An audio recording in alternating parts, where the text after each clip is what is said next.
Hello guys, good morning everyone. How's life? How's it going? How are you guys all doing? Hello. Good morning, good morning. Hey Turbilis, hey Boss Face. Hey Agneta. Thank you for the streak, Turbilis. Thank you, sir. And Boss Face also with the streak. Thank you guys, thank you. Hey Monster, hey Geek. Hello guys. Hey Slorg. Hello, hello. How are you all doing? How are you all doing? How's your Sunday morning going? Everyone's feeling cozy, hopefully. Alright, let's go. Let's go. Let's go to post all this shit. Close all this, and let's go. It's time to get some more awaited dankness. Awaited dankness in some highlights. And then get the gaming news recap, the usual. All the usual. Alright, 1 sec. Post it here. Boom, there we go. Fishing zone. Still grinding the Ragnarok there. Insane. Not even playing Superior Blue Protocol. Damn, son. How dare you? How dare you? Alright, let's start the game. Let's go. Got some dankness going for that morning. Fishing zone, good.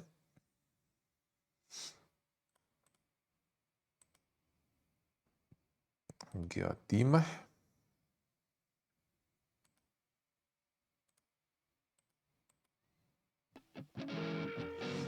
Alright. Nice, is long nice. Shadows of Doubt, I see. Yeah, that one is really good. That one's really good. I need to return to that. Yes, I'm super interested in the red mode there, but hope there will be even more content to come in soon. That would be good. That would be good. As a PD message real quick, and let's go.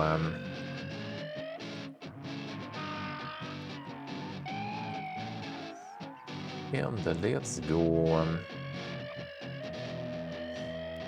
Yeah, Shadows of Doubt is insane. I can find some, like, OP ways to deal with it. It becomes a bit easier, sort of, I guess. But it's still nice. Still nice. Alright, let's go.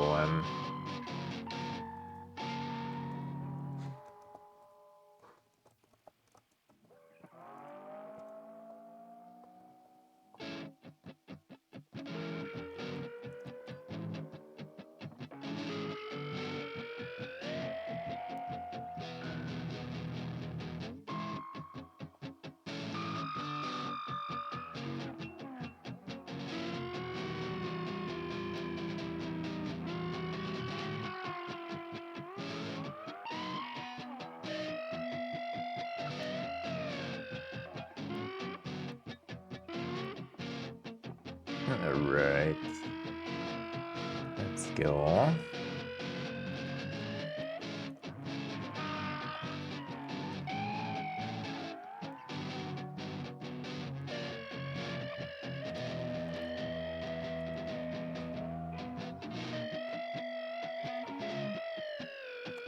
There we go. Done. Alright. Alright.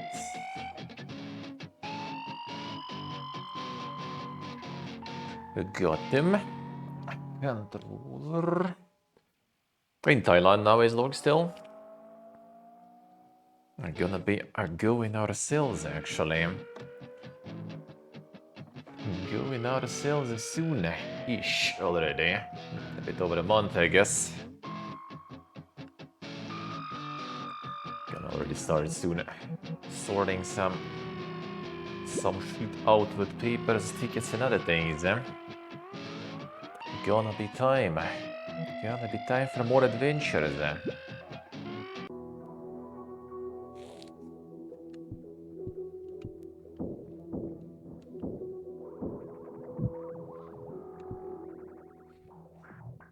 Yeah, there'll be more adventures coming in soon, eh? Getting some of that IRL and everything too. All of the good stuff. The Cypress actually. I see. Nice, nice. Got some job gear or something there. How was the title on the adventures overall? So far. So far. Yeah, but I'm not sure. I mean, obviously going like to Bangkok first, but probably not gonna like stay there for long. I guess just gonna go like the first super basic stuff, some Pattaya or something, I guess. I guess. To start the adventures, eh? To start the adventures. And then we'll see. Then we'll see how things go. And this time it's gonna be just 2 months anyway. Don't have any fancy visas or all that stuff, so gonna start with a couple. Yes, look, I see. That sounds good too. That sounds good. That sounds pretty good. Getting some mega adventures there too.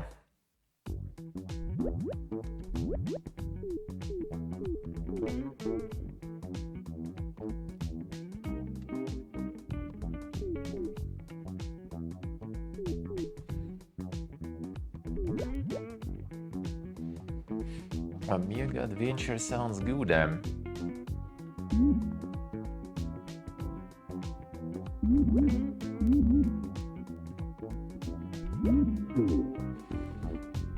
Didn't hit that one.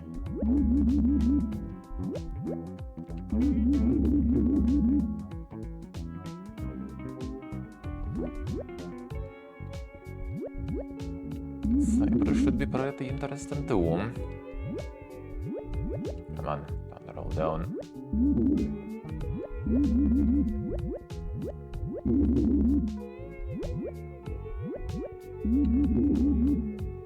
And that direction of travel also would be interesting at some point. I will need to figure it when. Figure it how.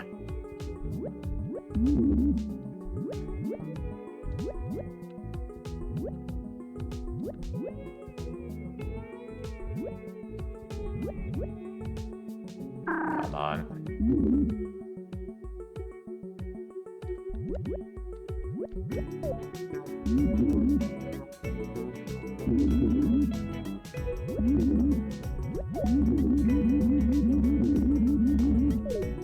Break some of them codons.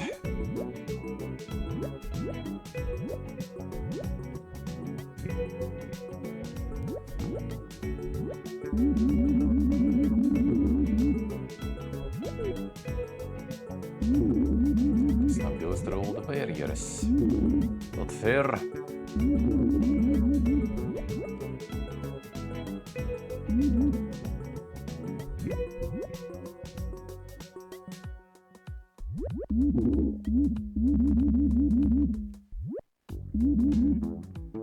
I need you today to the left probably. Sure, that will help.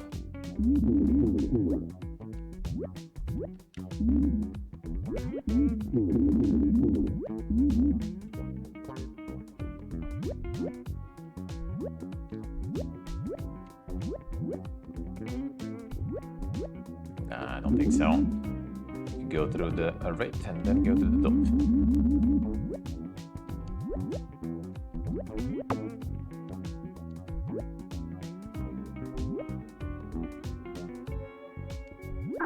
Where did that come from? Other bun.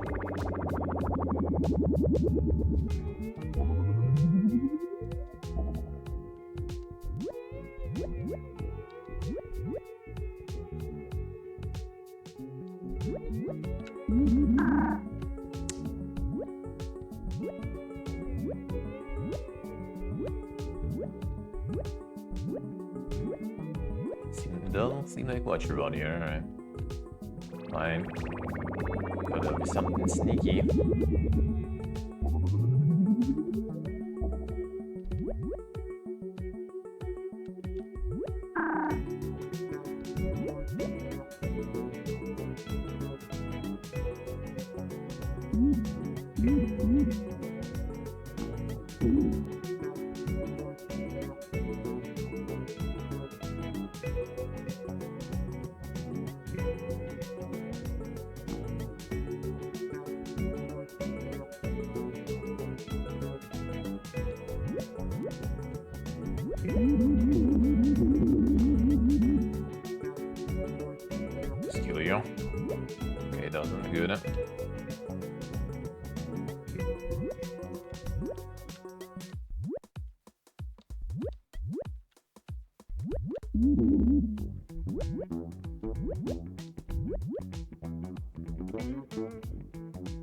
Maybe way to the left somewhere too. Oh,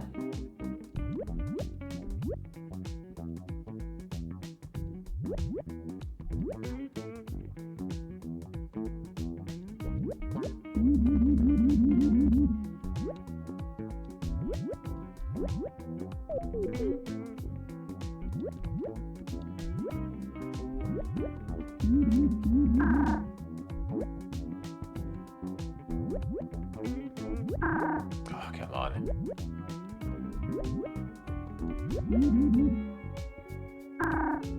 Shit everywhere. Come on, then don't hit me.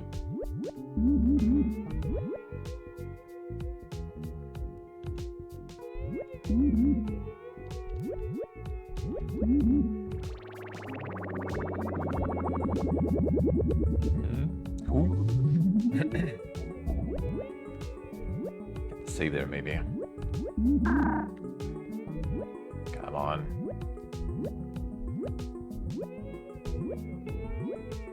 Nah, nothing there, whatever.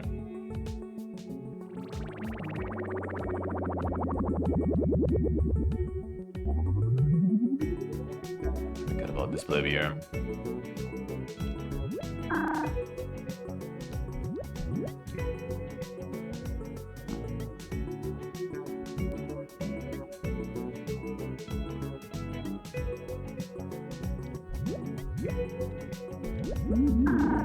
That did not hit me.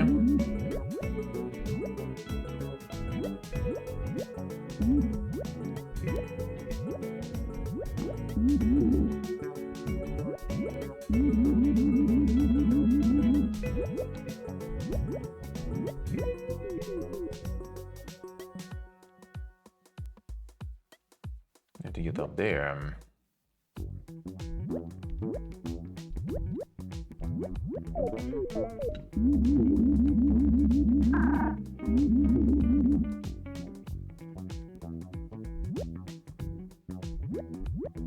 Oh yeah, I'm gonna go to the left. What if I should check the right though first?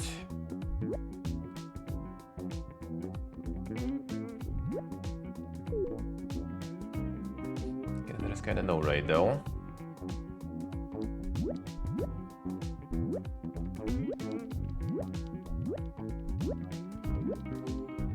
Oh, sneaky.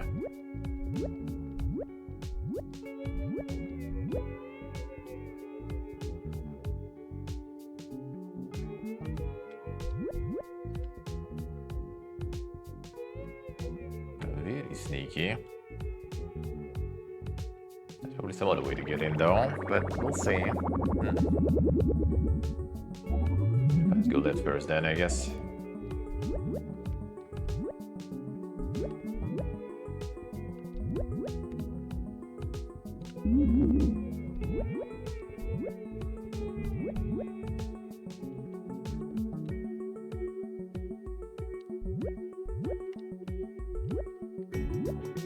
Come on. There's something there too.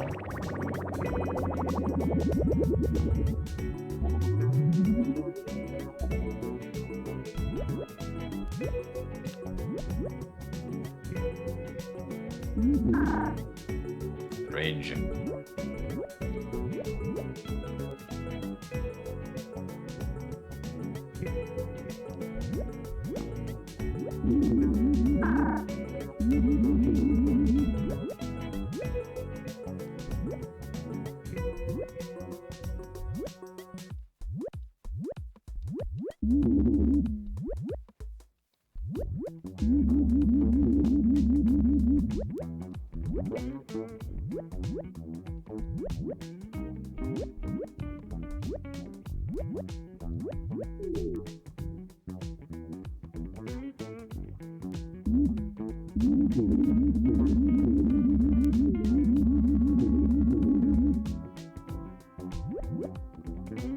Let's check the left side then. coins there too.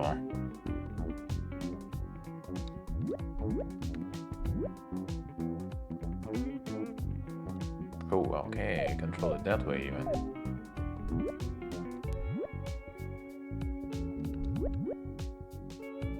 Can you respawn, please?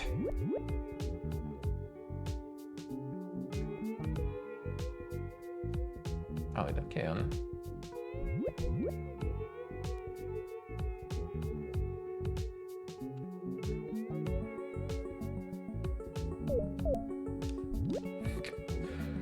Bit annoying to control.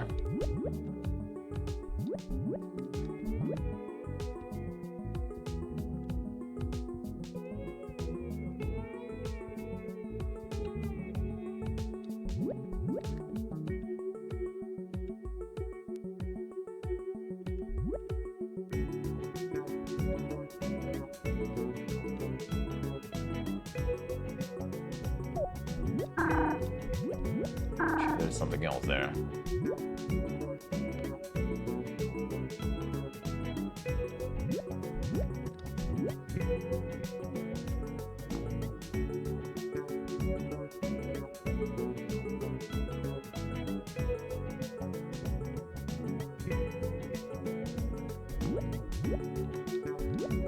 Well, there's that.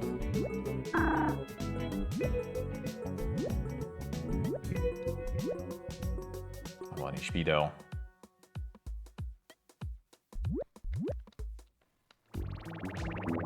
Touch the tail there. Come on, dude.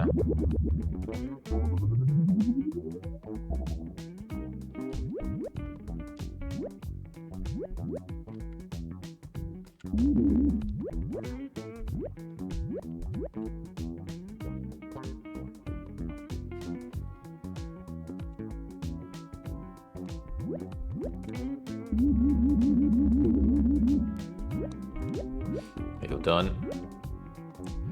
The hello. You're adding insane platforming minigames. Win.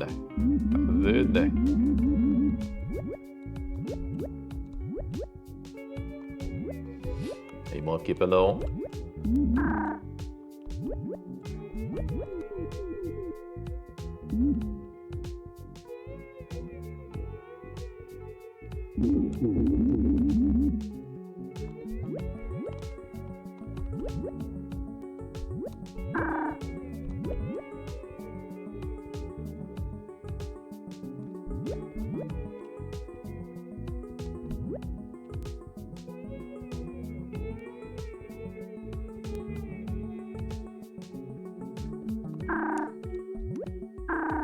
Come on.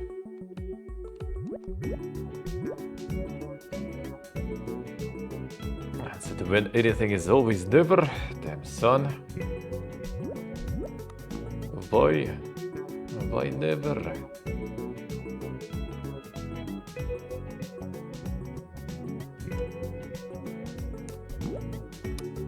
Come on.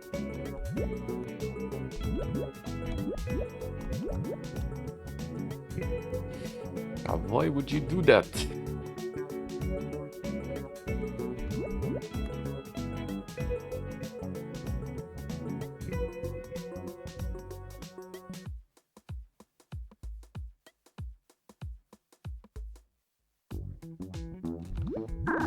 Oh.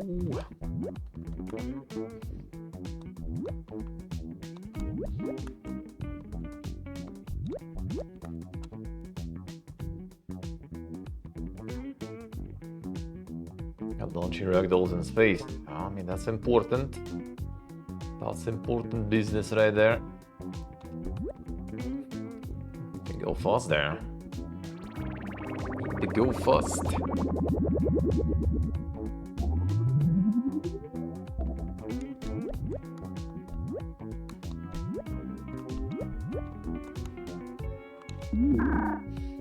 So the ragdolling goes pretty well then.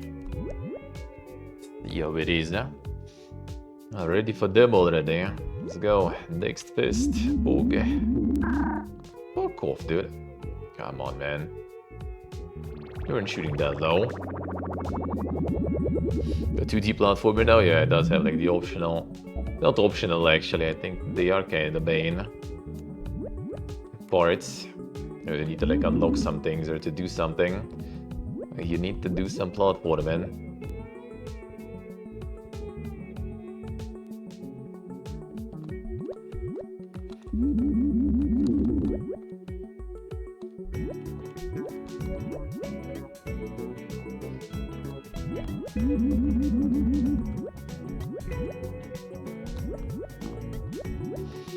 Come on, let's even kind of think one.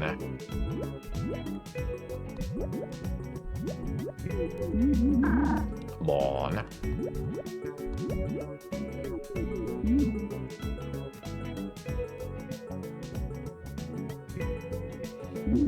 Once you unbroke it, I see.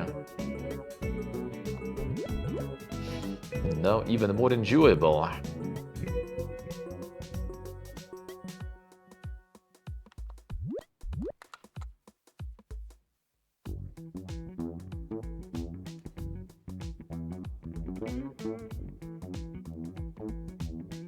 Gonna work. Actually, they will. Nice.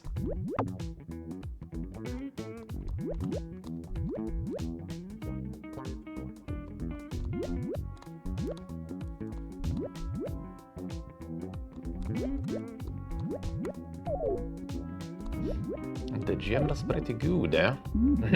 I have to say. Come on.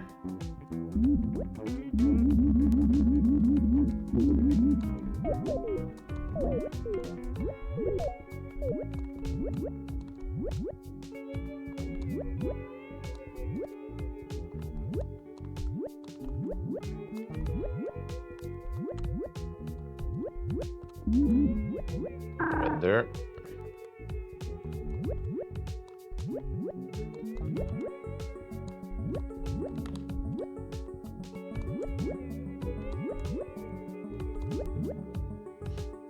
Can't get that high though, huh?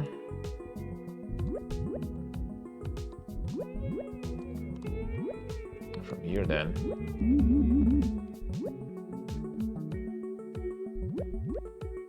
No, not really.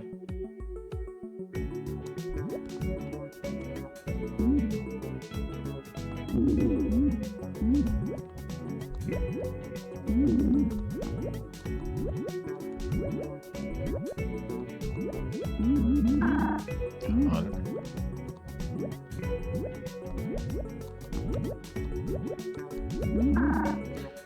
Going full aggressive, just to get the load here at least, that's fine. No.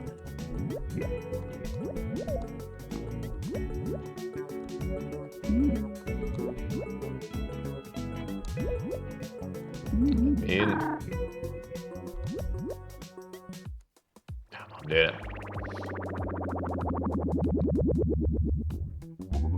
Let's wait to the right, maybe too.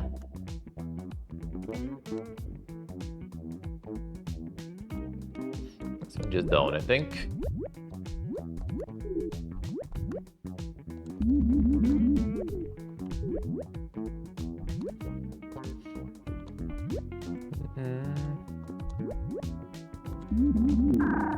Right there.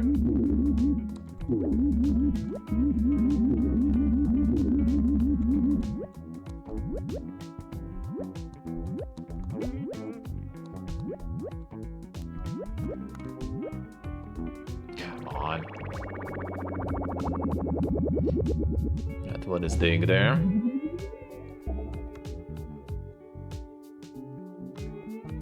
Can we go through here?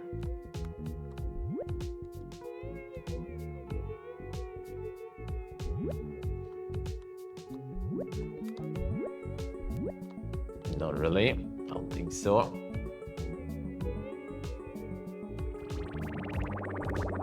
There's a jumpy boy down there. Huh.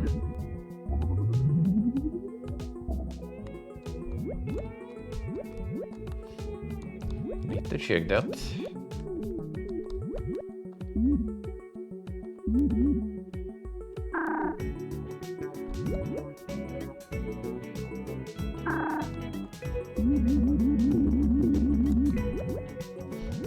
Probably anyway. to collect the ballon. That's right.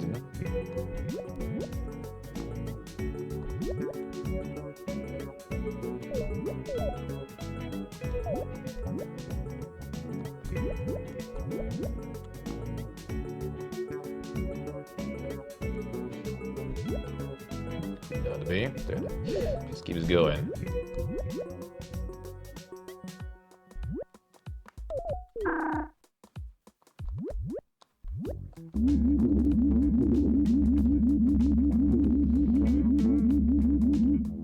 Yanking the bananas. See, as Lord guys say, the Thailand live there. See how it is, huh? Gonna get ready for that too, huh? Because I don't mind at least.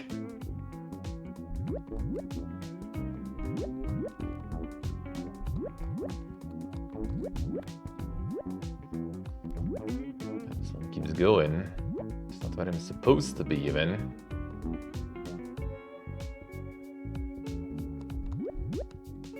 I can get over that though.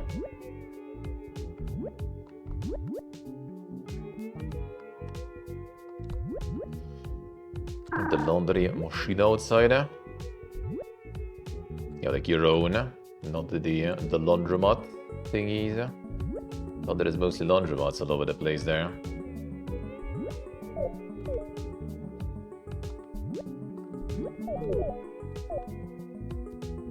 Ah, it's at the balcony, I see. Come on.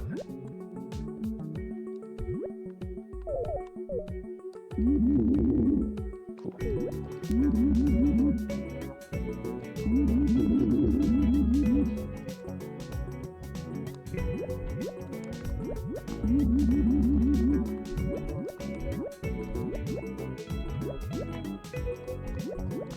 That just goes up again there. I think we collected shit already. Nope. Oh, come on. Is it falling down? There is something else too. Let's see, as Lord guys say. It in Bangkokus. Are you in some smaller place? In Siltan, there is the actual Thailand endures.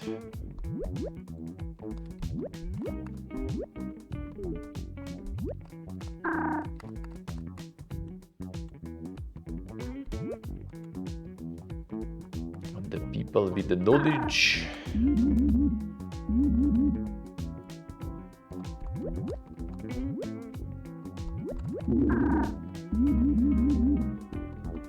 Right, Hua-Hin, I see. So Hua-Hin is doing stuff. We have already one other person in Hua-Hin too from here.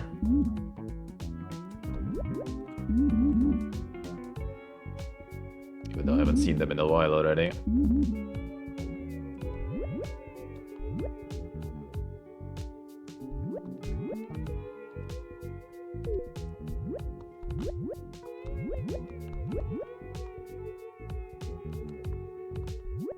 Oh, that's this place, okay.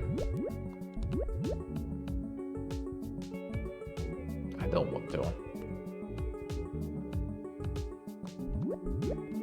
That one this one I saw. Not much there, honestly. Oh, there. That's what I need. You have the sea and everything. What else do you need?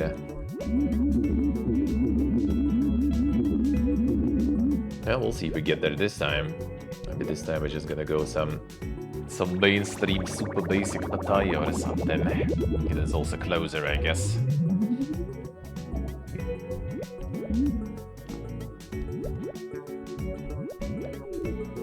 But though distance is not that big of a deal after all these travels, man. 3 hours is nothing.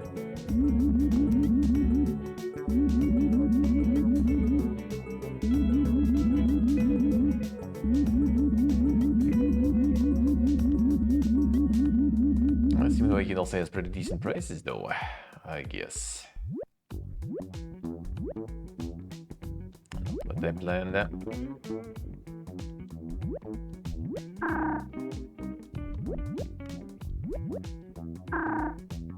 Come on.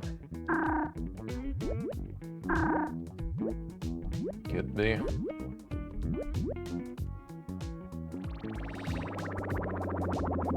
Check the top part first. A better.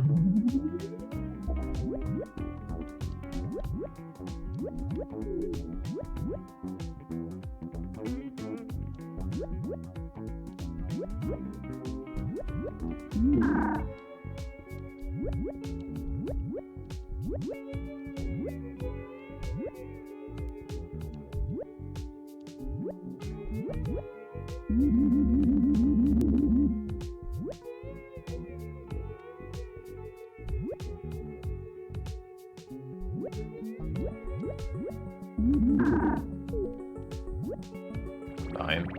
I'll take it. Well, we still need to kind of think about it actually though.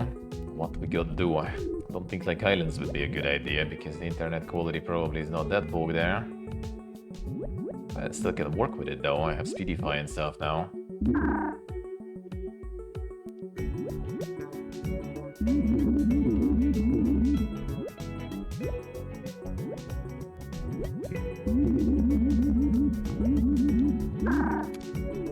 Every time. Get me. 2 ton. The actual enjoyers. The actual enjoyers. No some theory crafters there.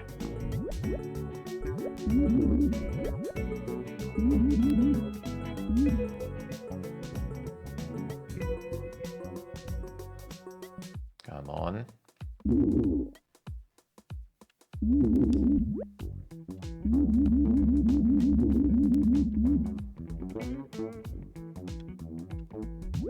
These insured to not get insane. Huh? Gotta prepare your stonkas then.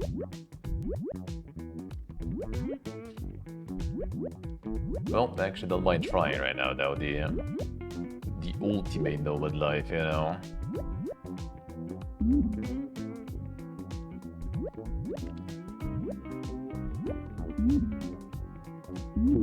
I would move in all the time.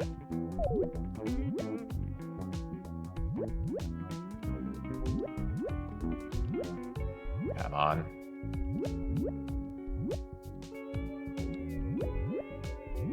Dude, I did it before. Can do it.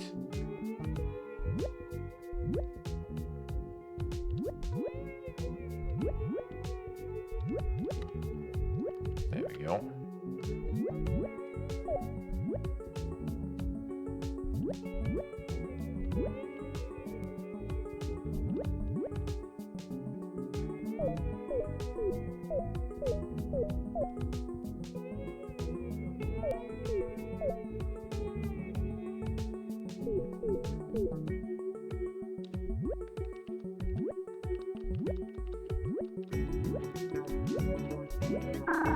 No. Okay, fine, we'll leave it.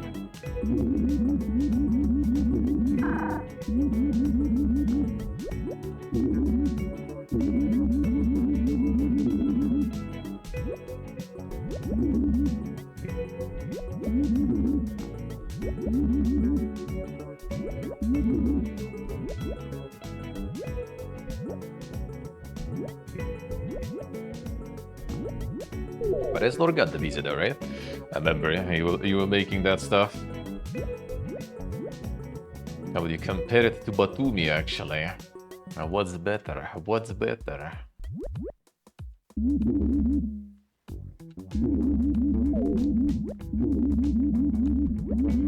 The insane sacred knowledge there.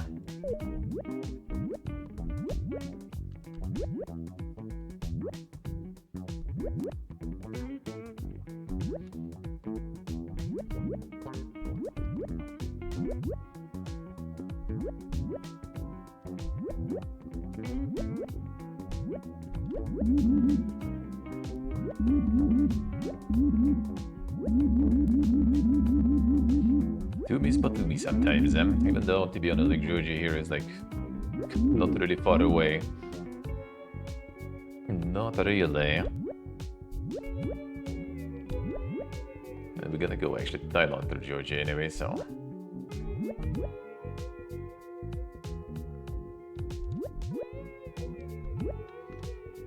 Through Georgia, through India, all that stuff. Can't really walk anywhere in Thailand, they say. No parks, nothing. Yeah, my friend would suffer too. I kinda personally wouldn't mind really, even though like for streaming it's kinda nice.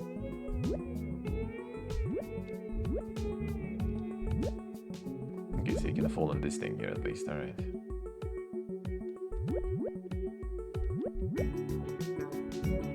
There's not a carpet somewhere here.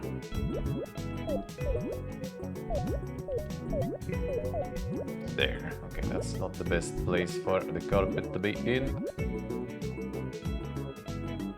No.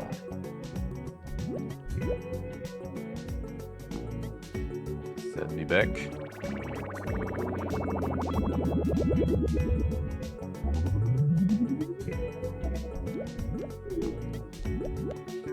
Cyprus should be nice at least for that. I bet, I bet.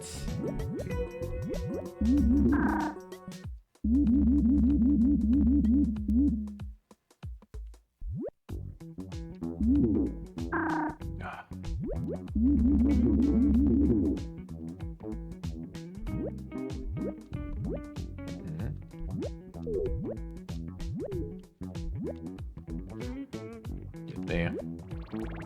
Still coins left.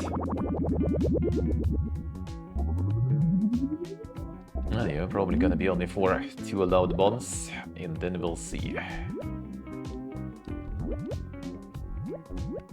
Car 100% there, I see. Alright, interesting. That also doesn't sound very pogy. Do you just have like some super bike or something there? Are you still just enough in the walking range, like the stores and everything, and you're good?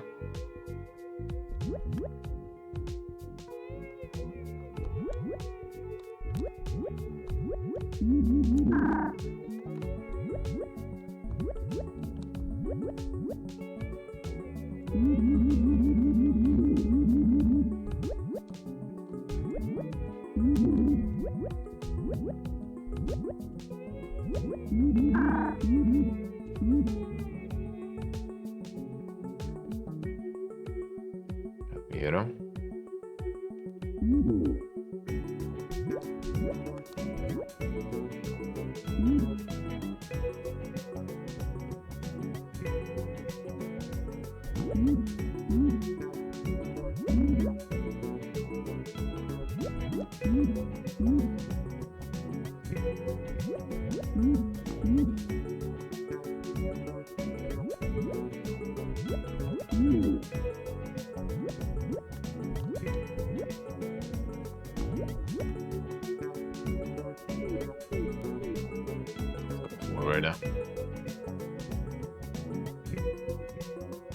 That's coins already collected.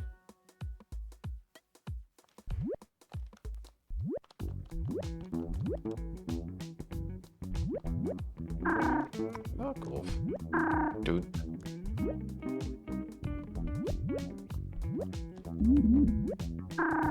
Okay, man. Nice HPs there.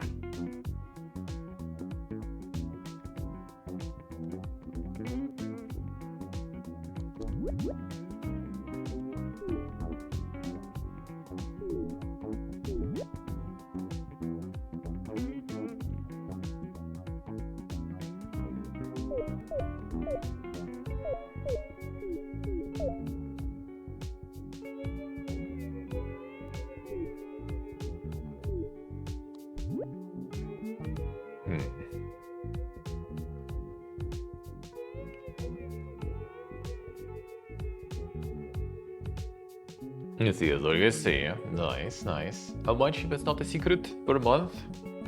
If it's not a secret. Well, you also kind of got probably like the long term, right? At least for like half a year, so it's probably cheaper.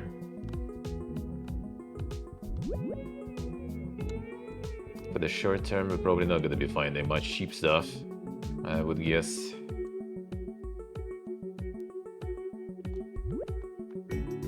Brother.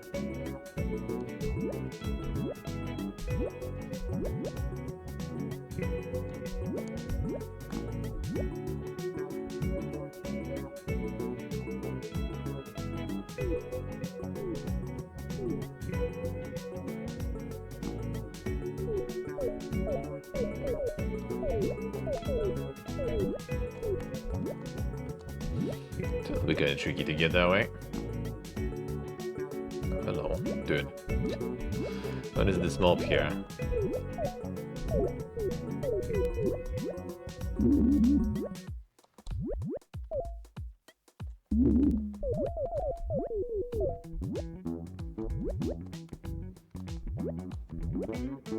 Whatever you fall, there's always something. Here we have. Yeah, gems are really nice. I love it. I love it. 18k, one bedroom. It's because of like the 6 months term. Well, if you know, of course, obviously, or it's just like their standard per month. So that is well, like 45k, right? Then in the wooden coins. Kinda alright, I guess. I mean, not the poogiest, but yeah, considering the location and stuff. Yeah, we'll need two. We'll need two. If two will be cheaper, that would be good. Come on.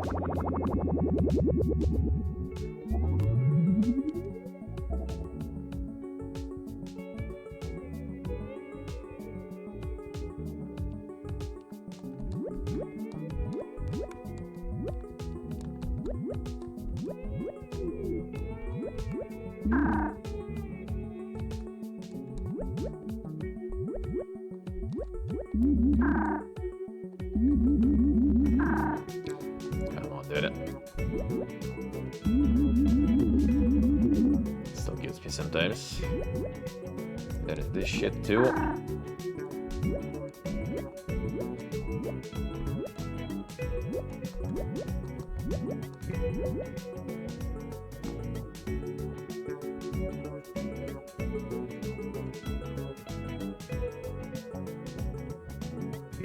Let's see, as I was saying. Well, we still have half a year, right? Half a year is still kinda... You get the bonus prices already.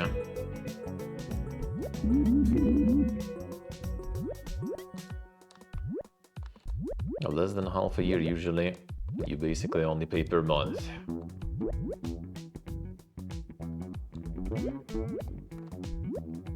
Shit, I need to kill.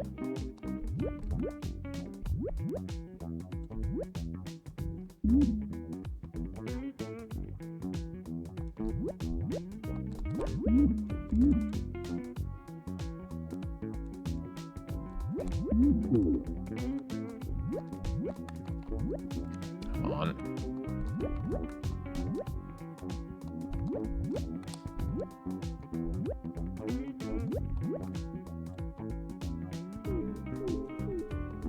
That gun's gonna get me there.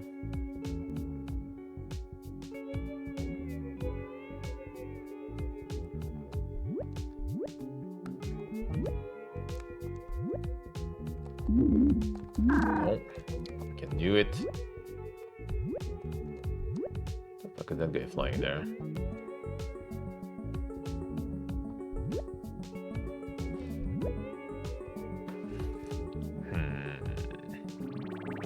So we can go also the bottom right, but now I kind of need to clear the left side. Bottom right will be easy, that's kind of what we need to go, looks like.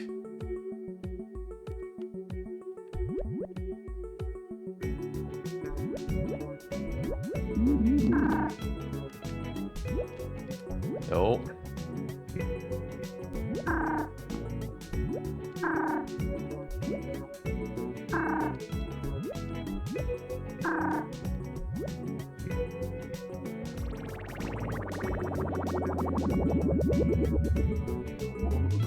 Ja, een keer de spabajka daar.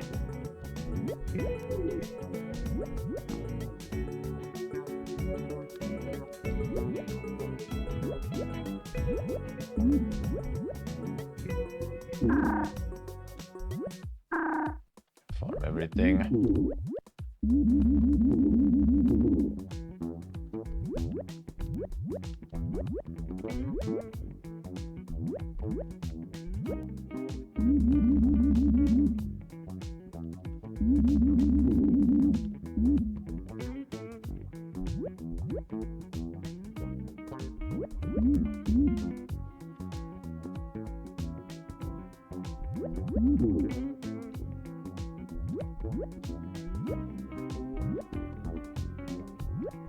Never go outside like a real gamer. Well, I mean, you still need to buy some food and stuff. That's the thing. I guess there are deliveries and stuff probably too, right?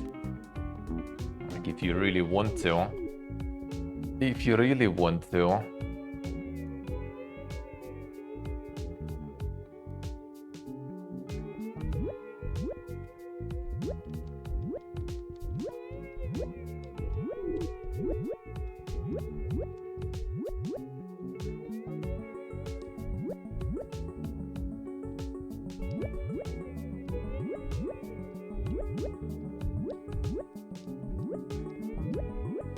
Sure, how we get this though. See the carpet, but to go even higher than this here. There's a save even. No, there's something even higher up there.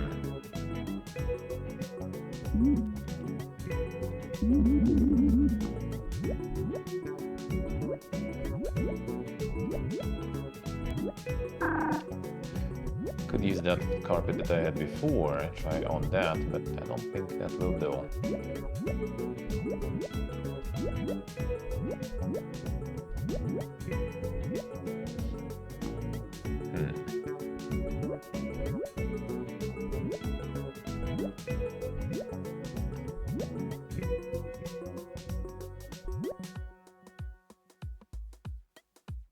Even the carpet you get here is not that good, eh?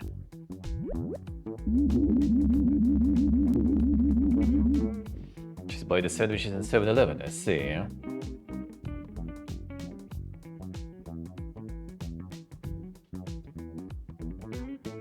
Let's see, look, I see.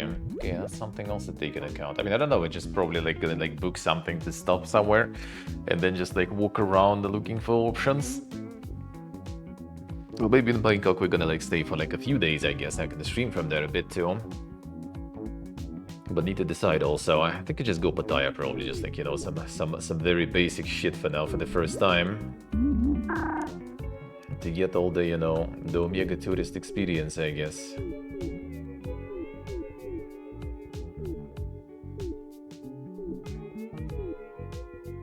If I go all the way up here... Okay, we can get here then. Alright, I'll take it.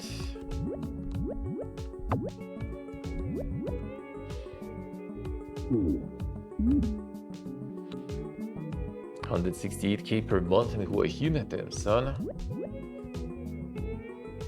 Can I pay everything? Whatever I gotta have with me for that, I guess.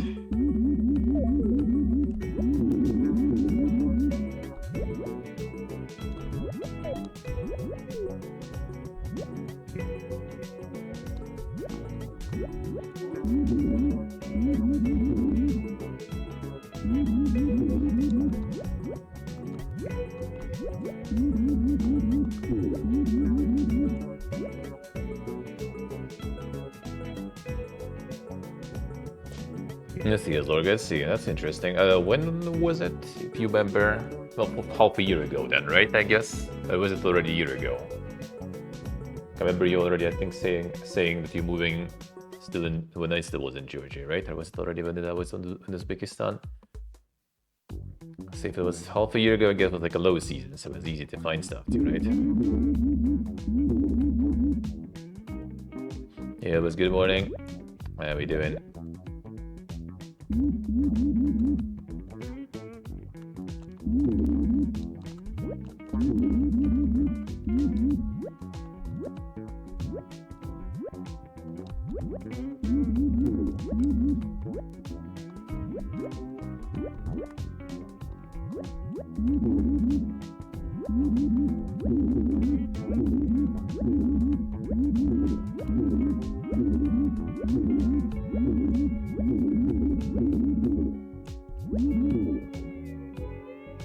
February, I see. Well, February kind of still season though, right? I think until like March or April or something is still kind of pretty solid. Let's see, that's what we need to do also probably. I was kind of planning to do it anyway. This way, just a little, you know, unusual, right? Usually we kind of, well, actually, to be honest, yeah, I guess usually we just kind of have some sort of like, you know, what's the name? Some realty agency or someone to contact usually, so we stay like in the hotel for a few days while we watch, while we look for some options. This, to be honest, will be even better. Go in person and ask some places, that would be nice.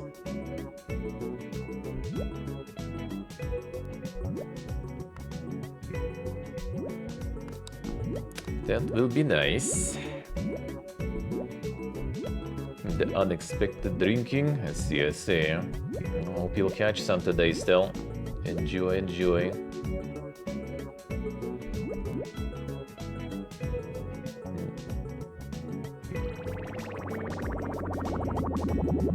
Silton, I see. Yeah, that we'll need for sure.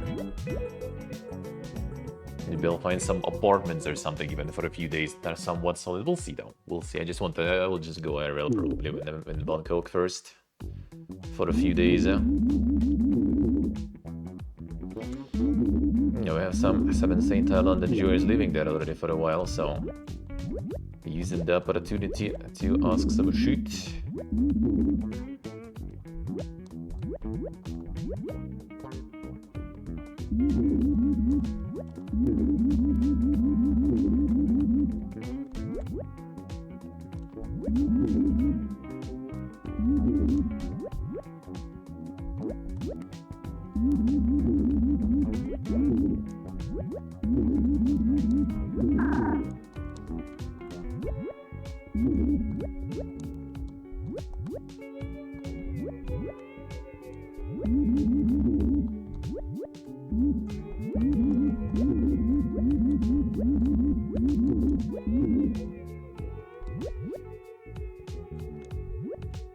We're living.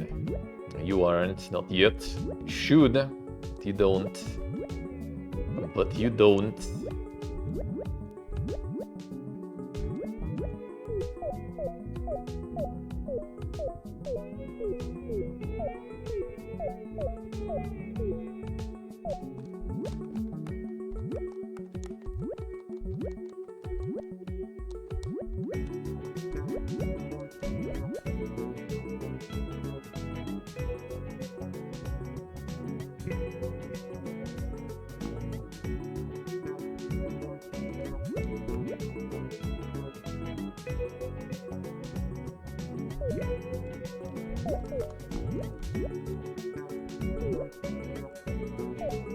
Yank it all.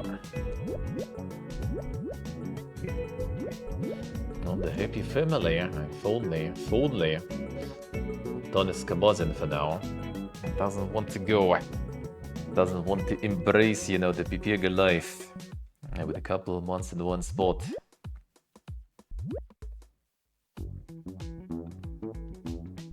I just want to sit in one place there. The longer the better. Shaken by a beach. Not an adventure.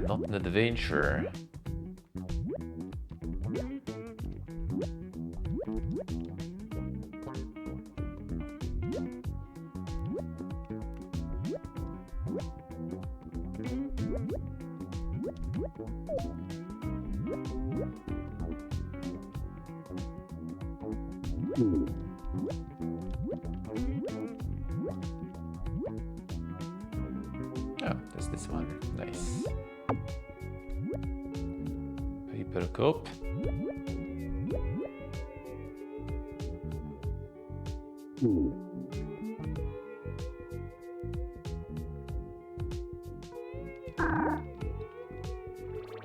Lucky.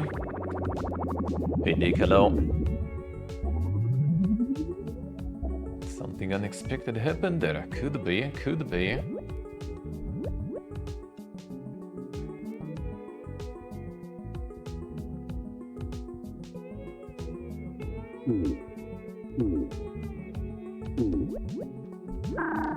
No, still got me. Piece of shit.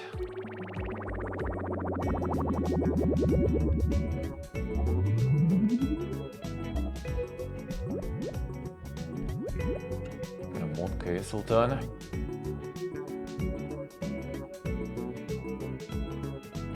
The deep lore.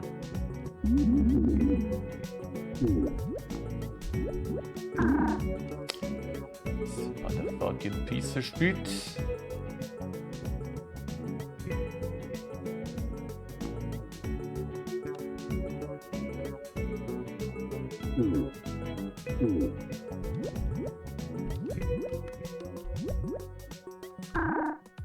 That did not hit me there.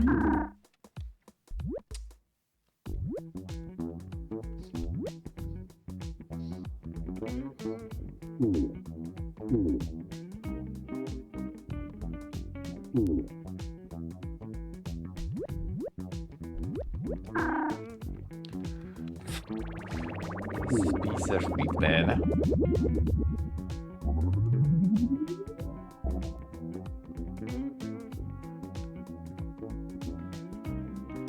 Okay, Sultan.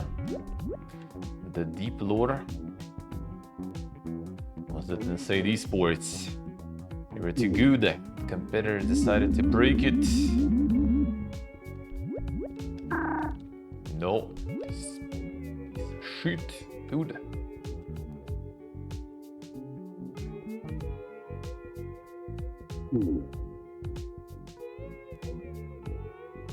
Yeah, how about that?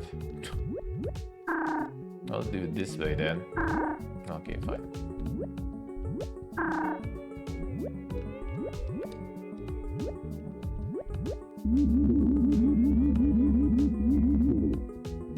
No.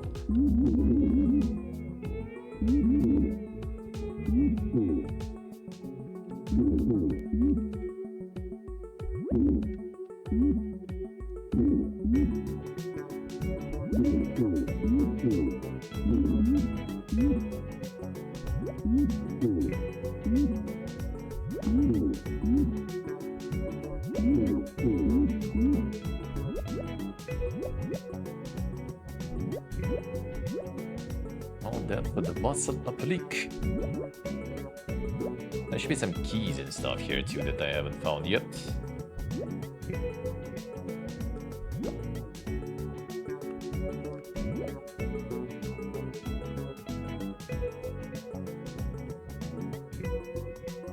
It just goes where it already been though, I think.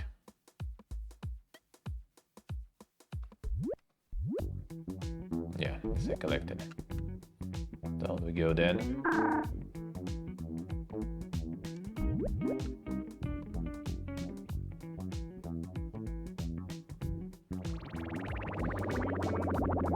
Zero essay, huh?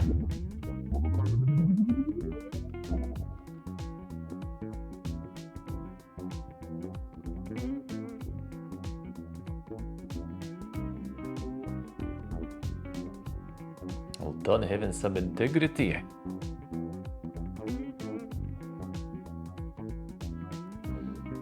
Yeah. I think at some point it kind of got stuck though, right? Kind of hard already to control the shit generation. But yeah, I mean, just add some knowledge on top of that. Not just completely fully vibe coding, a little more conscious one, I guess. And you can get something dank.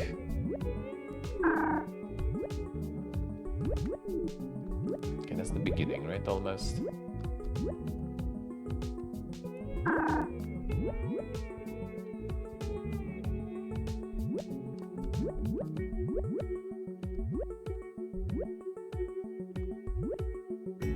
Okay, save in here.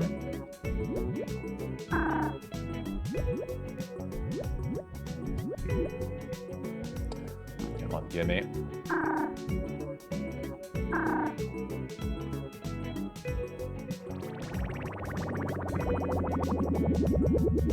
I see, I see. I had trouble understanding them.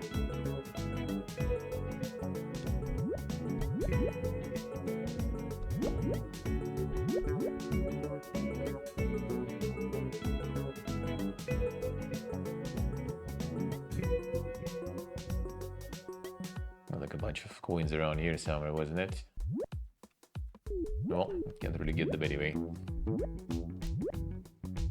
I didn't make that jump there, so I don't need to. There was like the couch around here somewhere.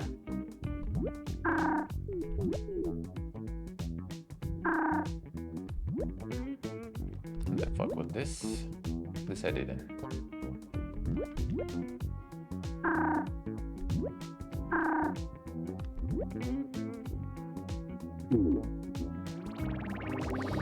I saw that one somewhere in like the lava. I wonder where that leads. Oh,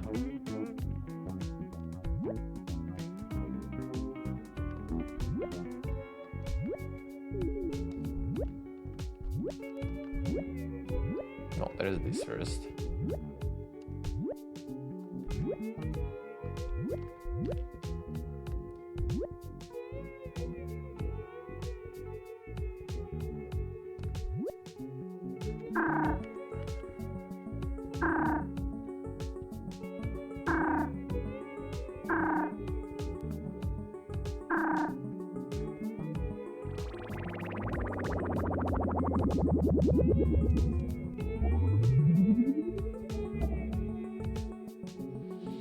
Give up until you get a thing. Aren't you the one reading all this stuff, brother? Aren't you the one there? With all the doom reading.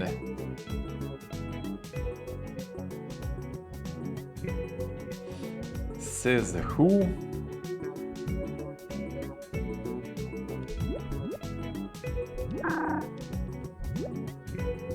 Can't do reading academic doom, I say.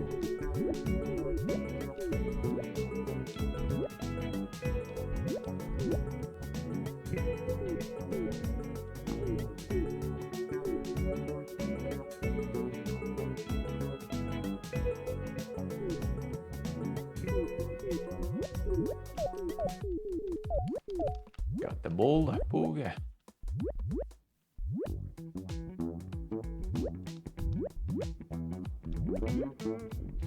Do we need more of this shit? I don't think so.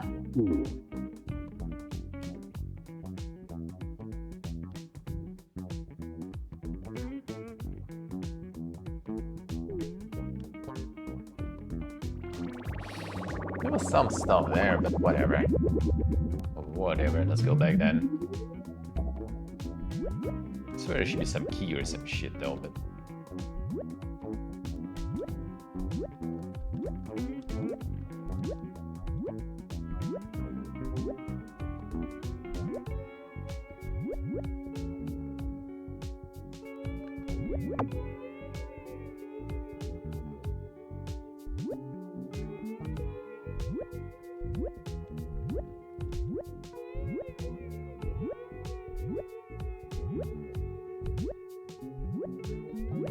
This we did collect already.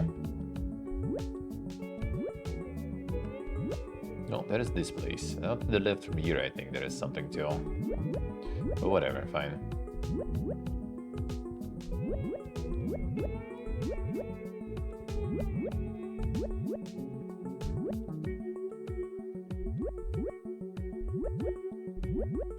Didn't get there last time.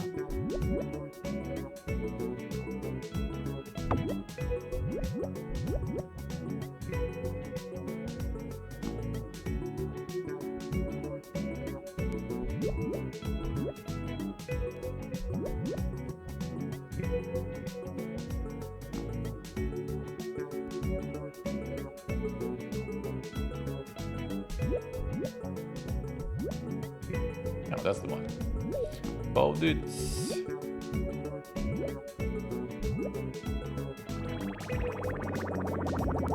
I should have eaten it, I guess. More or less.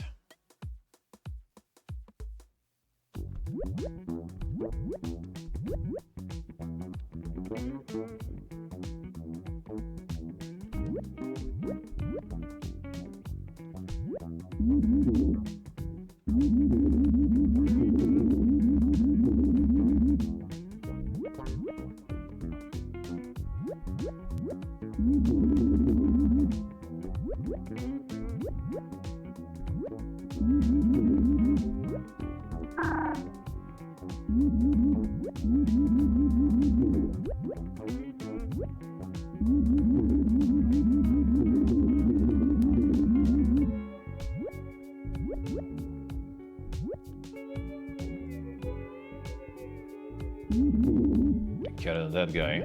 That's evil.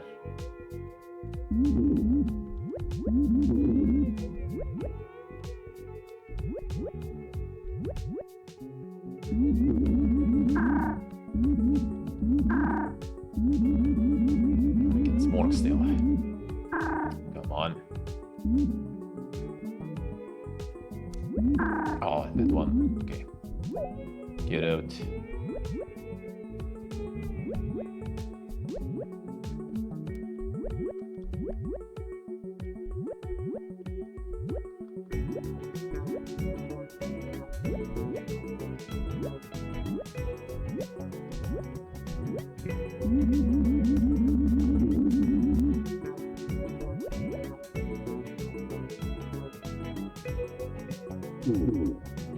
They'll die down there, I think so. Yep. Not going there.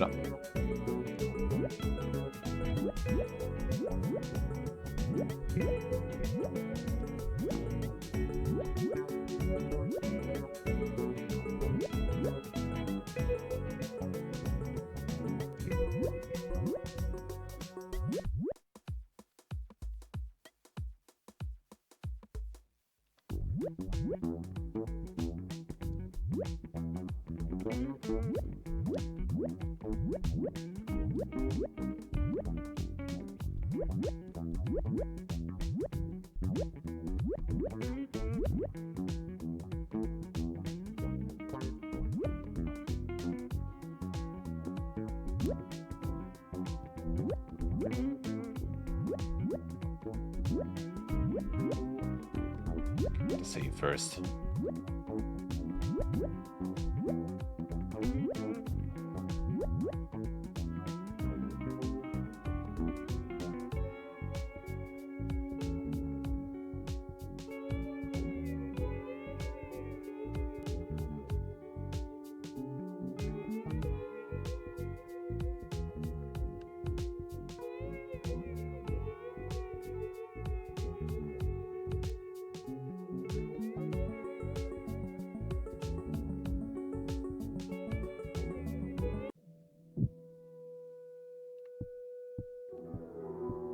Done did it.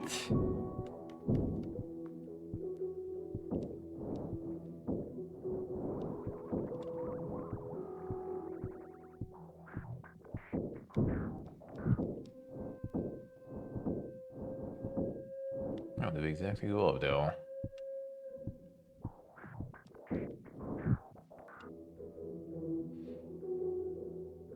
Yeah, we don't.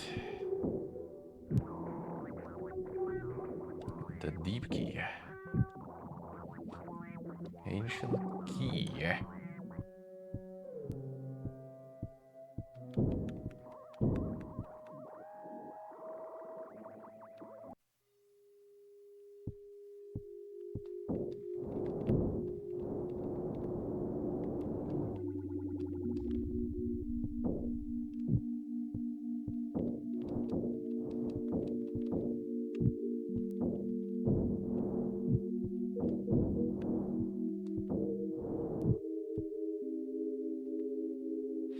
Alright, another one.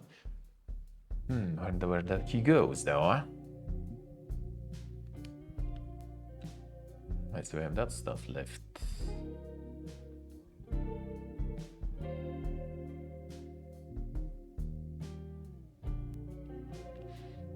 Did that.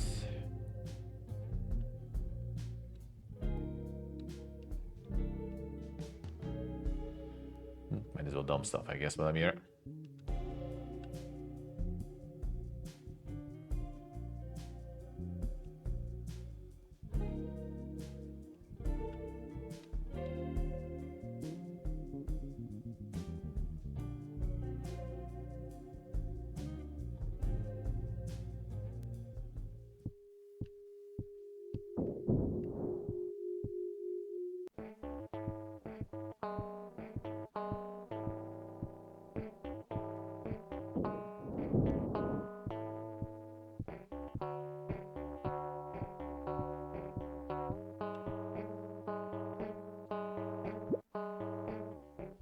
Only 3, alright.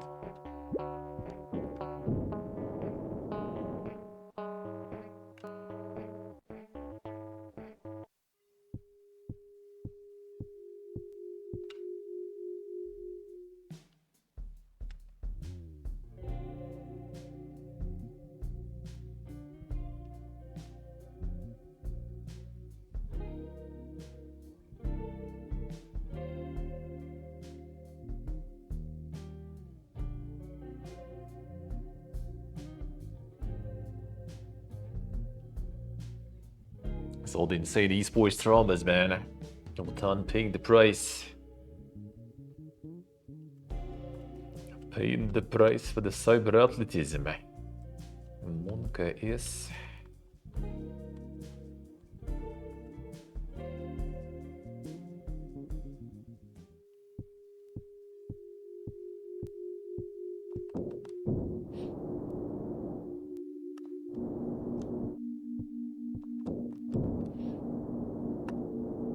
the pro gaming pains.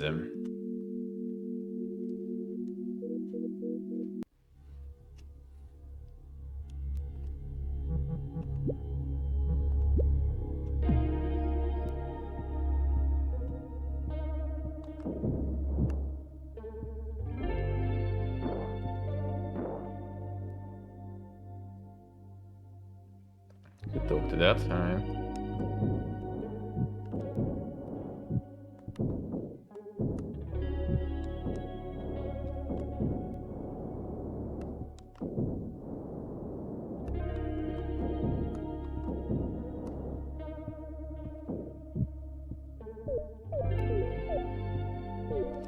want to talk.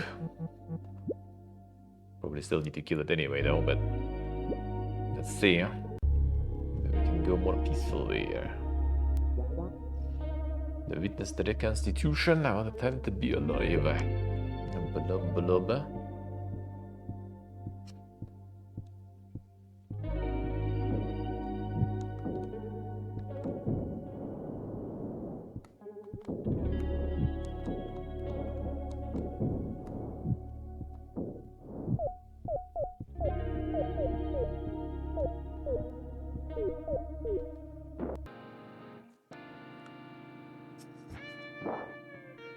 Oh shit. Why are we so low here all of a sudden, brother? Didn't plan to. Alright, I guess we needed to slop some stuff there out of there. Fine, whatever. Everyone up. No.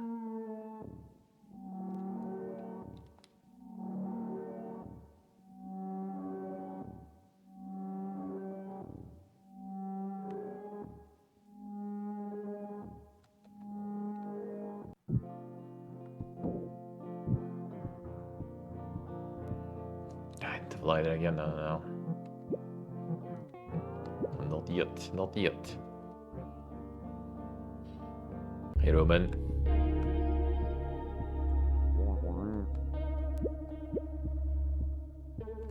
Yeah, there was some stuff to slap down. There they are.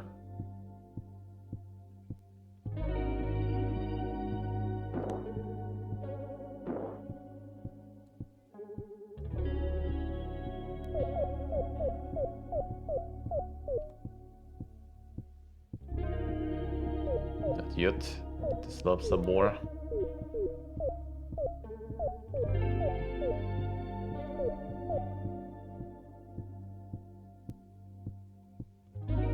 See the mega coin there though.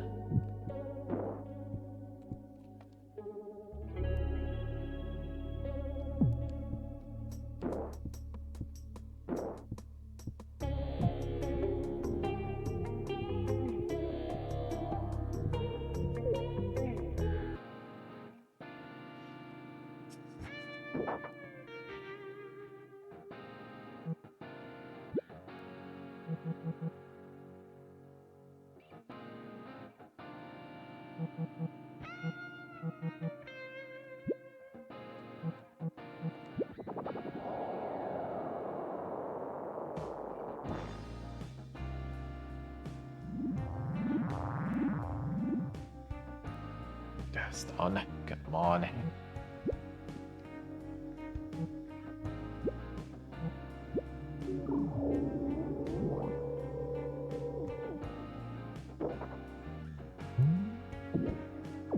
Already start splitting. Good thing I attacked him though.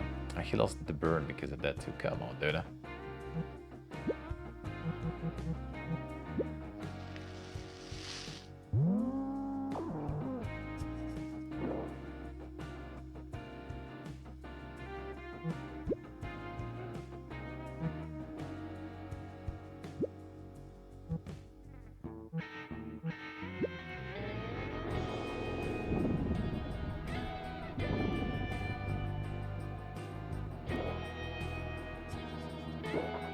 Form armors. And the form armor is stunned. There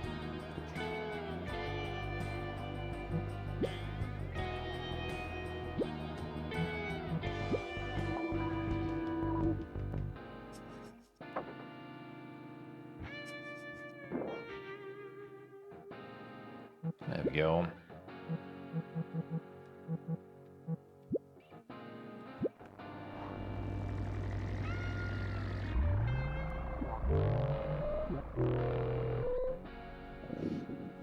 Ooh. Some destruct painful.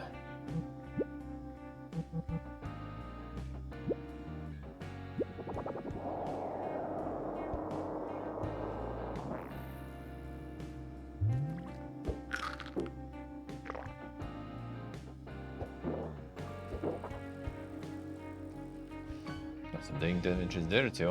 What the fuck?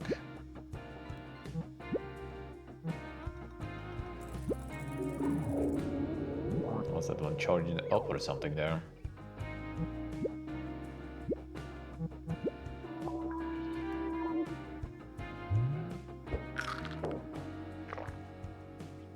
Stop it, drone.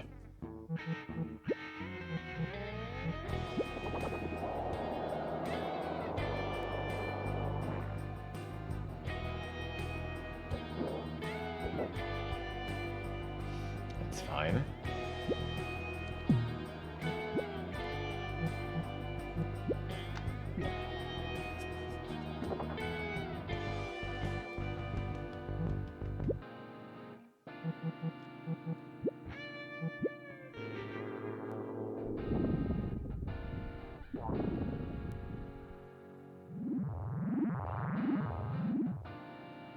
The stone. Alright, that's fine though. Alright, this I'm gonna burn, whatever. Kimona.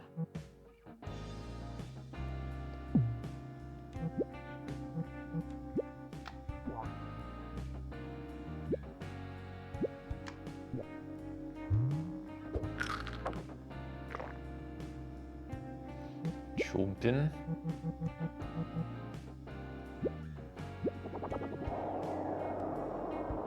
I should go for burn instead. I should be fine.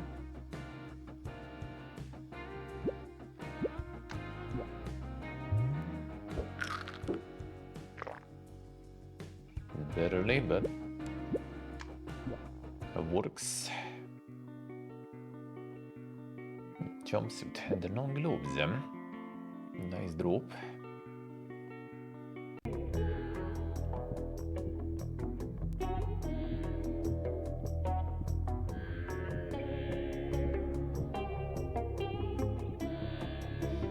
We still have some more stuff.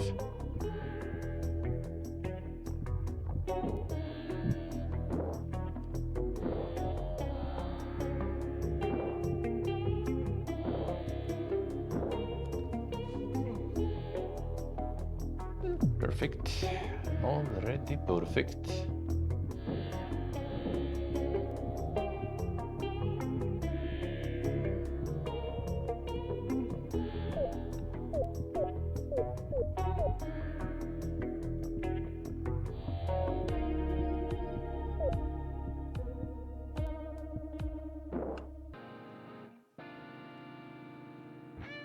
No duplicate guys, at least this time.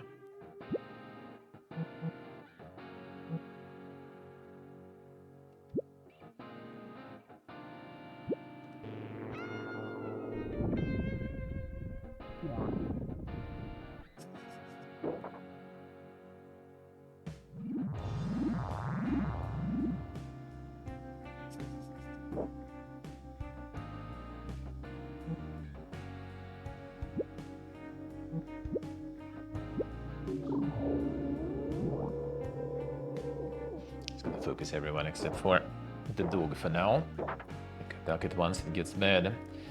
Then we need to focus. Well, actually, I guess I will do it with AoE.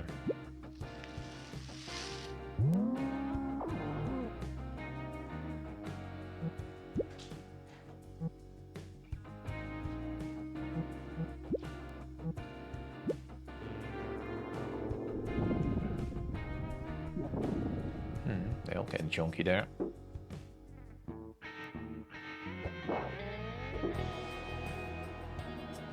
Okay, stun's over. Can you not stop it?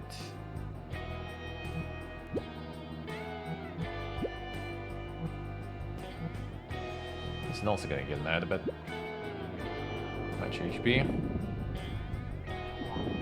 Okay, this one is easy. Stop. Piece of shit.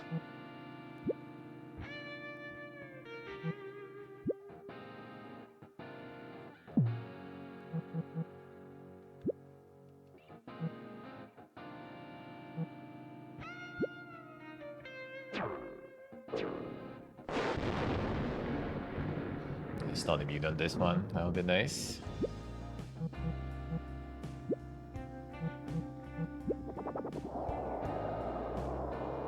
The story in this game, the second part actually does have something. The first one kinda didn't. Well, I guess it connects to the first one. Killed some dank evil being, now he's trying to be reconstituted. So we need to go and stop the process.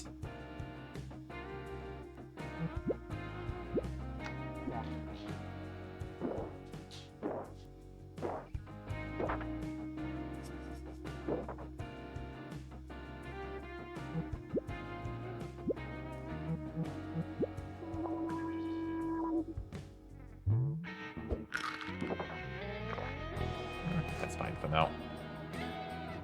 Alright, left one gonna burn already anyway. Perfect.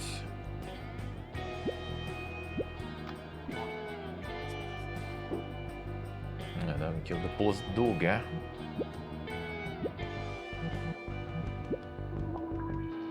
Just get the full armor on the left one, and the right one, whatever. Alright, let's go. Time for damages.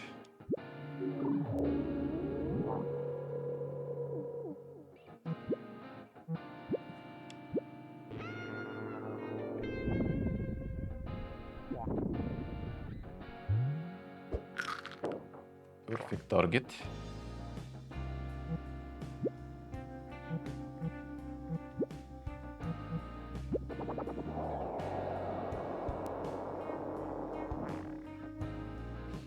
Make sure something lives. Get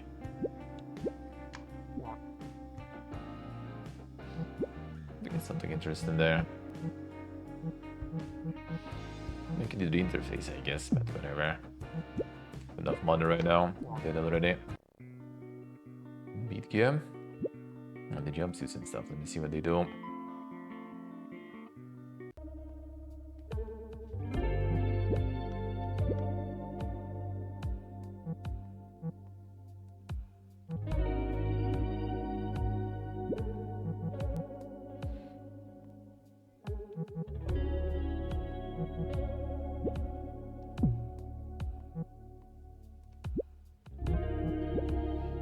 This one has the worm on. Yeah, the rest already kind of geared up. And the long gloves maybe though.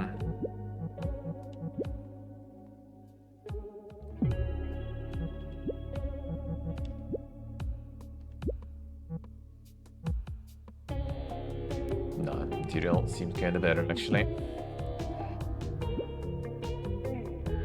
Is the power AoE one again?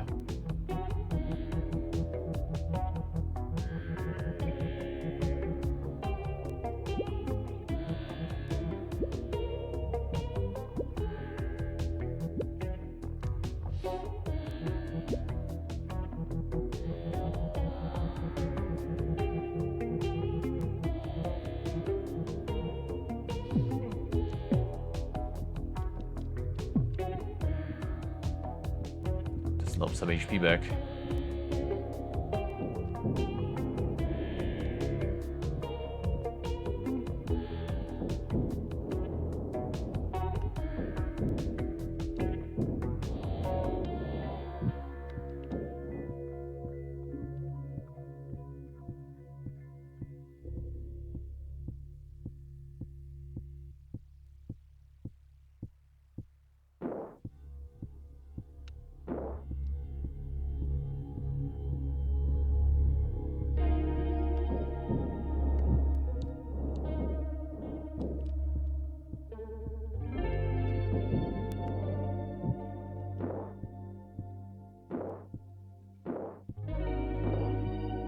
good. A little more.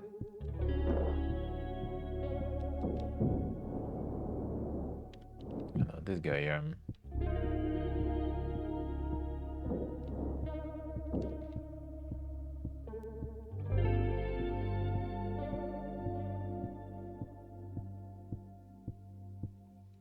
Ah, come on.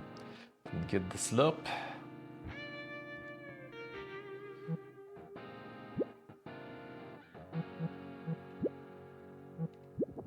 Det är ju i livet.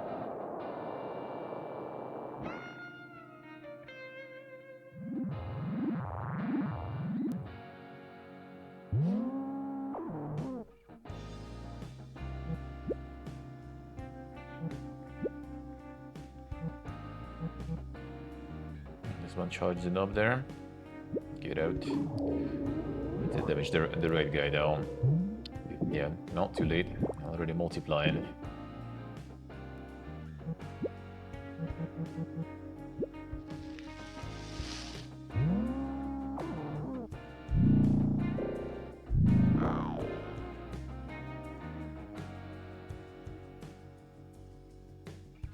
And the sword might be cosmetic. Might be cosmetic.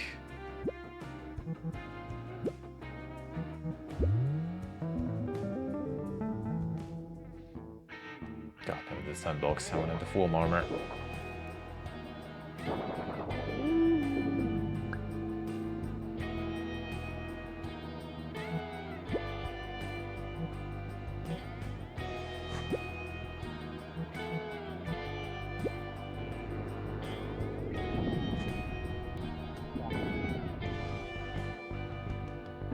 There's a lot of mana actually going from that.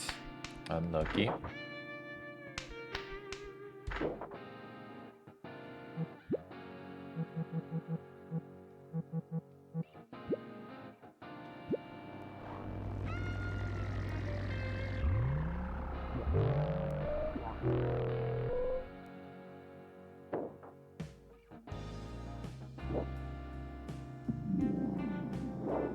Still too much mana going. I thought I will have enough for another AoE. Alright, at least one gonna burn.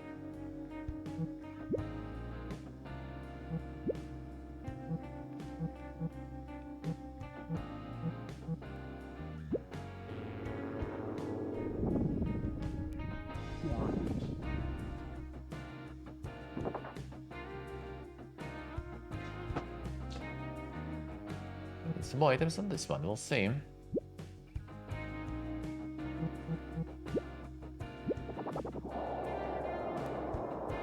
Especially the modern stuff.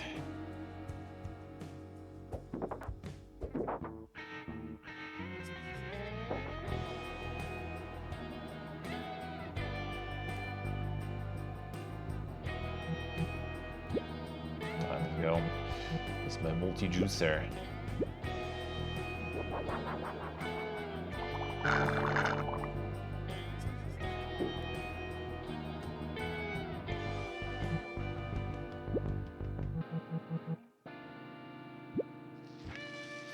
Bit of YOLO.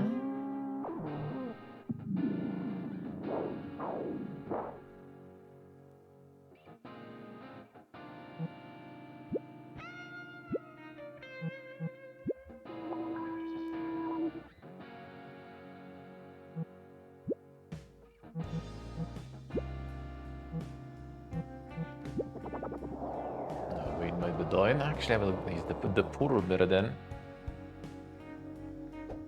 Let's go for big AoEs, eh?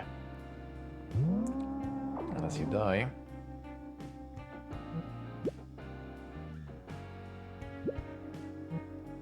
I think we can get you to leave, eh?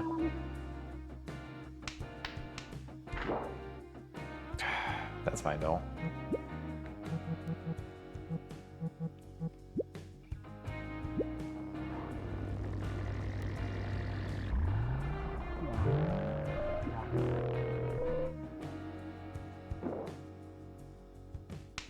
But the ones to live though. That's annoying.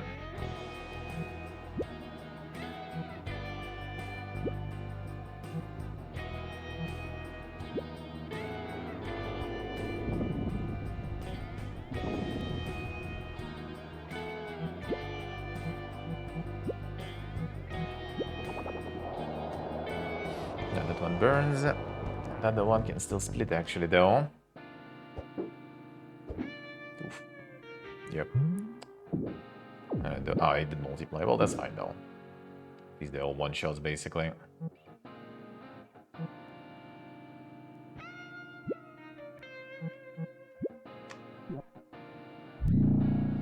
Kinda wrong guys died, but fine.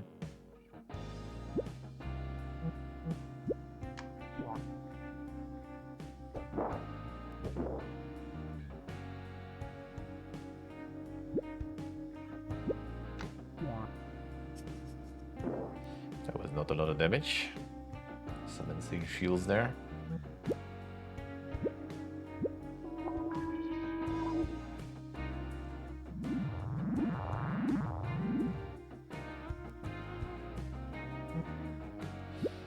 Something to do for you there. We do have the foam, so... Get some insane bullied in.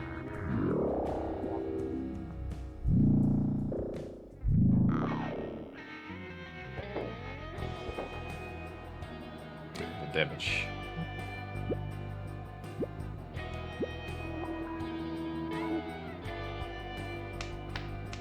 Stop it.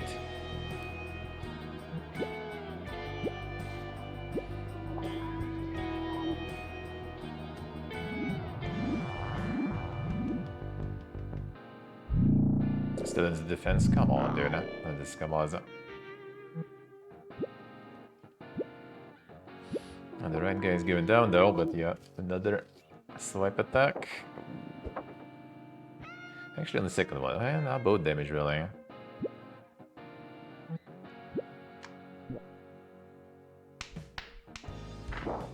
Rip.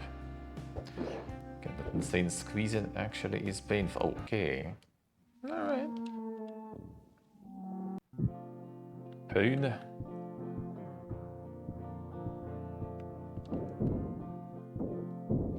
Gotta use more items then.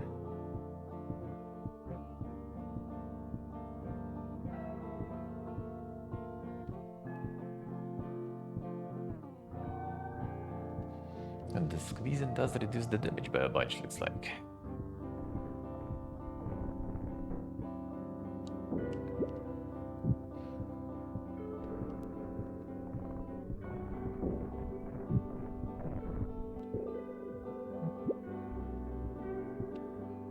Actually, good travel location there.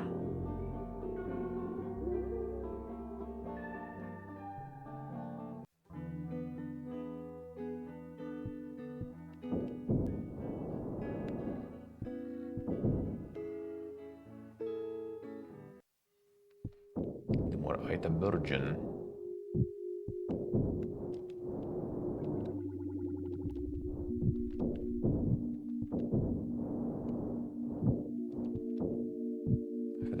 Juicers.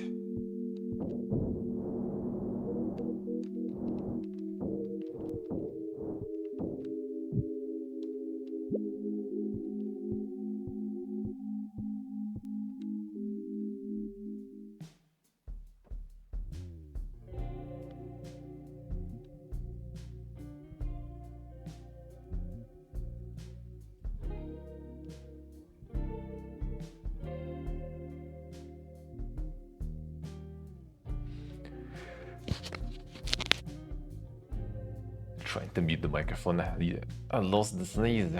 Never lucky. God, you beat it.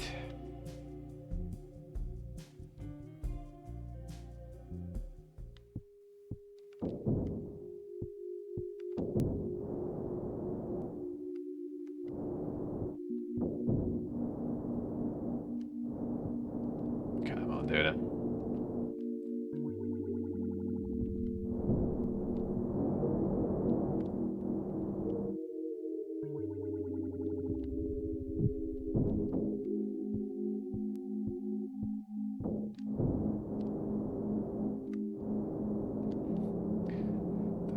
Enough there.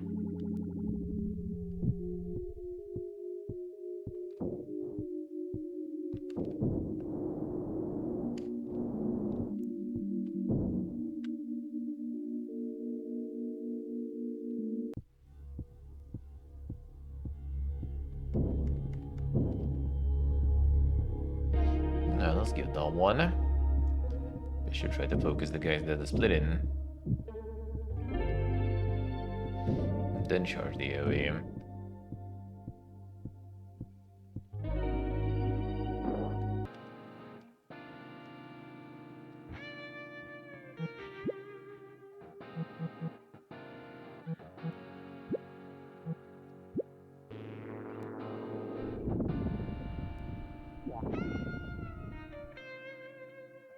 Didn't split, nice.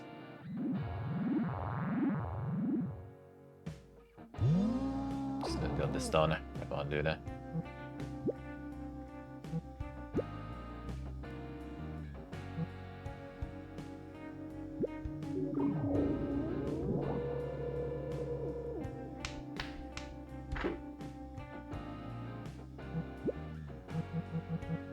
That is all the mana. Some of the enemy attacks I guess drained it because you should have blading. Yeah, looks like it. The max mana just PP poo. I have some turns, I guess, or something I see. It's actually annoying.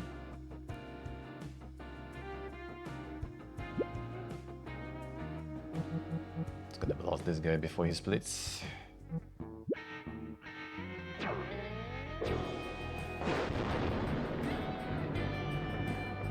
Still that split. That doesn't really matter now. That is kind of bad.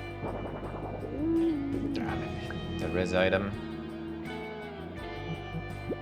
Eh. I need to buy or something.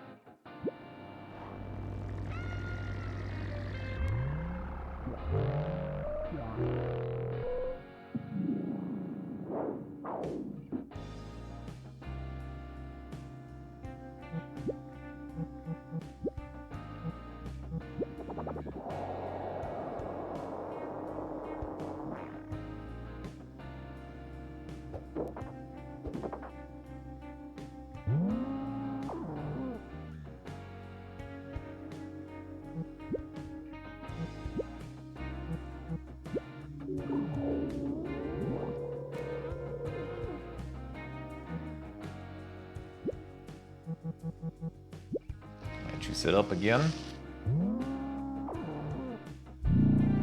But not AoE probably.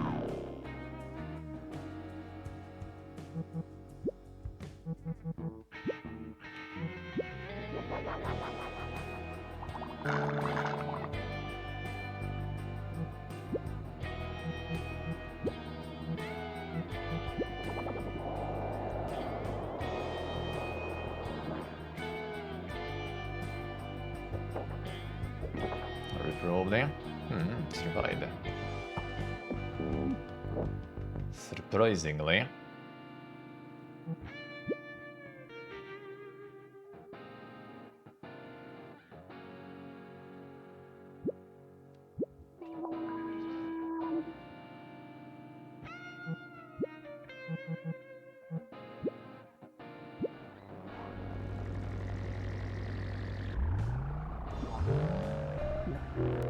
I get that blame to the left.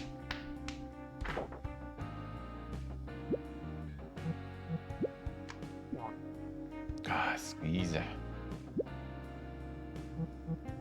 Let you do that. Squeeze actually does reduce the damage a bunch.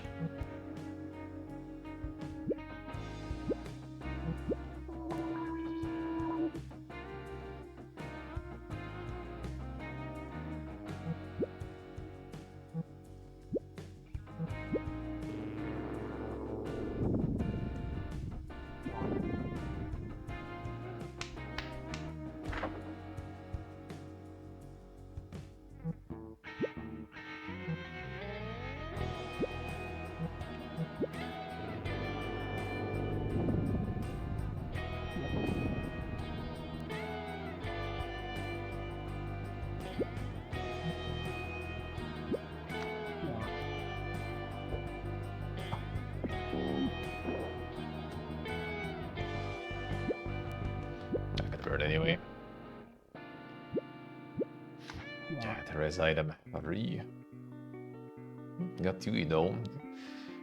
In exchange, I'll take it. To check out the stores, and what are they doing? Even buy only consumables, pretty much. Is there something more valuable? I got like the anti-sleep stuff there mostly.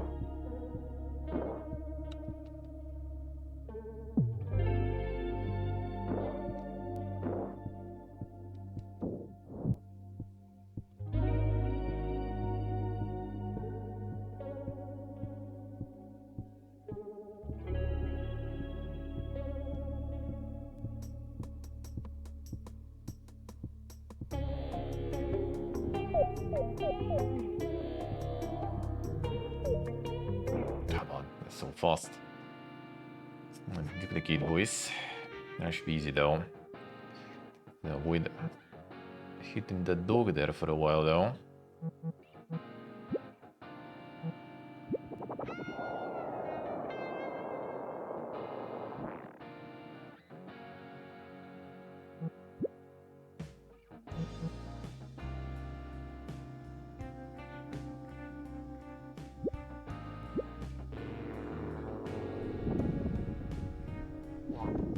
Started for the split.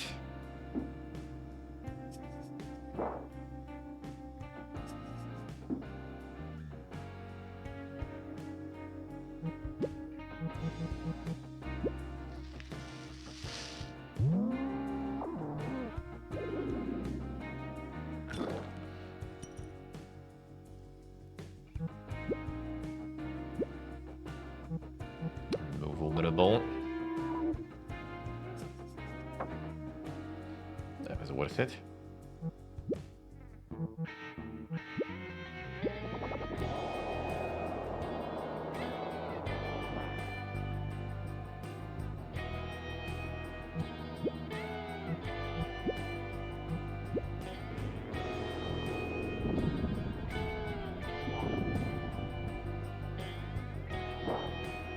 I haven't split yet.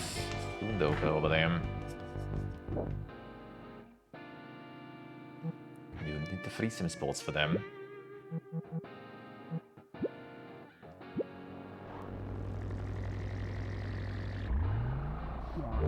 Live in the back there. This one too, nice. Just need to finish the raid one and we're good. It's gonna light me up probably. To make sure you don't split.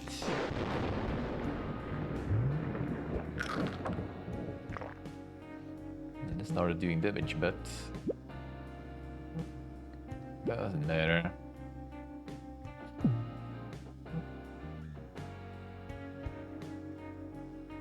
Actually, it's all crisper. Some of the foam gonna use the leak, and we're good.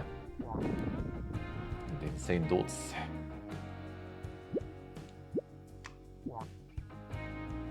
Not sure if you even need that.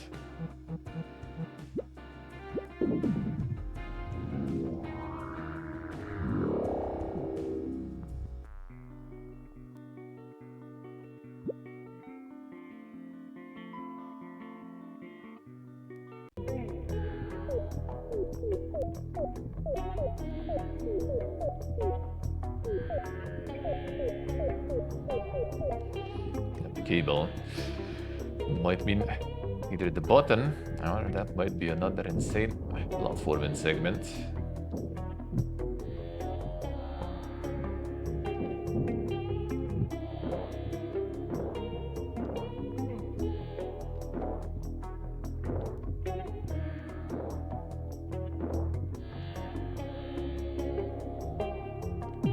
Good enough.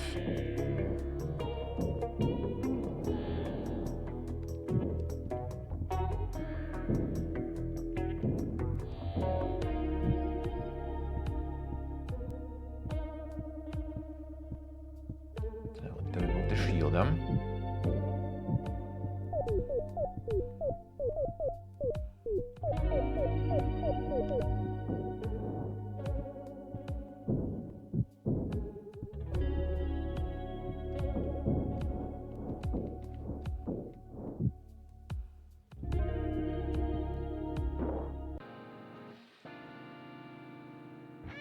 Sin wizard there.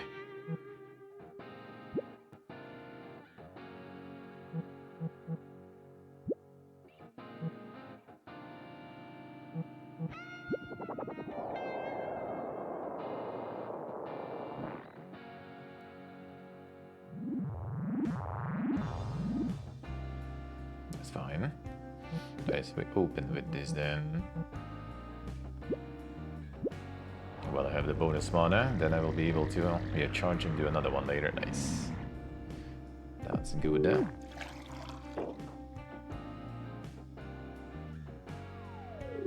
Heal. That's fine.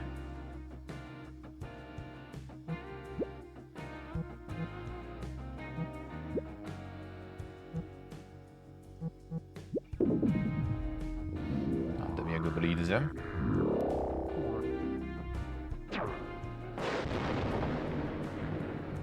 Wizard does the same. I see, stuns himself, so they can just ignore him then.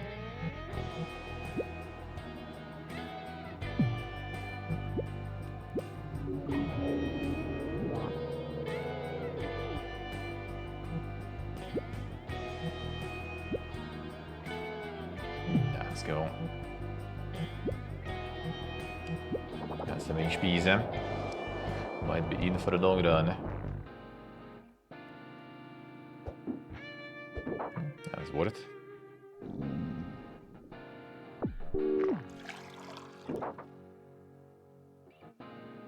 Damage reduction, I'll take it.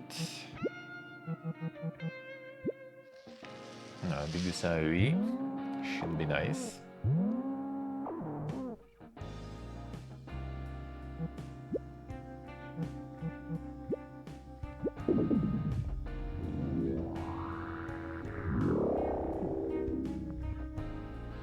Can crisp it on top, but not sure I will.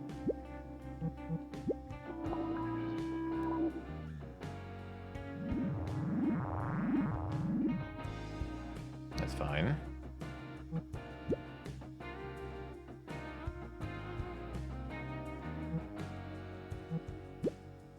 Get the crisper on you too. All the dots, triple dots. Then AoE coming in.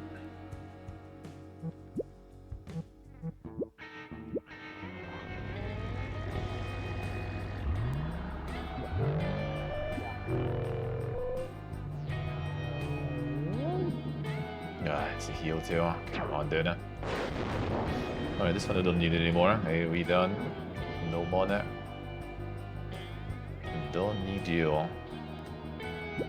Let's make sure bleed is getting.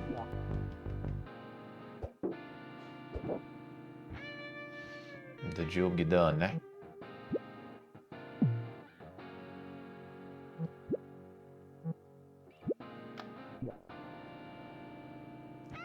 Did the job get done?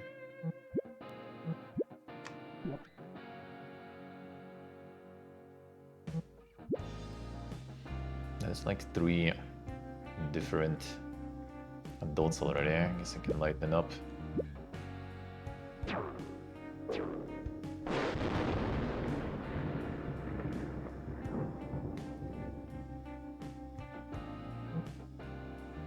Let's kill this one.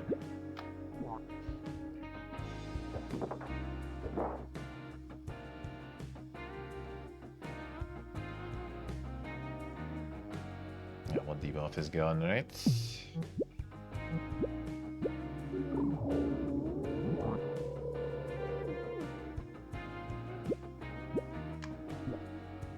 It should be dead, I think.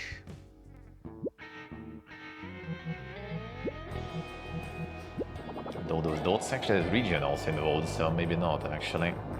Might need some damages in. No, it did die. Nice. Good. Good. 500, good morning. The quality games. The art. The art.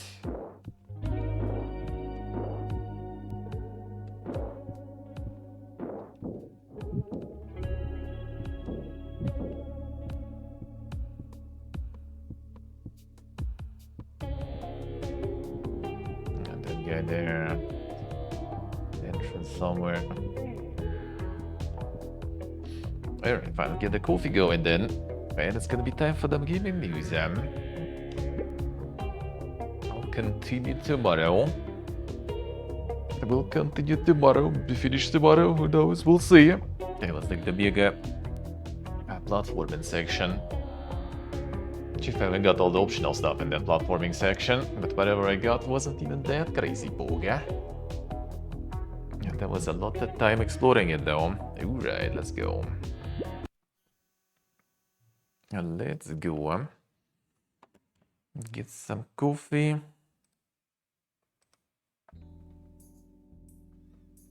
Músicas.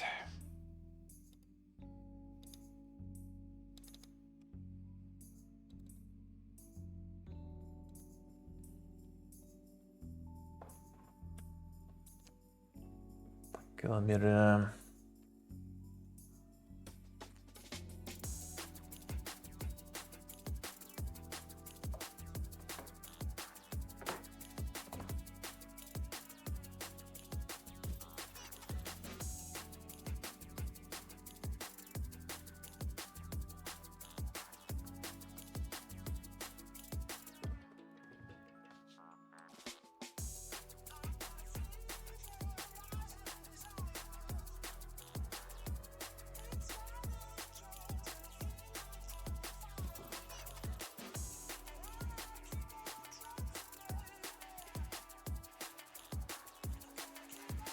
Let's go on.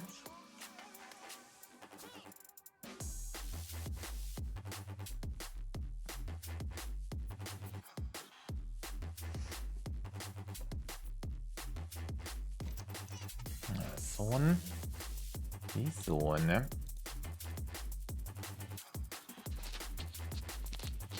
1 second, go to the bathroom, and let's switch and go to the kitchen. 1 moment.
Very good. Very good. Microphone works. Let's go on.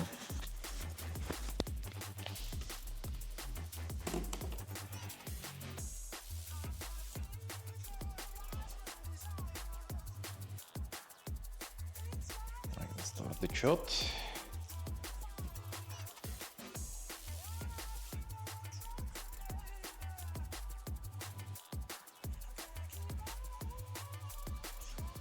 Go.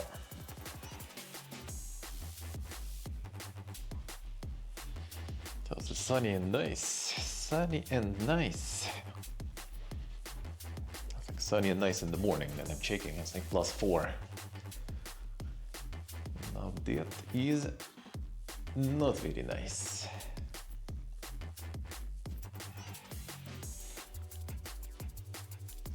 Resisting the heating still though. Resisting the heating. I mean, I'm still in the t-shirt for now. So, not too bad, I guess. Even though feels a little fresh already in t-shirt.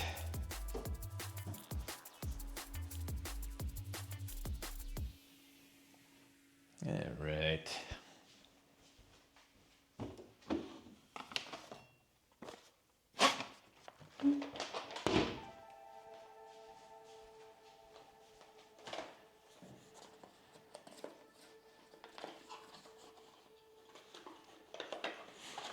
I just need to wait with this weather for a month more, a bit over a month.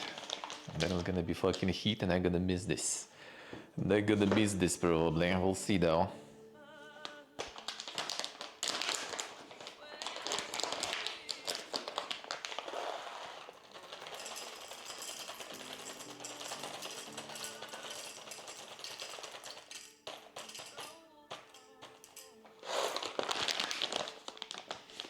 Maybe not really.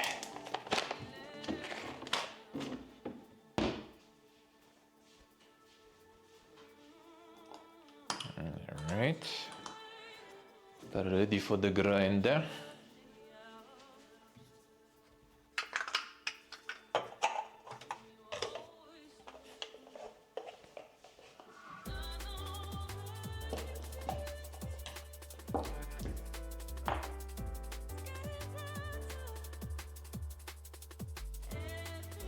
Let's go.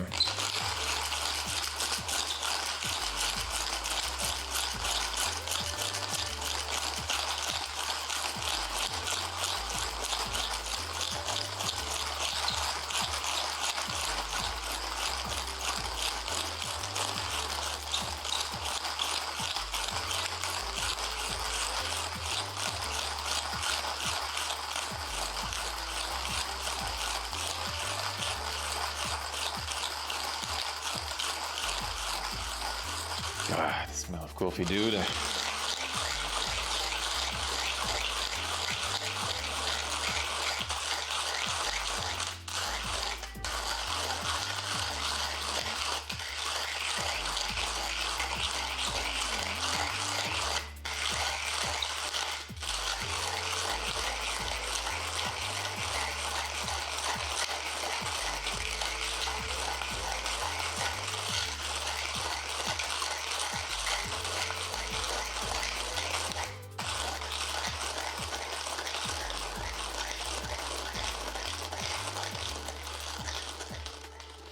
There we go.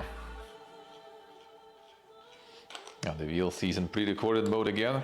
Come on, dude. Come on. The pre-recorded grinding. A never lucky baby rage.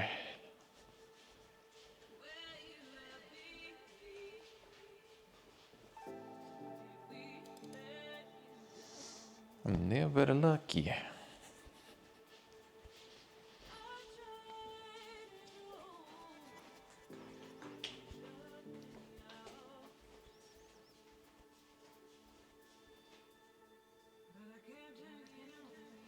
Let's go with the sun. Sun is probably still dank.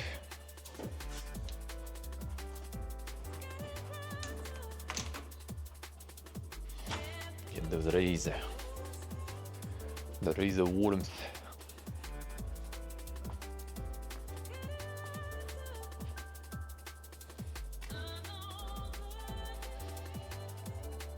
No shit gets today.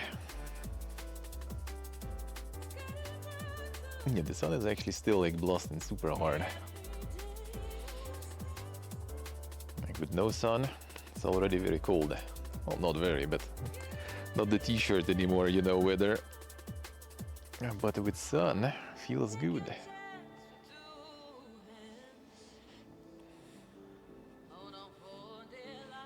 Some roses even trying to survive still.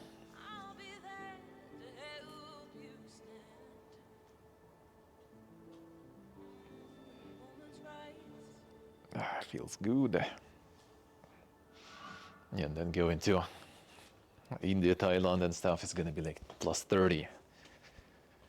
And humidity, oof, oof.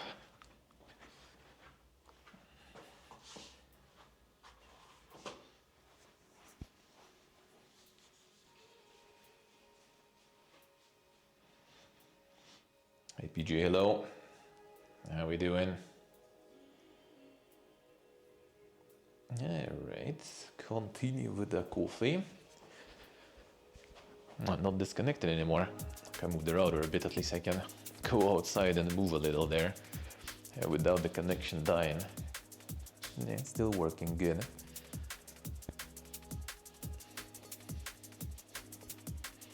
Like a bit different positioning on the router and it's over.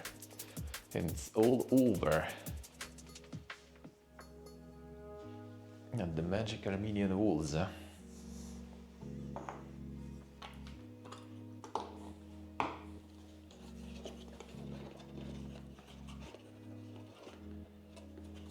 Which is destroying all the connection. In a moment, in a moment.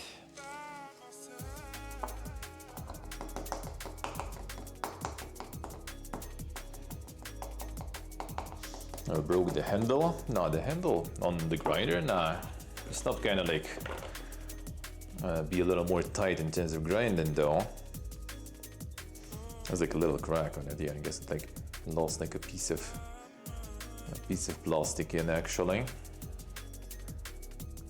Focus and there's a piece of plastic chipped in there. So I guess at some point I had some quality coffee there, you know. Other than that,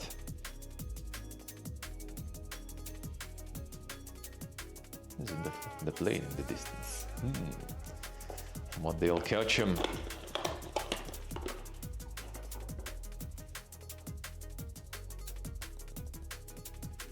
Instead of microplastics, at some point we had some macroplastics coffee, I guess.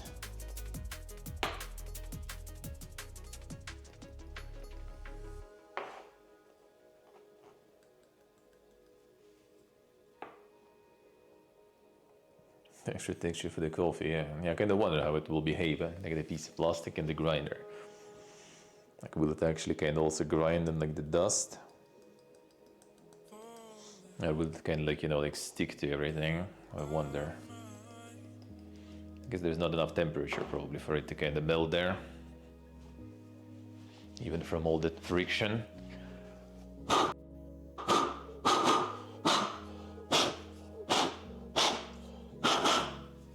I mean, that's why it kind of started turning a little more tight. Maybe that piece somewhere there still. Maybe gonna be time to refresh my grinder soon. Eventually, we'll get there. I mean, this one is already serving me well for a while.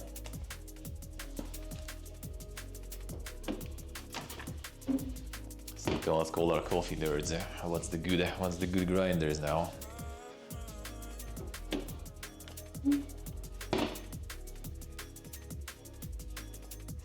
So hello, how are we doing? How's the life?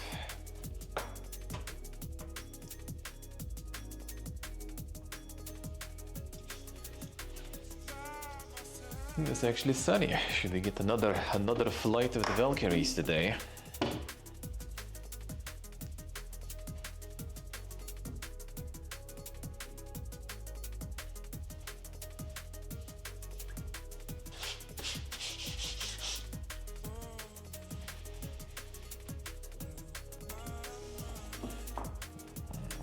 Food them a little bit. And bread is still alive.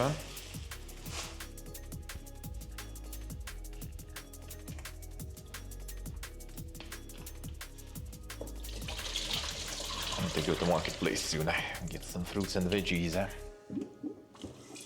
Maybe tomorrow, the day after tomorrow. I also want to buy some more halloumi. It's pretty nice halloumi here. I'm not sure, maybe halloumi dice, or I just kind of like, got it going good, because that was very tasty.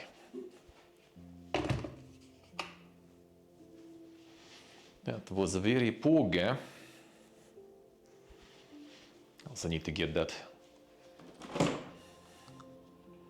What's the name? The falafel going. I guess I'll need also some flatbread or something for it. And get some sauce ready for it. Yeah, some insane za'atar. And I could use also for falafel, I guess. I got like some new cool thingies in the local supermarket. Like, you know, very niche ones, I guess, let's put it that way.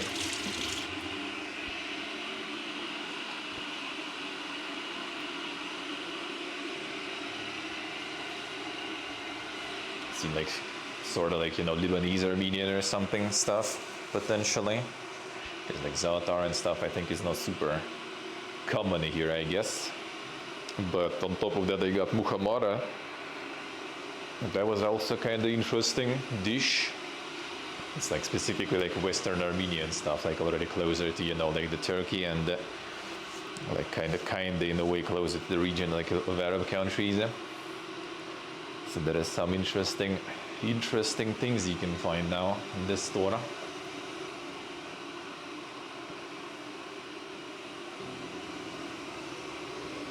When they produce this, actually, because the falafel is also from the same company. Made Yerevan, actually. All right. Interesting.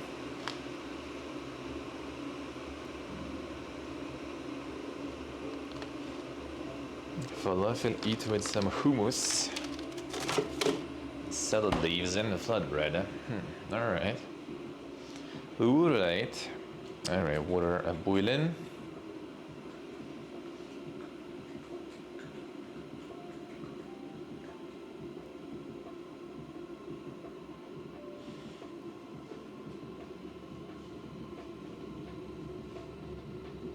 Come on.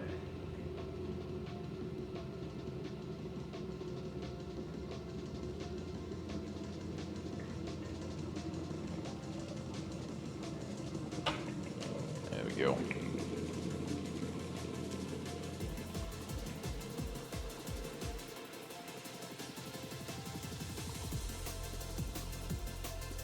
Sí, so I see. Yeah, that is nice. That is nice. Like trying new shit is always good. Yeah, we had some like Asian store. Well, still have back home. We go in there with my friend. Sometimes even there's like a really big food court nearby. It used to be kind of like the depot for trolleys, but since they removed all the trolleys in Moscow, now it's all electrobuses, and they got some different, you know, depots for that. And the building is kind of historical and stuff. They decided also to reuse, and they made like a mega food court, like, you know, fancy food court. Out of it, where you can get some like, you know, super dank cuisines, not like your usual food court, like McDonald's and other stuff.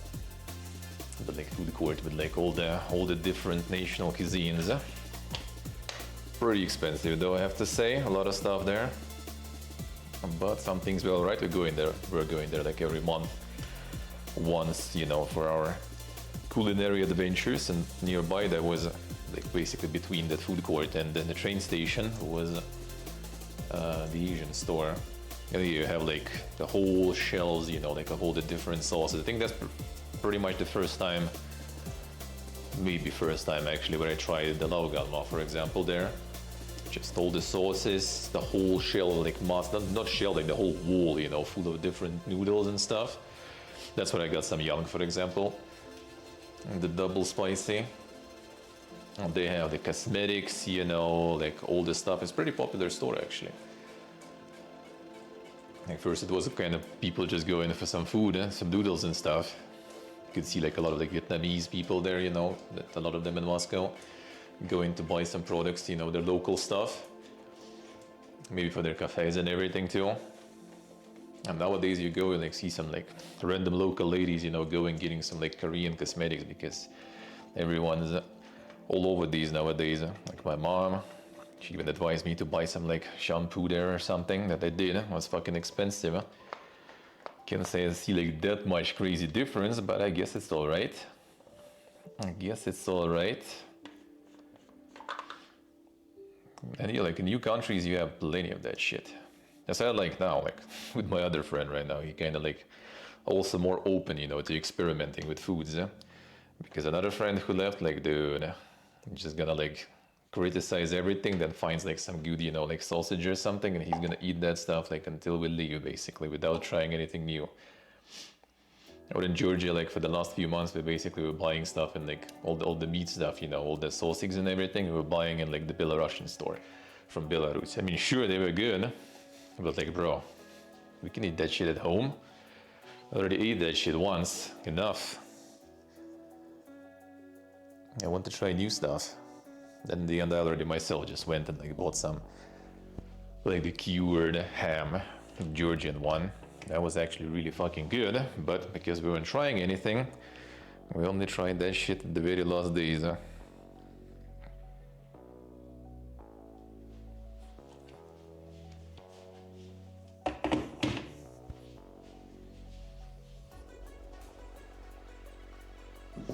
All that hair from that one shampoo, yeah.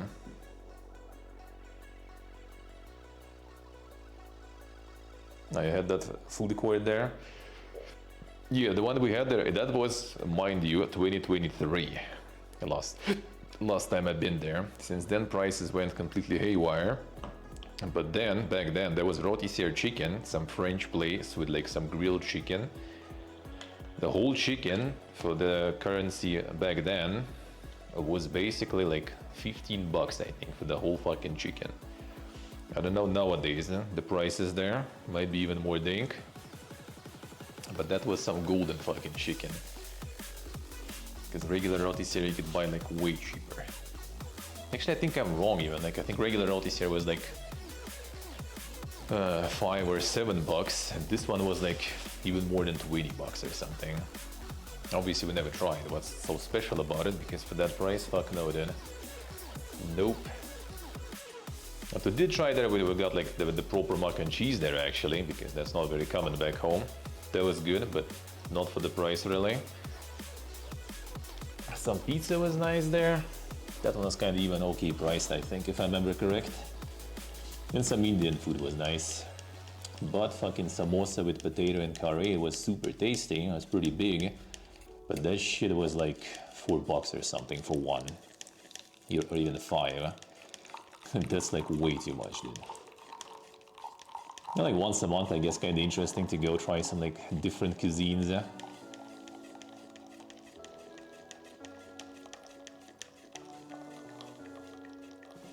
The food courts here kind of like don't survive really, I think. They have like one, I think, right now, and I'm not sure what is there. I think that all that food court is pretty much just like a bunch of the same Armenian stuff, just like in one place.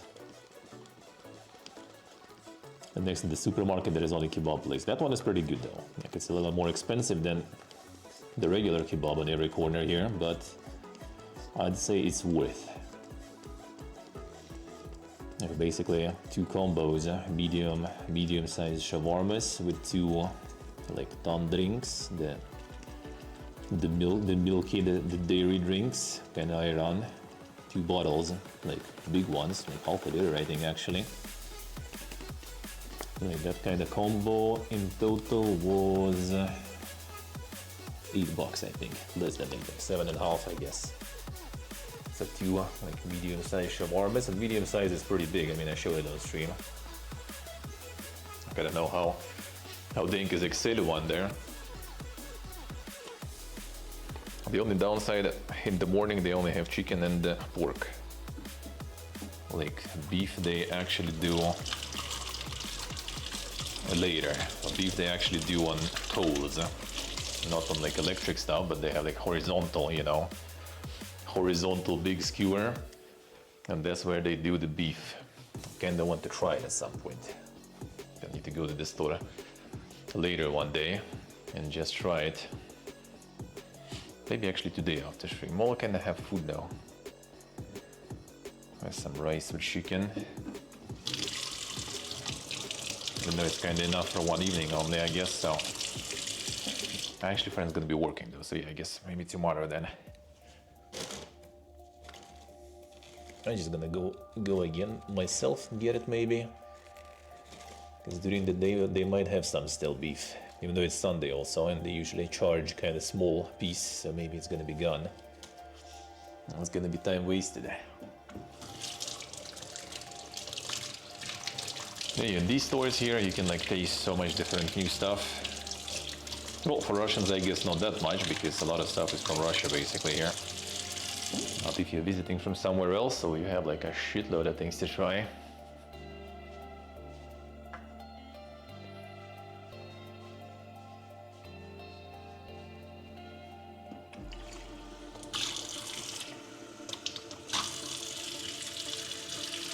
I'm just checking like on the map app, checking the time when that mega supermarket opens.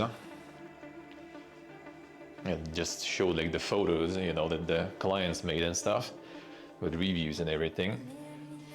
And just like accidentally see there, like, you know, the M&M's bounty themed. I'm like, bro, what the fuck? I need that shit. But I don't know when it was there, because totally not there now. I fucking love bounty. I love M&M's too, I guess. And that would be the combination I would love to try. But not right now. Already out. Already out.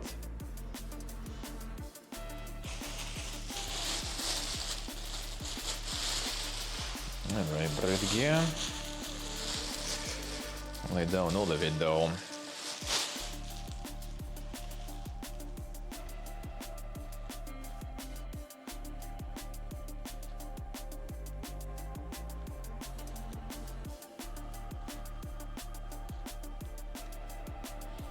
Not sure if they have a kind of like those rules or something in Armenia, but in Uzbekistan, flatbread, you don't fucking cut flatbread. That's disrespectful. Even though when you go to restaurants, it's always cut there.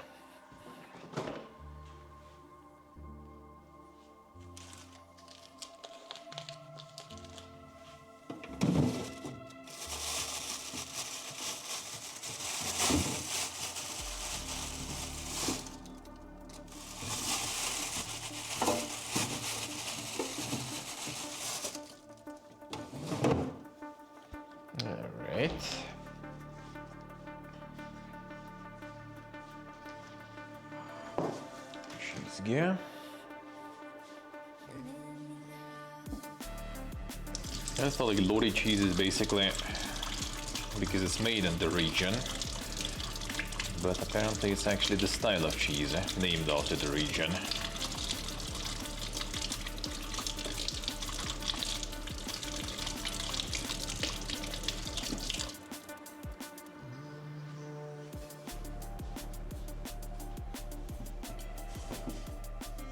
Okay, you can get here actually the insane beer snacks.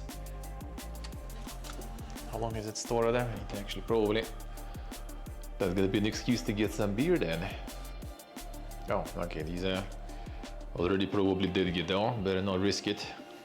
But here it's like basically the quail okay eggs smoked. It was actually pretty good. I had like a few packages, didn't open this one. Now this one looks like already did get those, sadly. But it was actually kind of nice beer snack. They also have like the whole smoked quails there too.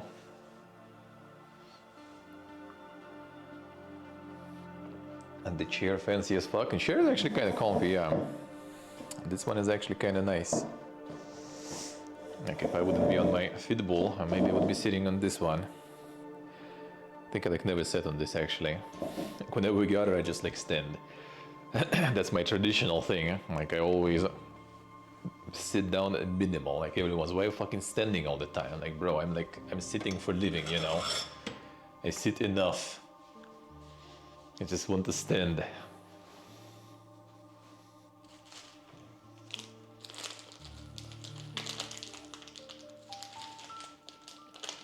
The cheese. This cheese is more expensive than And the marketplace one, to be honest, actually, now that I look at it, not really. How much was it? I mean, a little bit more expensive, I think. So this one is 3,940 dirham. So that makes it like $7 per kilo, I guess, pretty much. A bit more. Louis, thank you, Thor, thank you. How we do, man? And this piece is pretty much $2.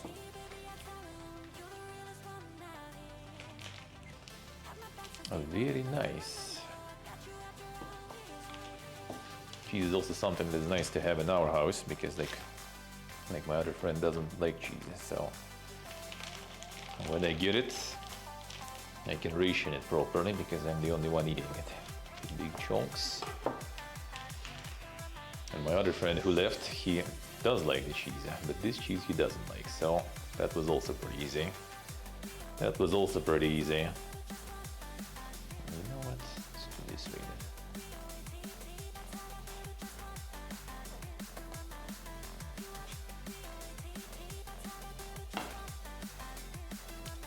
Convenient with these pieces.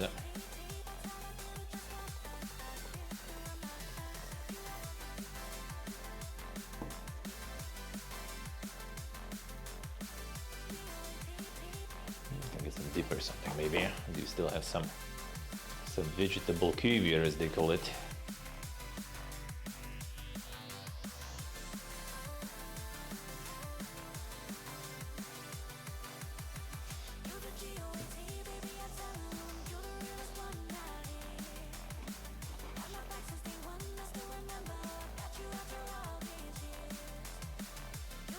I just get ritual done. True. That's simple. But for furniture nowadays, you do need to get really rich. That shit is the price of gold nowadays. It's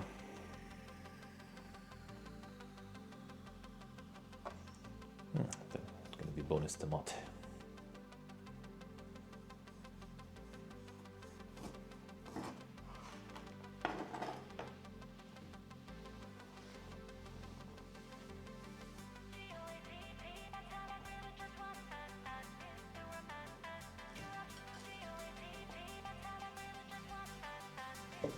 All right, fine.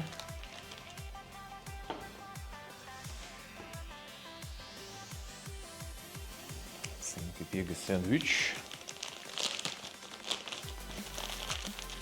Nice to have some spring onion and stuff, but we don't have any. Gonna go to the marketplace.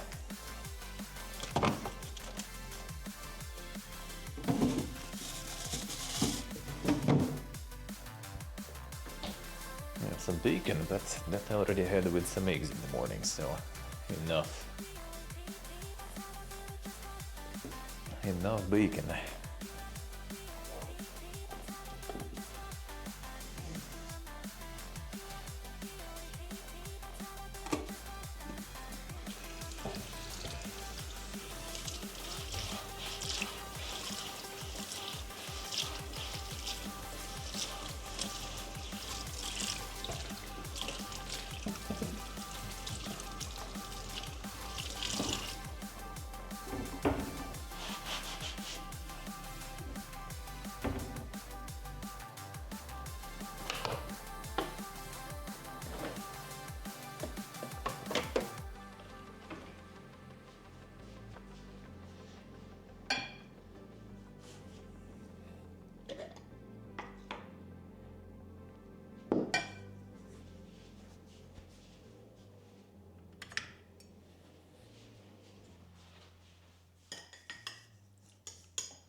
That's a bunch of veggies chopped and stewed together.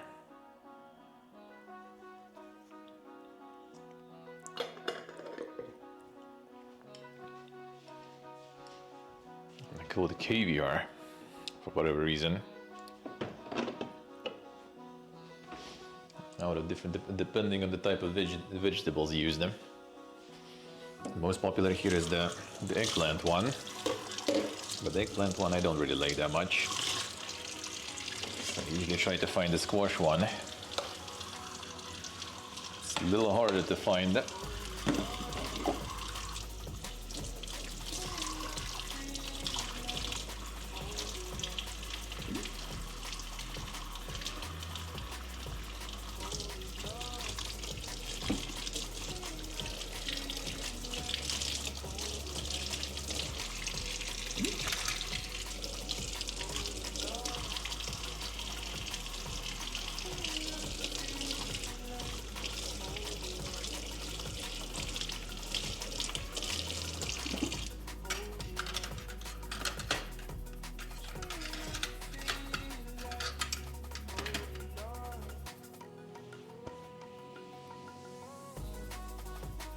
Go.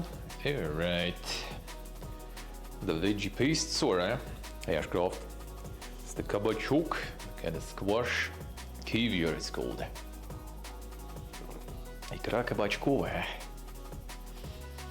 I'm gonna get my cup. Coffee's almost done. I'm gonna get some juicer then.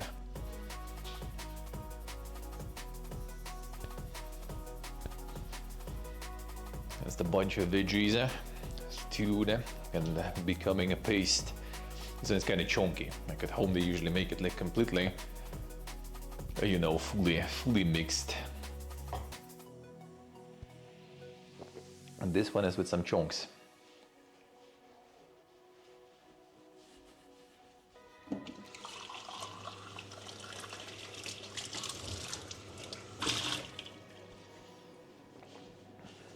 So the paste with chunks.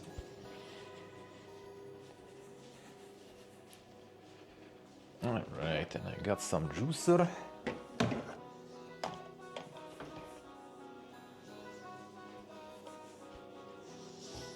It's the Armenian company, by the way, if you see. Some canned stuff they sell usually. And they sell some juicer. Tomato juicer with some chili. What I like about a lot of stuff here, it's actually not even tomato paste. It's actually pressed tomatoes and chili and salt. That's it. Nothing else. No water. No sugar. Well, sugar here I guess would be kind of weird though. But it's nice. Yeah, right. Give the PC. Since the weather is good, maybe we'll do a little.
Did you just go some weird? Then should you disconnect properly then? What was that?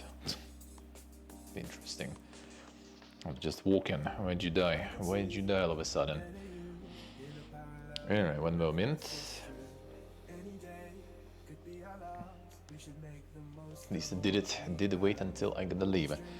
Alright, so let's go. Let's do another one today, maybe. Another session. Another little session. The weather is good. Gotta use the opportunity. Gotta use the opportunity. One sec.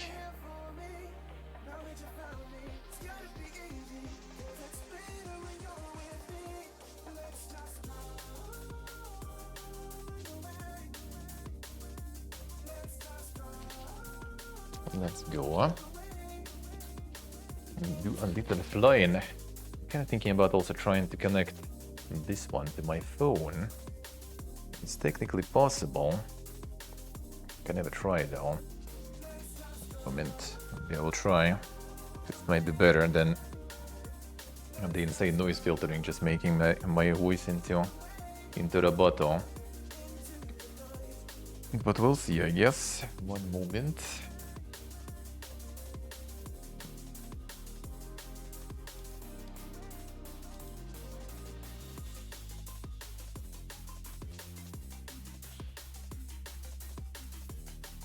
We'll do a little flying.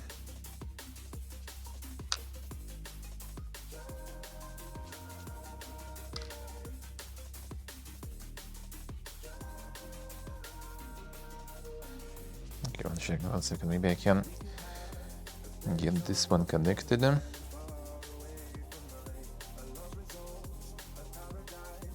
Seize my headset. No.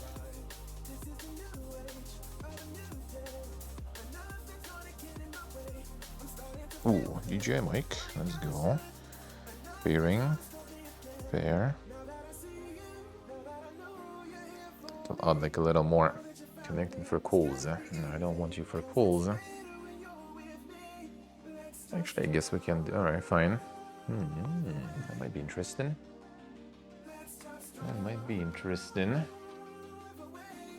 Try. I can listen to myself then.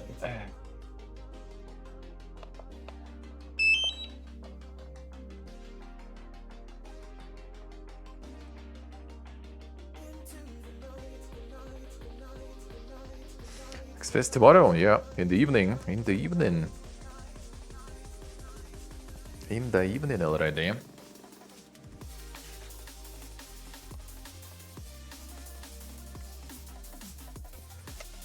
Right, one moment. Let me get my insane setting up. Now, cable first. Cable goes here.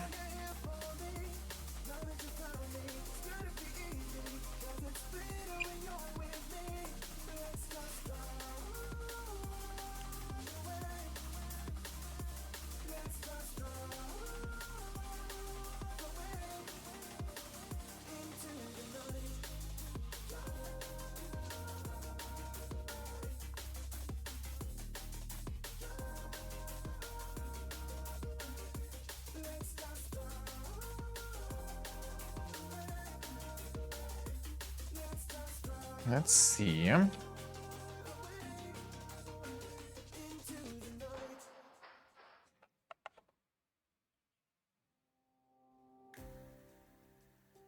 got the sound there that this way here.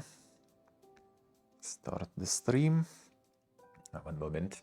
I want to listen first how it's gonna be. Well, I mean, you're gonna listen to. Alright, 1 second. Can I get the microphone? Is it? Okay, I think it actually does work right now through this microphone, right? Okay, let's try. I'll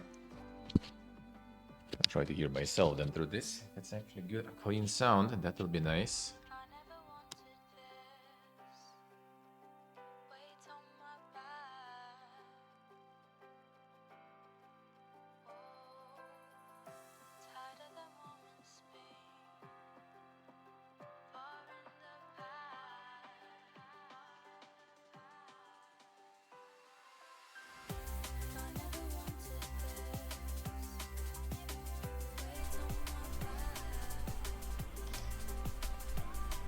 All right, good. Kind of loud.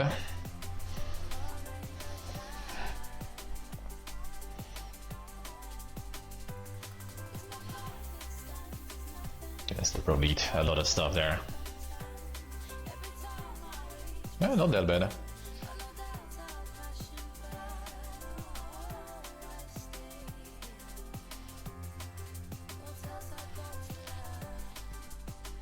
The Toad POV. That's POV of you asking for Skyrim.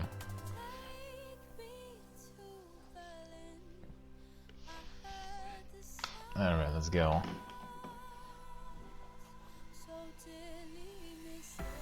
Can we launch from this? Alright, it's gonna be the noise again. But I don't know how it's gonna go. How bad it's gonna be. And we can actually like lower maybe more just in case.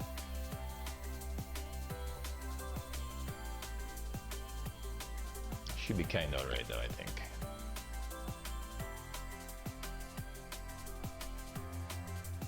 Let's see here. Peeking. Should be kinda okay, I feel. There's a sound limit, but yeah, there's gonna be a bunch of noise in now, so let's go.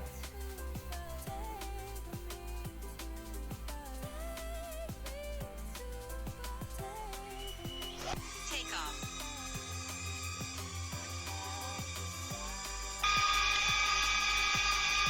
Which shoulder? Oh yeah, he's gonna be loud.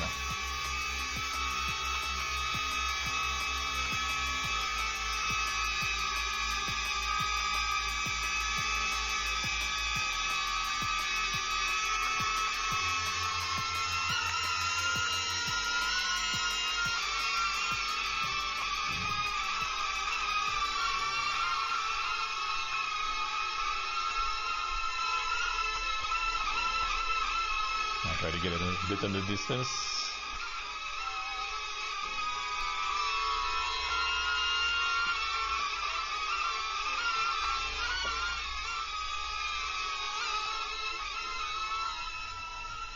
Should be less noise now. A little less. Home point updated. Thank you. And now the home point's here.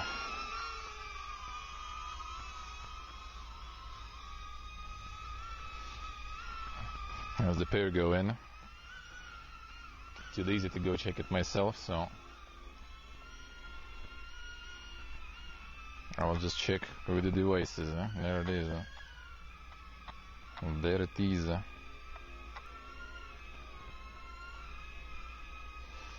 bit of VMD.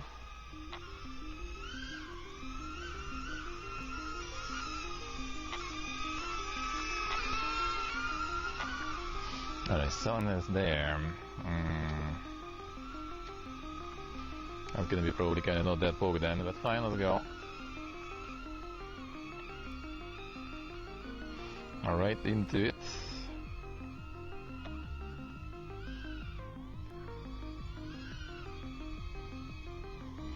There it is. Time for that life.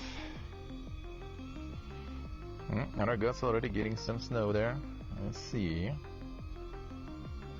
It's gonna be snow capped. Actually, yesterday probably was even more. I think so.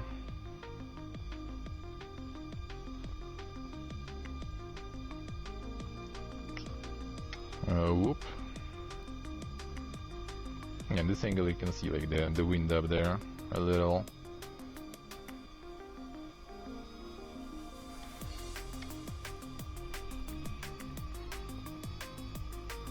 A little bit.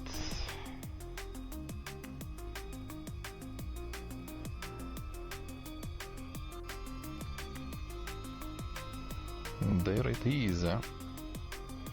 See the railroad there. Yeah, kinda. Like that peak in the middle there, that's the railroad. And we were leaving behind that railroad even.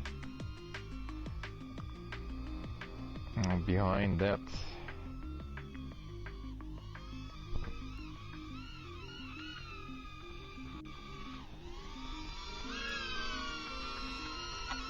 there it is. Ah, the sun. Anyway, right in my eyes there. Right in my eyes. Yeah, now that I got that, now that I'm allowed to pilot it all here, and you can actually launch it and stuff, feels good. And fly some outside. I could get like some FPV setup or something. On FPV that shit actually goes really fast.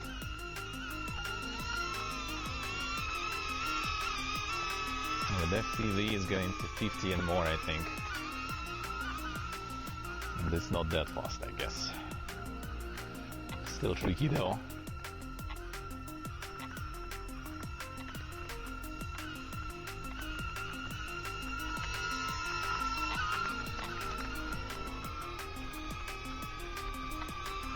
And FPV, I guess you can also do some yoga tricks and stuff also, I guess.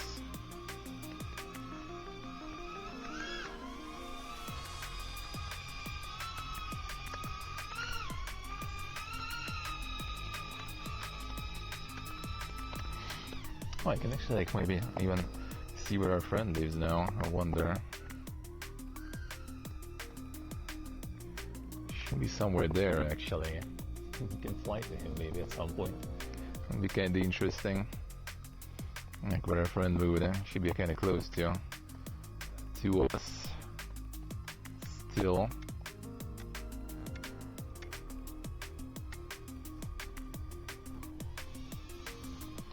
And down we go. Bird is flying. Not afraid of the sound. And not the best sound positioning here whatsoever. Some leaves falling.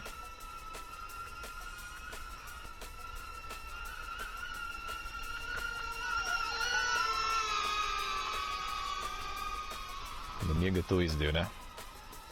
Toys for adults. Tend to build some, line with a bunch of obstacles and stuff. Just flying around.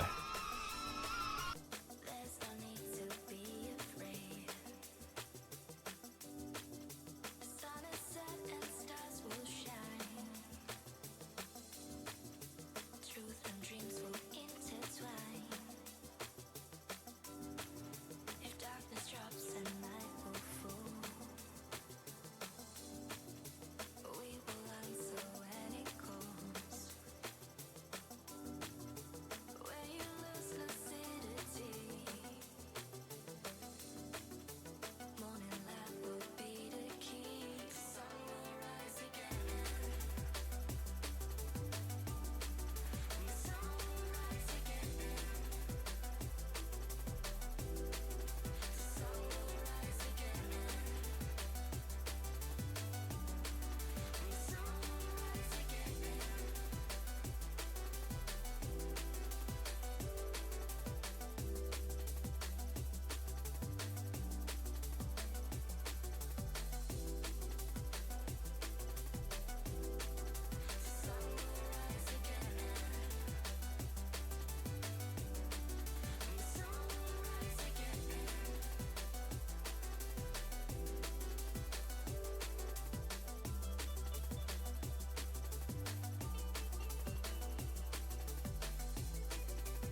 Come on.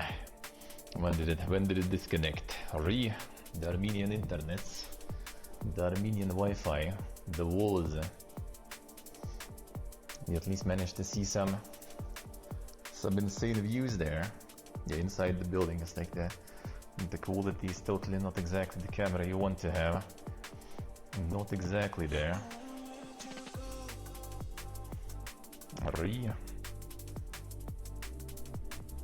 Lost like 4 minutes, 3 minutes or something, looks like, judging by the timestamps. Yeah, just the disconnected, looks like. I don't know why. I mean, no, actually not sure.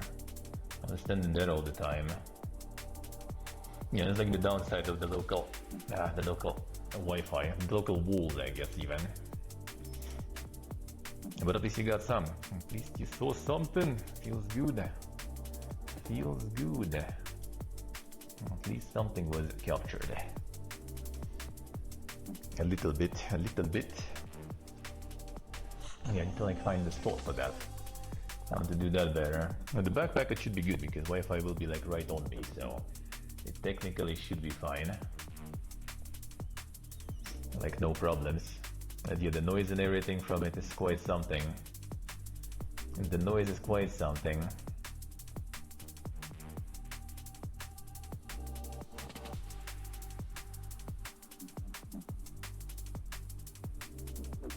At least you got the view there, right? Oh, we should be fine with that, but yeah. Unfortunate with the connection. Actually, I do have another phone I can have. Just let me know if there's gonna be the VLC going. And that is the VLC going. Let me check actually, when did it stop? When did it stop?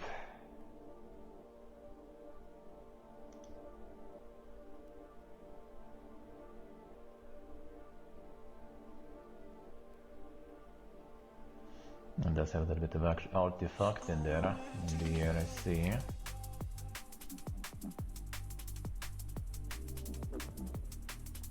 And then you can slowly move, it's actually alright.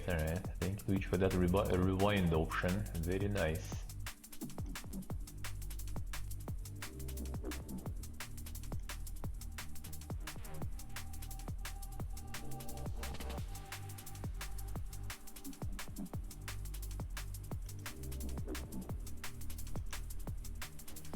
Like 3 or 4 minutes basically kind of wasted there. Still annoying. Still annoying.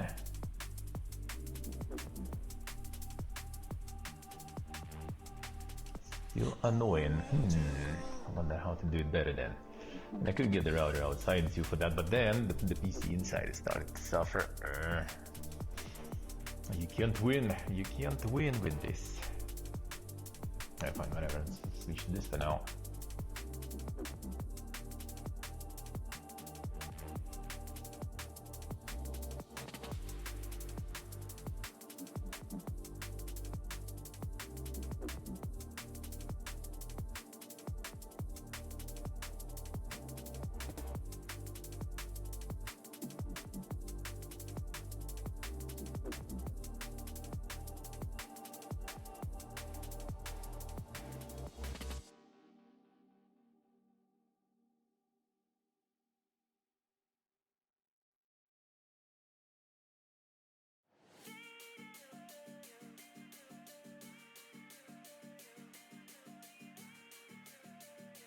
Moment, done. Alright. I think I kind of know where I went. Did it actually disconnect when I started walking around the yard?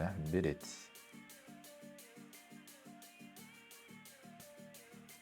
Oh yeah, most likely when I tried the follow.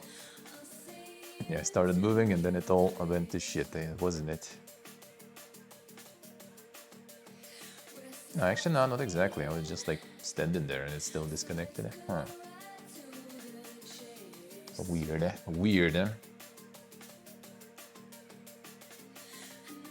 The insane anti-Wi-Fi rules. Whatever.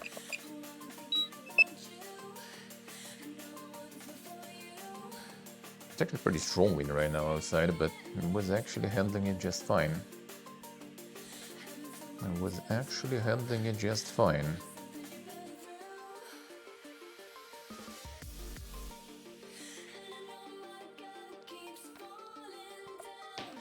I'll see, maybe there will be some more decent weather. I will give it some more tries. Trying and testing for now. It's good that you can get the microphone connected, but it's still really loud, right? The buzzing is still insane. Should just keep like the headset on actually. Then I would hear when the connection fucking died. Should do. Actually, headset itself gonna die probably when I go outside. Dude, these balls are insane. This material they use in the volcanic rock is crazy. It's crazy. And the insulation for the frequencies and everything. I wish it'd be insulating that well against, you know, the cold. I mean, it kinda does though. Kinda actually does. Apparently pretty good too. Alright. I'm just gonna put the charger on. We'll see if it's like some other day with good weather. We'll do a little more leaving around a little more. A little more. Just need to make sure it doesn't disconnect though, but that's a tricky one. That's a tricky one. Battlefield going home? I mean, that was expected, really. With Battlefield, that was expected. Battlefield is massive. It always was. And now that people are kinda hungry, you know, for a good Battlefield. And people been hungry for a good Battlefield for 4 years?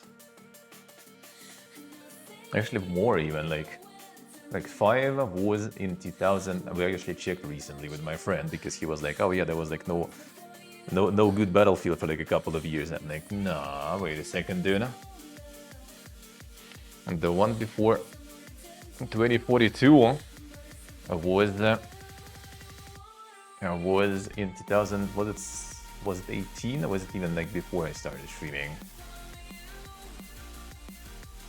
It was 7 years, I think. In 18 then it was, right? Battlefield 5. It was 7 years ago already. That is insane, dude. A Monster Hunter is almost massive. Well, Monster Hunter actually did the numbers though also on release, didn't it? If I remember correct. Alright, one sec, let's get back to... Let's switch to our game show then. I'll watch some stuff. Check the numbers while I'm throwing some food in real quick that I made. And I'm just gonna open all the tabs for us to check today. And let's start it up. Yeah, sorry for the disconnect. I need like some way to tell the disconnects in a good way.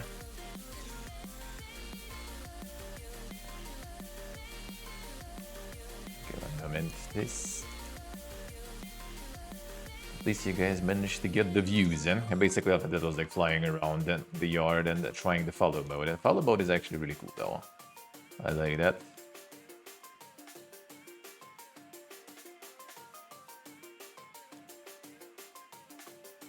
Sucked that it's kind of artifacting a little bit when you actually fly on it, but to show the view is actually alright as long as you're already keeping the altitude and just like stay and like turn slowly, it's fine. That might also be artifacting because of the wind actually. It like tries to like digitally stabilize them and it just kind of like crops, you know, the edges as usual. And that's why the edges are being artifacting, because it's like shaking pretty much. Okay, 1 moment.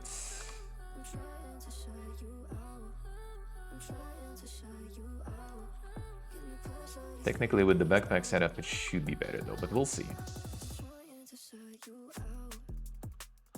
Yeah, opening the tabs.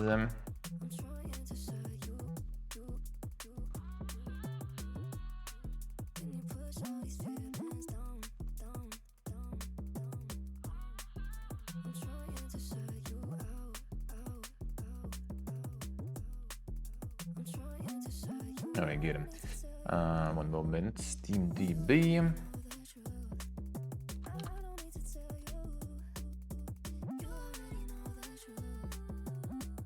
Smíčkáty go Rize.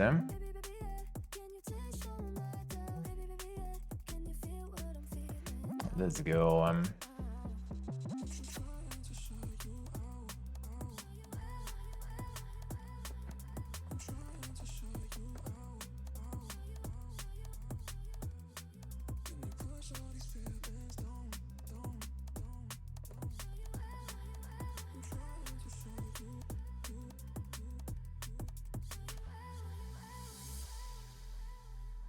All right, let's go.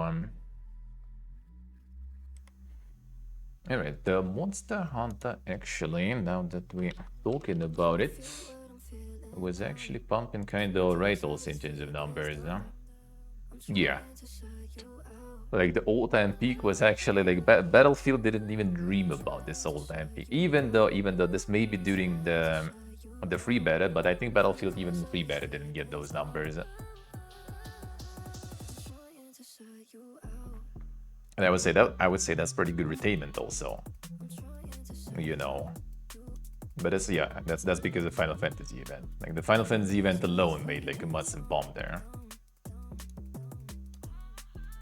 Like if I assume this was the beta, right? Major update. No, this was released then, right? Release date 28th of February. Yeah, okay, so it's like it's actually released. It's not even the free beta or something. So, like, Battlefield is not even like I'm not even surprised, man. Like the franchise that is massive can do numbers, dude.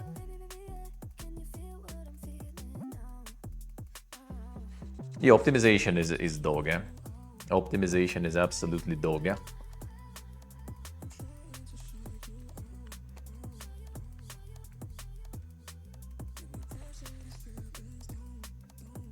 Like it almost doesn't matter what kind of PC you run in.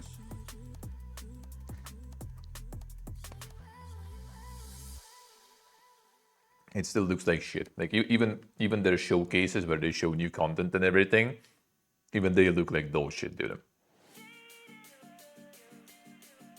Hey sheep, hello. I think even premium gamers are not really getting that good of a result out of this game. Like even if you have Beast PC, it's still gonna look like shit. It's gonna run better, but it's gonna look like shit.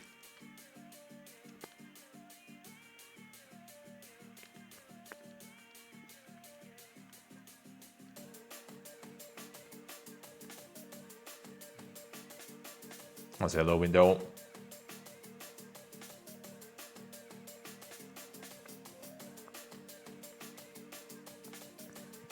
Progression is not that good, I guess, but for someone who just tunes in every once in a while to grind a bit, it was fine. Like I was kind of okay with that.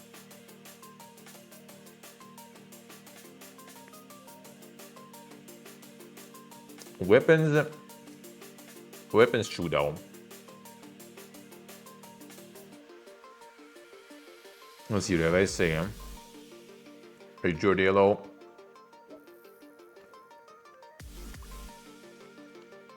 Yeah, in that sense, true, yeah. Even though, to be honest, crafting some of the weapons was easier than Ardian one, getting good rolls.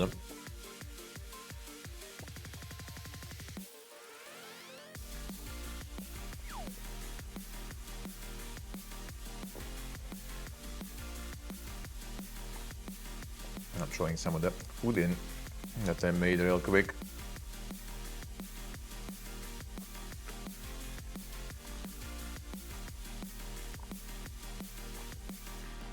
How's it going, Jordy? Yeah, well, but basically, what we're about right now is that the results of Battlefield are not that surprising. You get something good in the franchise that people love and people wait for. Are you gonna succeed? Even with kind of dog shit like Wilds.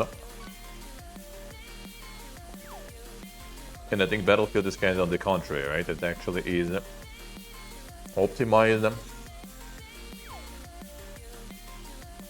That's really nice. I did kind of hear that some people even complain that the graphics are not as good. I guess when you have nothing else to complain about, you need to to whip out something, some good old.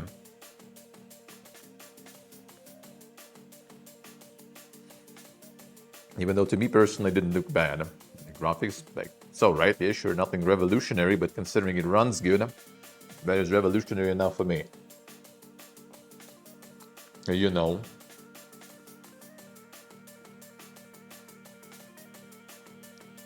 You think memes hello?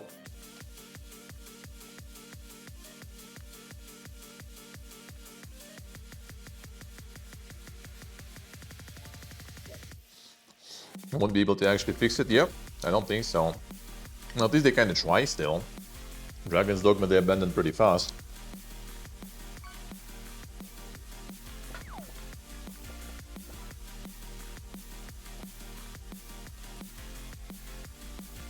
Too little too late. As long as they still try, maybe they'll get somewhere.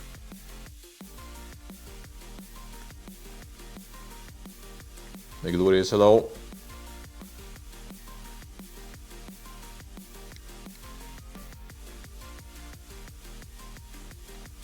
No bombing allowed. Enough of that nowadays, man. Enough of that nowadays, eh?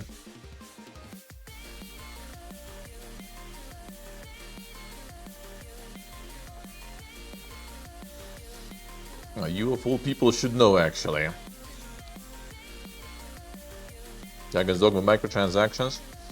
That's the funny part. Microtransactions were useless. Like, they were absolutely not problematic. Well, the fact of their existence was problematic, 100%. But they were absolutely useless. So I don't know why the fuck they added it. But also, if the game would be good, and if it would run good, yeah, like DMC, for example, right? DMC, like, yeah, it was some people also kind of be like, oh man, microtransactions suck and stuff. But everyone still enjoyed the game, and the game still was kind of like good reviews and stuff, right? It's like with Dragon's Dogma, I think the problem was actually it was the running like shit. And then it's like kind of how it works nowadays, right? You have some like problem, and then if there is like a serious problem with the game, and all the other problems just gonna get like, you know, like piled on top of that instantly. Theo Blong, hello. Kind of the same as like people like molding about the Vogue stuff and all that shit, right? If the game is successful, like that yupping just kind of like not even heard. Everyone like ignores that shit. But if there is some issues, then it's instantly, you know, people start trashing on it, and then people also will remember about the Vogue stuff and everything, and all the Vogue people also start like anti-Vogue people start going like, ah, see, that's because it's Vogue, that's why it fails, you know.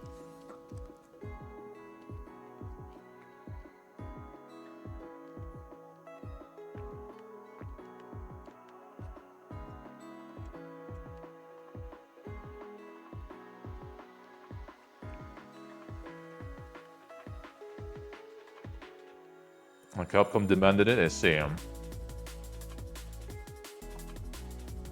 It's just check mark microtransactions there. But the problem is, yes, like the real problem is the performance and stuff. Like all the other stuff was just like piled on top of that. Performance in Dragon's Dogma, I think, is the main problem, because it's literally the same engine as like Monster Hunter, right? Same problems that Monster Hunter had. I think they maybe even managed to optimize it a bit better than Monster Hunter, actually, considering it's even bigger open world and stuff. It's kind of impressive.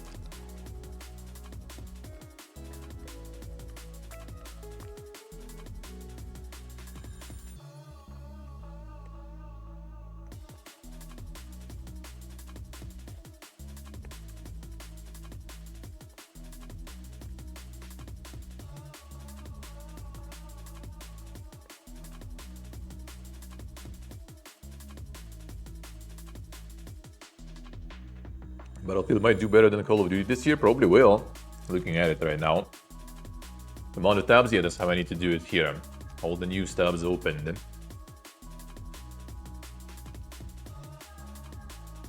See window essay. The glorious, yeah. I hope you managed to sort something out there. I don't know what to advise with that shit, dude. I don't know what to advise him. Venting another sucks, but I don't know. I haven't been in that bad situation to know what would happen for me, so it's easy to say just don't.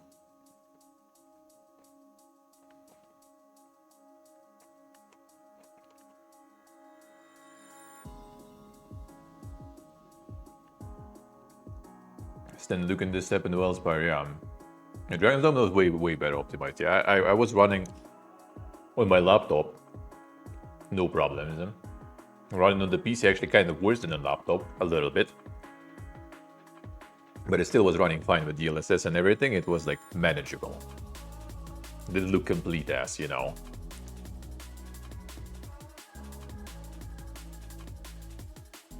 So they say,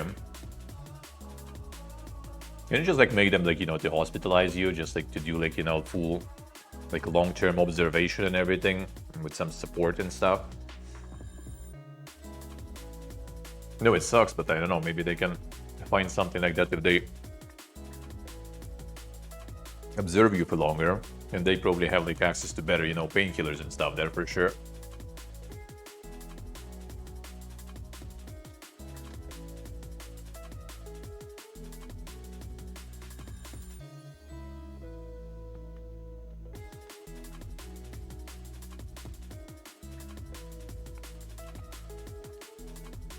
To do that while being at home, I mean, true. But maybe they can do it better.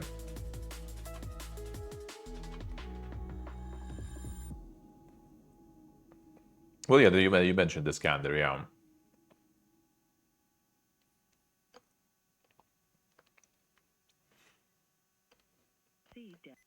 Yeah, not sure, man, not sure.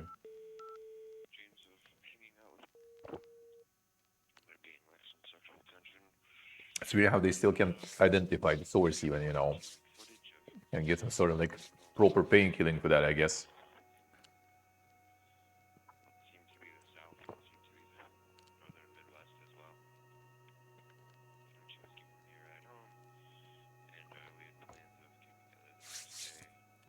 Alright, so let's get to the action.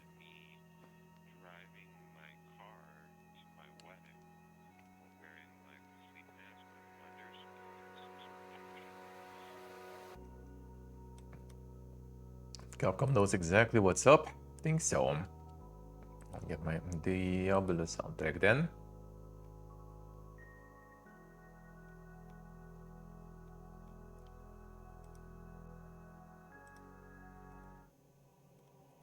Alright, let's go.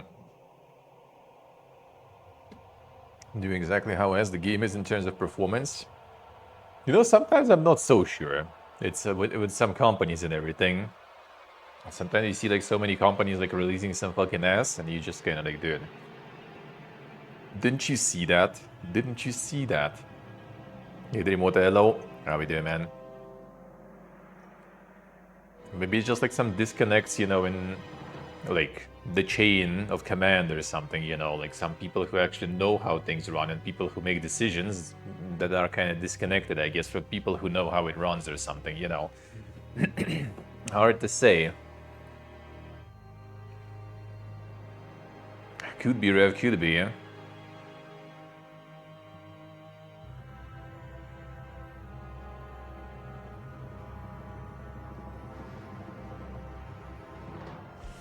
Let's see, Gloria, let's see. Well, I mean, everyone's still kind of, yeah, maybe they want to try to figure out, like, what they can do with it to kind of fix it or something. Not so sure, not so sure.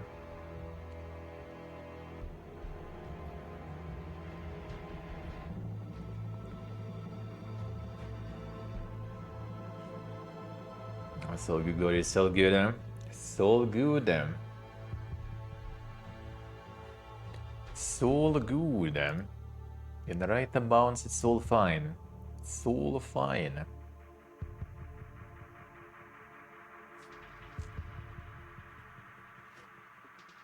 Now, Doom even starting with like 2016 was actually like really good in terms of optimization and stuff.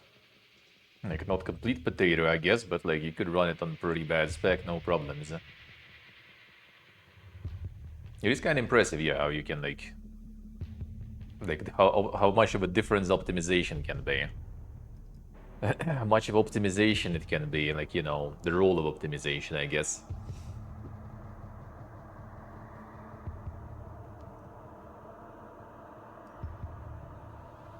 Tony Weird's first time chatter, yeah. If you like rolling right in with that stuff, yeah, then no one asked. Then no one asked for sure. Eh? For regulars, you can have a little bit of tolerance for that, even though still you always need to be conscious about that because you know not everyone wants to listen to that shit. So there's always some limits.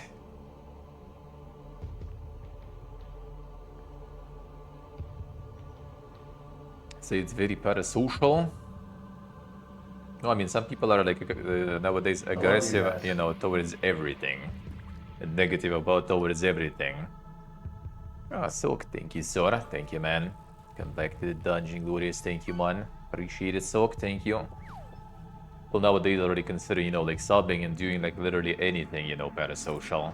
The only like the right way to do is, yeah, like, you know, like the stolen laptop, you know, neighbor's Wi-Fi, all that stuff. And completely shitting all over the streamer. That, I guess, is the proper way to watch nowadays, eh? Everything else is parasocial nowadays, eh?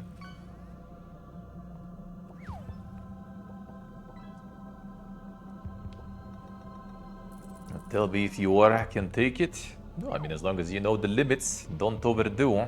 Don't overdo, and it's all good. It's all about reading the room, the right time. You know, the right amounts. That's how it should be. That's how it should be. And the entity is fine. And the kingdom is for free for the weekend, I guess.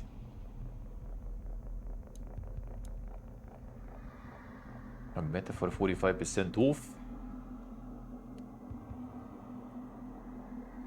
90% off inside, eh?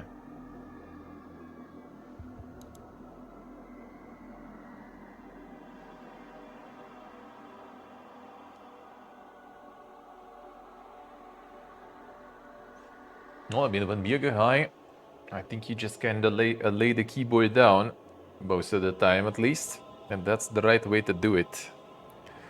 And that's the right way to do it, because some people very high or drunk, they don't do that. And that's a big mistake. That's a big mistake. I didn't really vibe with that one. Yeah, that one didn't like do that well compared to the previous one. That one didn't do that well in general. Stalker 230%. Pumping more updates there.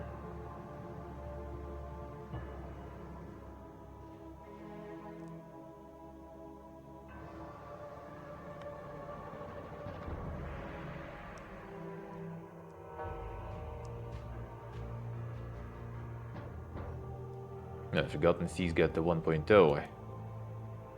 What's that shit about even? Craft your ship in a bottle.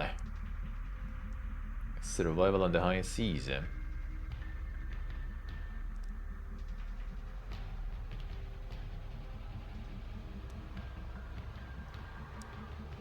The insane pirate survival.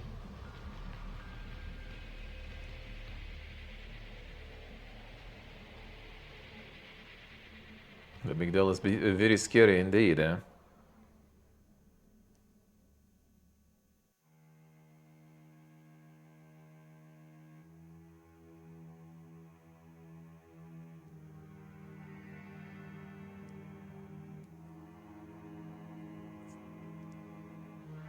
Sigdori, they say.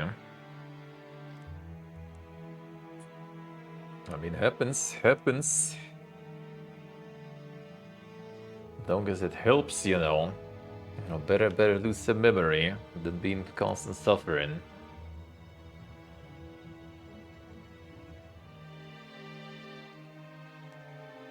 Defend the ship from dreaded pirates.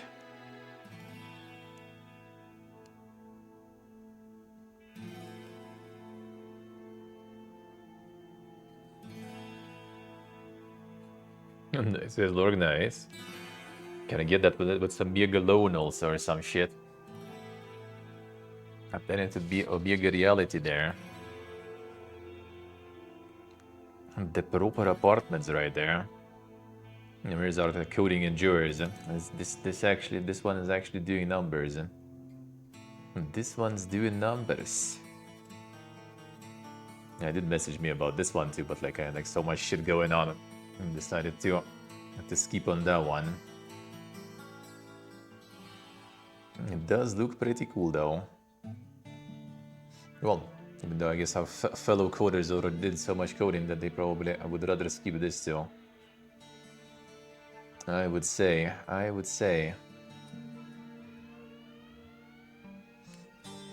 Program and optimize drone to automate a farm. What should do the work for you? Collect resources, unlock better technology, become most efficient farmer in the world.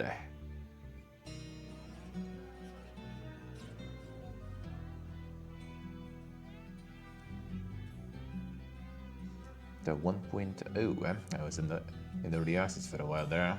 How long? 2 years. 2 years, a bit more even.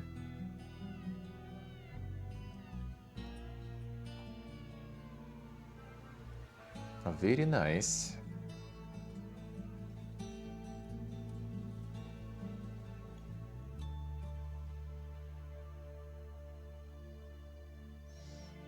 Sigdor, as I say,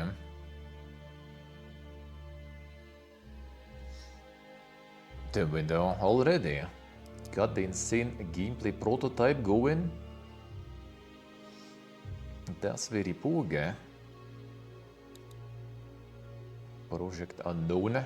Damn cool horror game where you can feel the frames already from the get-go.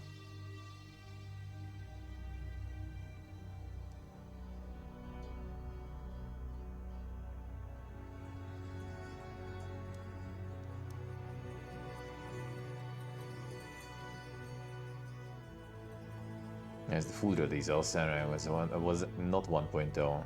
Damn, I haven't played this one even. Insane. Didn't get the seal of approval yet. Since July 2024. Insane.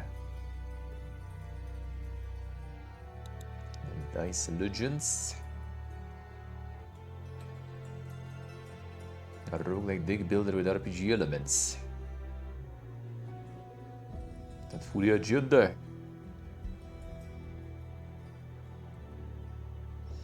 I'm making things the player will actually play, I say. So you got like all the mechanics and stuff, now I need to get the levels and models. Are you still doing platformer, or are you already kind of like changed to something else? Very good. Very good.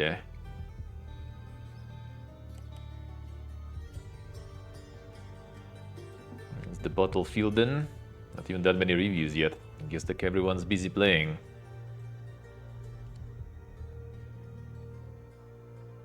Classic Zelda with rock, paper, scissors mechanics, alright. It's kind of like the RPG, like some top-down or isometric stuff. Very poor, That's the Little Nightmares, oof. Little Nightmares, not Poggin. That seems just way too short for what it is. Spoilers, Pog. Mid. Paid $65 for a game that took me and my body 4 hours to complete. Alright, I see. Not that good apparently, alright. Other two were also short. I mean, yeah, they weren't really long.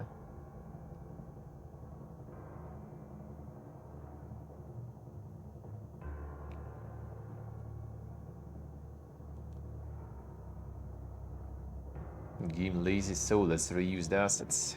Recycled ideas.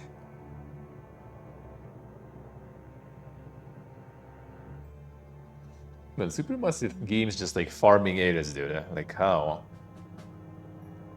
How? Like what was actually like Pog that they made? Like Until Dawn, and since then it was always kind of like mostly kind of like very mid. Sometimes a little above, sometimes a little below. I feel. But they still pumping, dude. And they still pumping.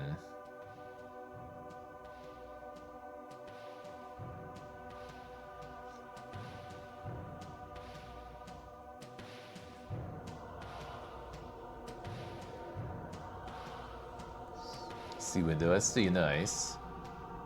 The true next Little Nightmares is Reanimal, yeah, that's the same devs. That's the same devs.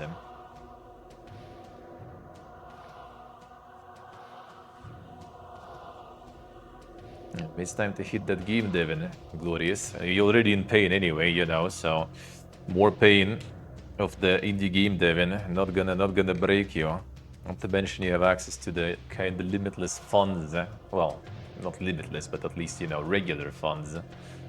Already way less pain in indie game, Devin, compared to Ultan. Ultan just in pain, with no funds. It's when 1.0 I think released, right? Seems like it. The tactical turn-based. Apparently roguelike-ish also, wasn't it? Turn-based, recruit, adapt. Grow stronger with every run, right? Meta progression, I see.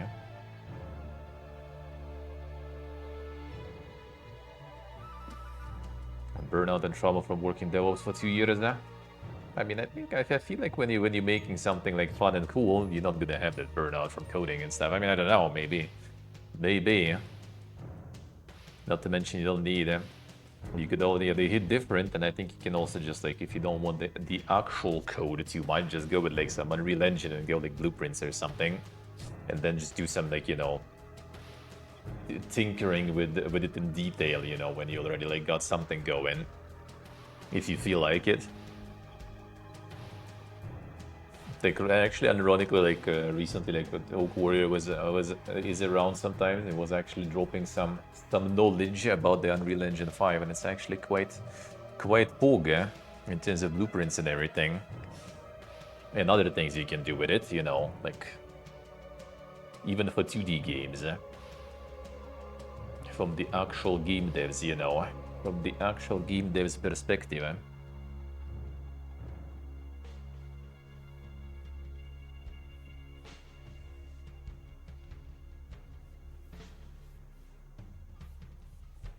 We'll see. The Pregario simulator is there. And the Valor Mortis one. Which one was that? Familiar. Gonna have a bunch of demos next week already coming. A lot of demos. It's time. It's time.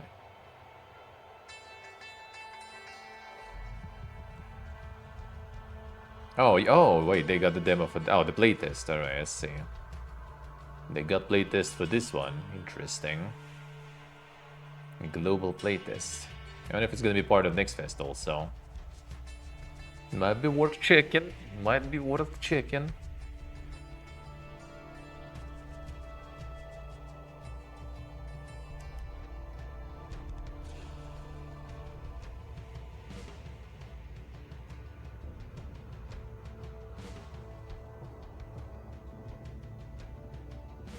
The Aurora. Mostly positive, That son. Almost very positive though. Why this one not Bogan? Got the whole cartoon there going.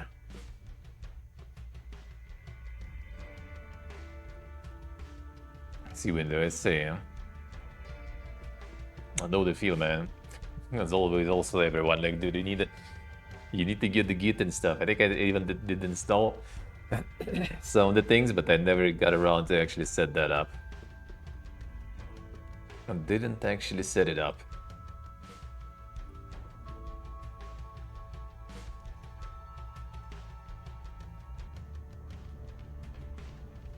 Similar to Hell Is Us.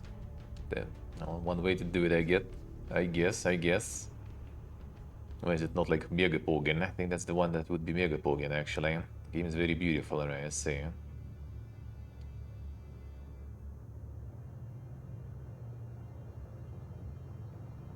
You can look inside the game files original sketches to clarify confusion about AI uses in the art. In fact, you see what's called chromatic aberration. Hazy dreamlike blur.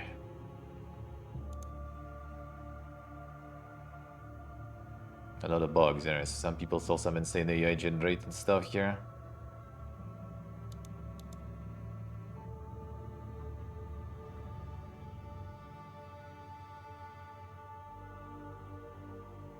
Style over substance, I see. No, looks like there's some bugs and stuff. Well, looks like a bunch of bugs,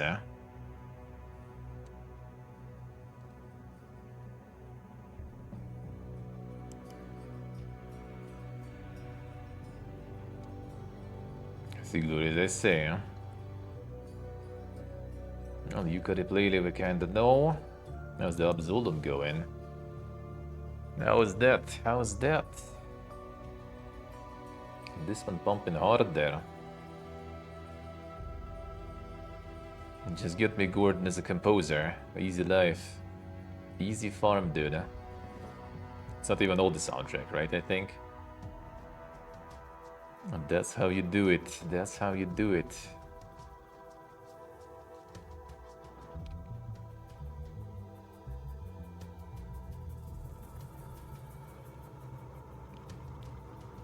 Controls required for local multiplayer, I see.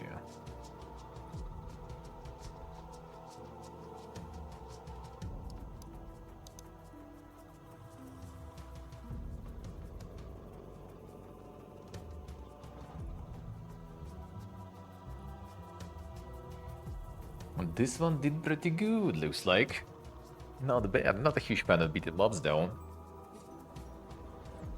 Not a huge fan. A roguelike that kind of kills it for you. Everything needs to be a roguelike. I mean, that's how it goes, man. You either just get, you know, something like a really big with a lot of money and time dumped in, or you just get something kind of smaller, but then get some meta progression and rogueliking on top of it. It's just easier that way. Then you kind of create this like division of value, sort of, right? Because there is so much replayability then that people can dump all the hours in. Pretty generic overall. Well, I mean, that's the beat 'em up. Like beat 'em ups for me also kind of look more or less the same, to be honest, personally, because I'm not a huge fan. Haven't played a lot of them since, you know, like the very early ones on like the early PC, early consoles and stuff. Since then, I haven't really played them a lot. So and I'm not a huge fan of the genre, so I can't really say. I guess well made. I guess looks good. Sounds good, looks like too, right? So why not? Why not for the price? Seems like good value. And the Mega Bonk still bonking there. How's the list reader actually doing? That was actually surprisingly pretty cool. 100% positive, huh?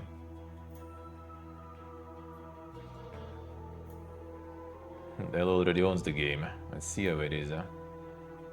Got the seal of approval. Man, it's pretty small though, so... But was good, huh? Was very good, huh?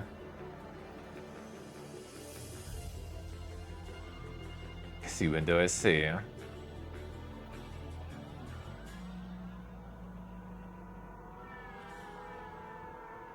Oh yeah, this game was actually pretty dink.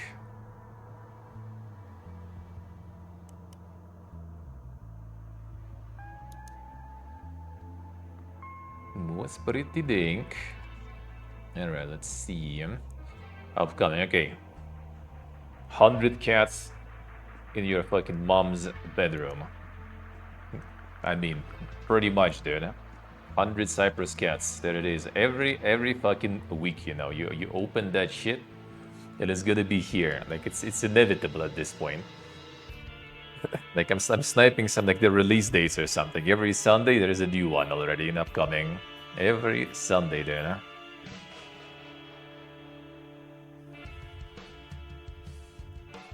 Concubine. Damn, that got some like plot there going. That one got some plot right there. It shouldn't be too far with that plot, but I guess we'll skip that one. Let's see how it is. I see how it is there. Hello, hello. Yeah, we'll skip that one then. Can't blame the hustle. I mean, true. I think you can't even like hide this shit though. Things they've tried, and you kinda can't. And you kinda can't. It still shows, huh? At least in like the popular and stuff upcoming and all that shit. Oh wait, more. Wait. Already. Yeah, we need to get on this one. One moment. I thought they were messaging me about another demo. Is it about the release already? Yeah. Oh no, it wasn't more. Okay, that was different. Oh, it's a different one. Okay, I'm mixing them up. Mixing them up. Okay, Morta did not contact. All right. We'll need to get that. We'll need to get that. This one might be kinda nice. This one might be kinda nice.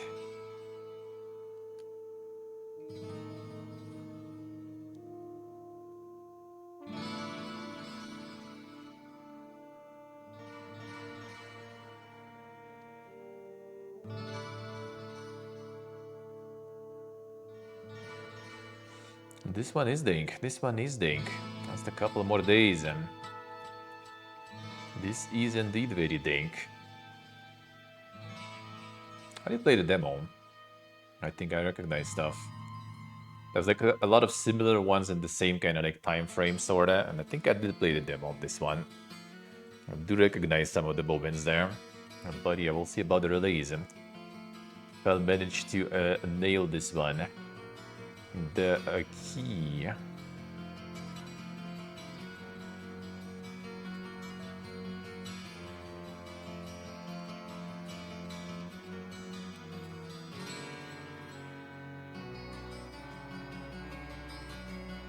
That was pretty good, indeed, indeed.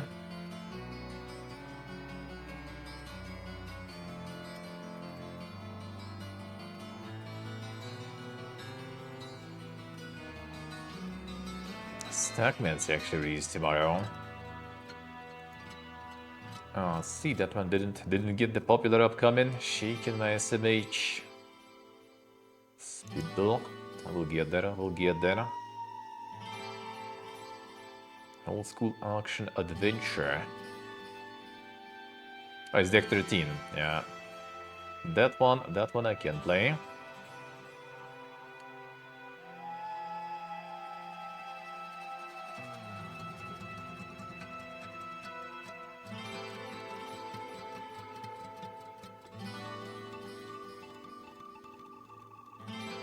Have the piggy, feels good, man.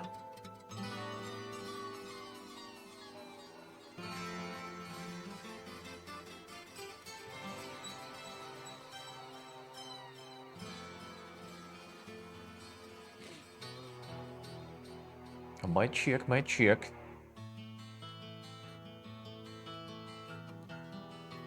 Not sure, Glorious, probably. I mean, I haven't even like checked all the stuff in the version I played, so...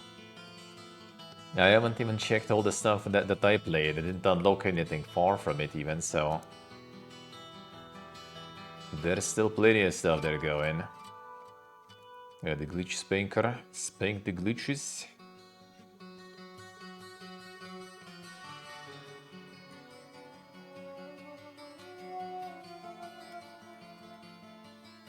A dink sheet.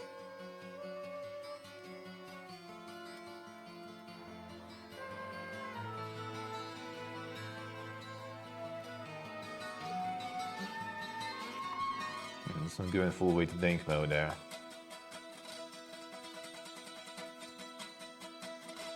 On 15th. We'll see, we'll see. Maybe we'll get some dankness.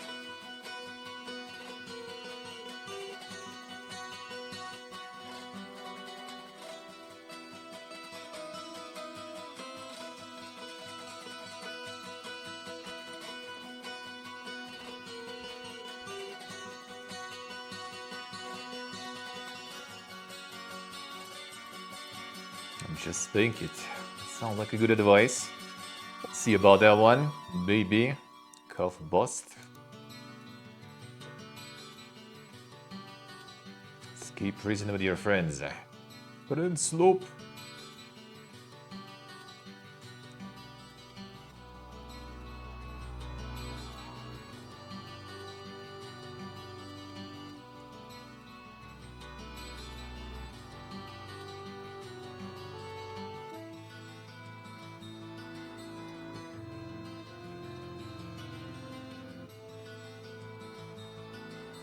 Let's see, there's gonna be some streamer stuff that are going.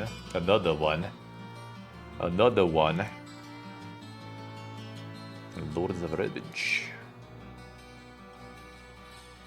Become the final boss. Anyway, one combined fellows in different factions. I win spectacular turn-based battles. Expand your empire of darkness and seek a powerful artifact that can change the fate of the world.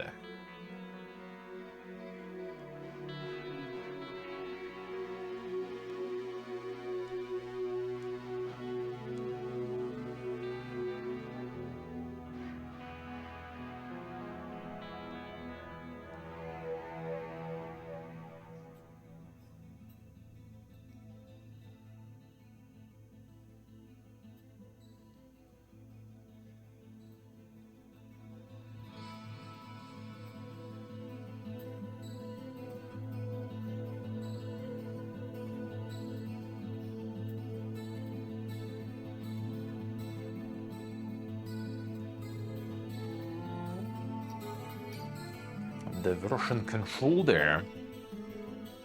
And the backup is kind of nice too. The backup is kind of nice. There's probably a bunch of limits though on the free accounts and stuff, right? I would assume. I would assume.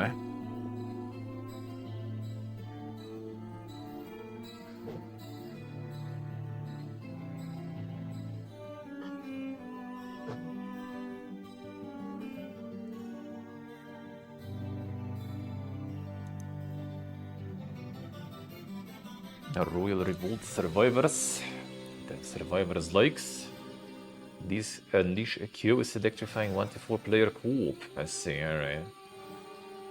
More mega co-op in.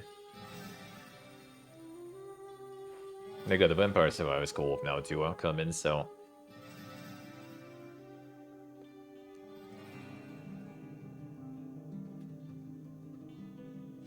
Let's see what I see.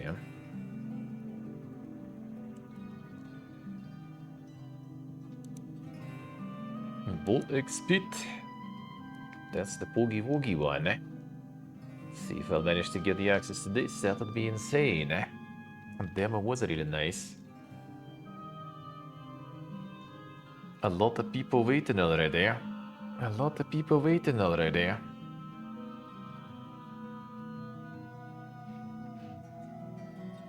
And this one's gonna be nice.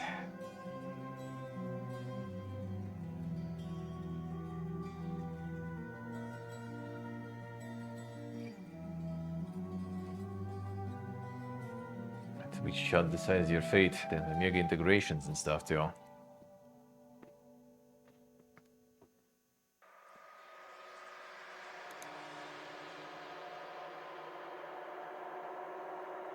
Boring after a couple of hours? Well, I mean, it's the demo, you know. That's the demo. Then the escape from Duckwolf, the one and only. The PvE tone down to the sure. Oh, but that one is still PvP now. The loop was not very satisfying. I don't know, I think it was kind of nice. Depends how much of build variety and everything you're gonna get in the release version. If it's gonna be pumping good, then it'd be pretty nice.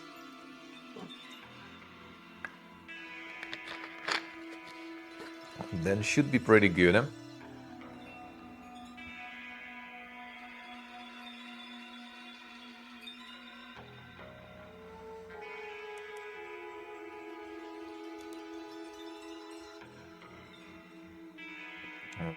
Hidden gems. Dual Eclipse. Some dungeon crawling there.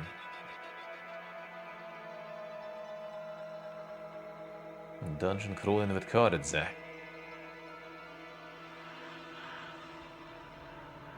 Oh, we'll see, we'll see.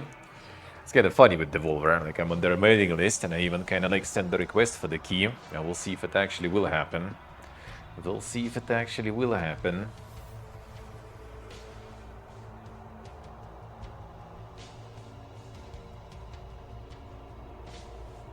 Feeling they maybe like overwhelmed, you know, with requests around the release times. I don't think they use any of the platforms that handle that stuff. Using those platforms is very good, though.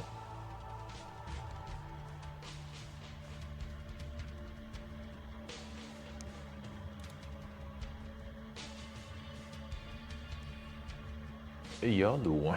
Ja, we saw that one. The stop motion adventure.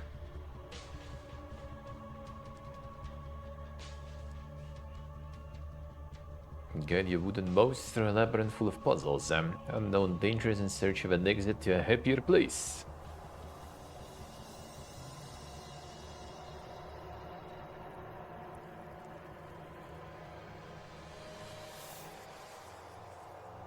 A wooden stop motion. A very dank review still.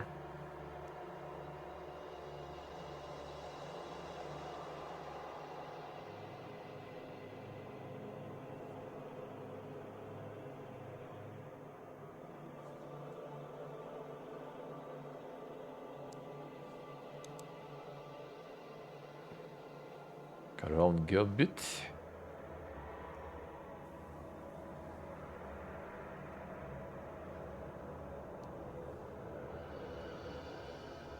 A board shattering tactical card combat, huh? Found it. Found it now, what it is exactly. How much information leads to that? Well, yeah. Quite hard, eh? Overwhelming indeed, eh? Just even to start things going.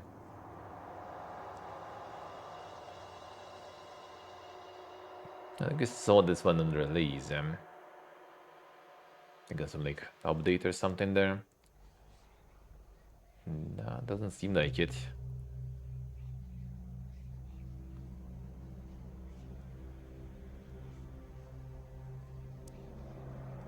So many cartoons and everything, and not a lot of actual gameplay.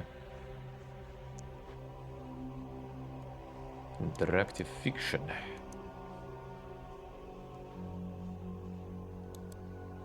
Not my kind of a gem. Happy Piggy 2. Damn. That's gaming right there. There's even bundles there. Separate the 10 with the bundle and get minus 88%. The value, dude. The value.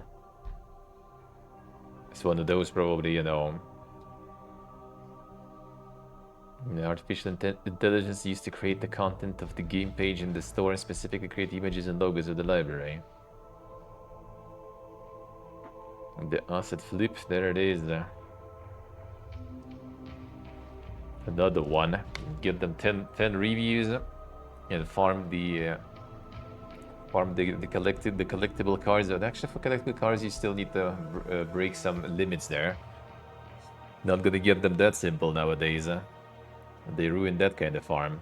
Gibbon cut that out.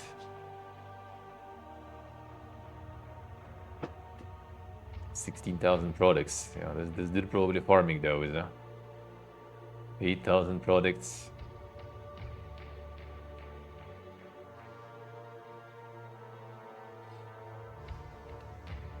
These are all very sus. These are all very sus.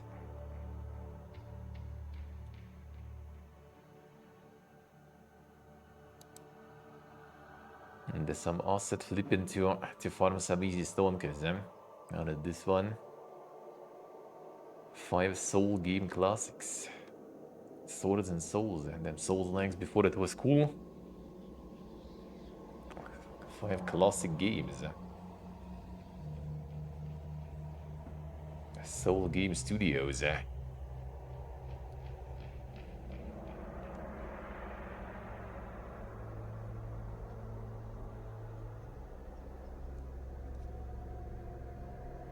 Souls like and before it was cool. Or was it already after?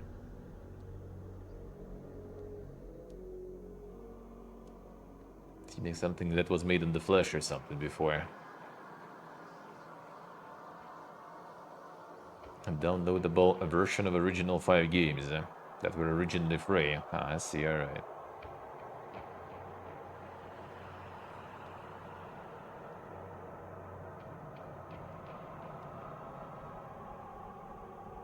Back in the elementary school computer lab, bro. I see. Before it was cool then.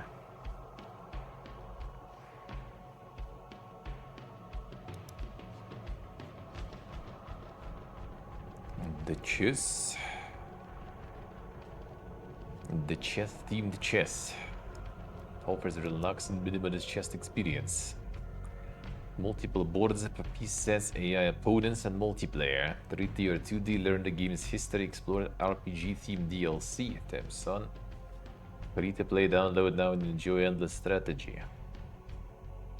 Insane. For free.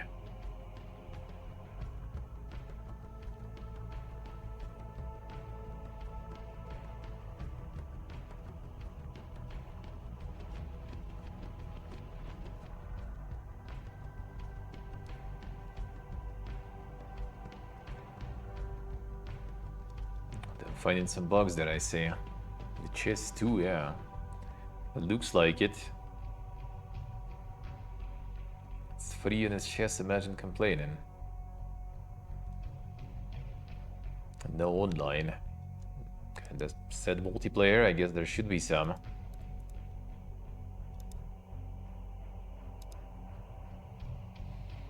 The range face. Horror turn-based war RPG, featuring exploration-based dungeons. Hanging monsters lurking around each corner. With enemy varying in strengths and weaknesses, escape the trench with your life.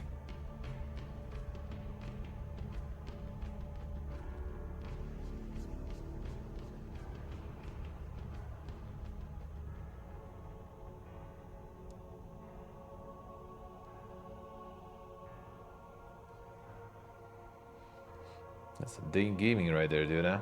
It's actually kind of farming good though. $2. The range phase is really good. Our expansion was out even. Damn son. 3rd September release in October they already rolling out some expansion.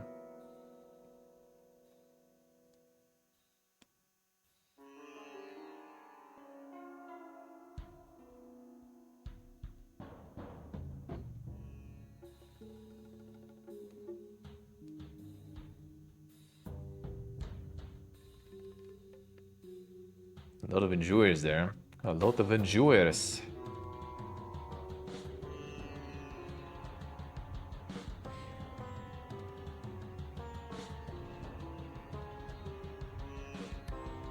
Interesting. Yeah, looks way to think. Looks way to think.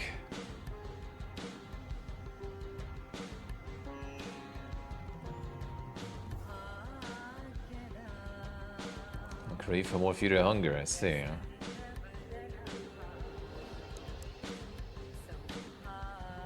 A necro monster for a week. Monster battle and roguelike.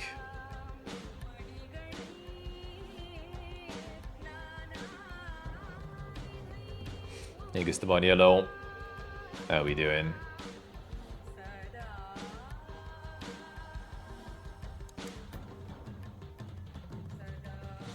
Radix Chronicle. Tactical RPG 6 inspired by SNES and PlayStation classics. Dark themes but bright characters.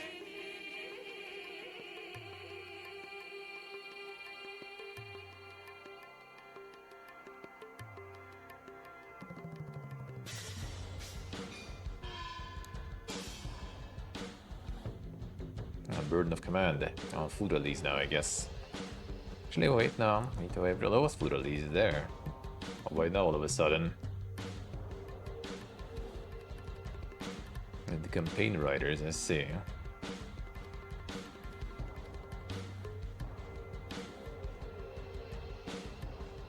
$500,000 words of interactive fiction.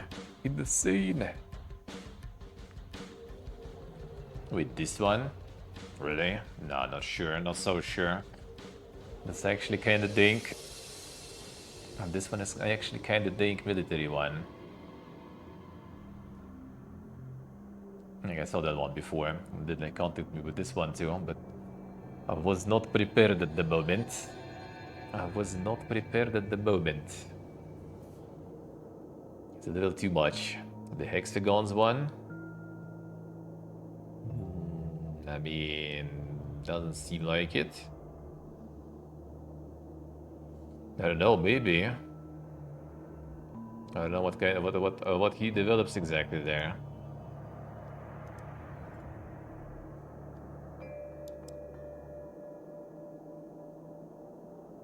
Combat mission to Barbarossa to Berlin. Then they can start to go all the war games to be there. Another one.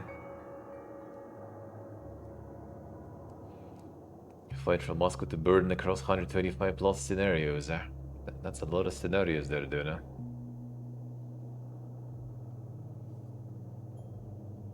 No death for $4. Insane.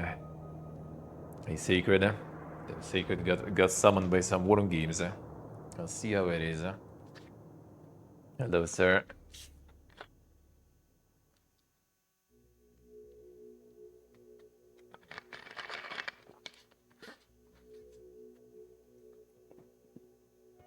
How are you doing, man? Another weekend appearance. Regales of the Yearly. Grid-based strategy RPG. Released in June.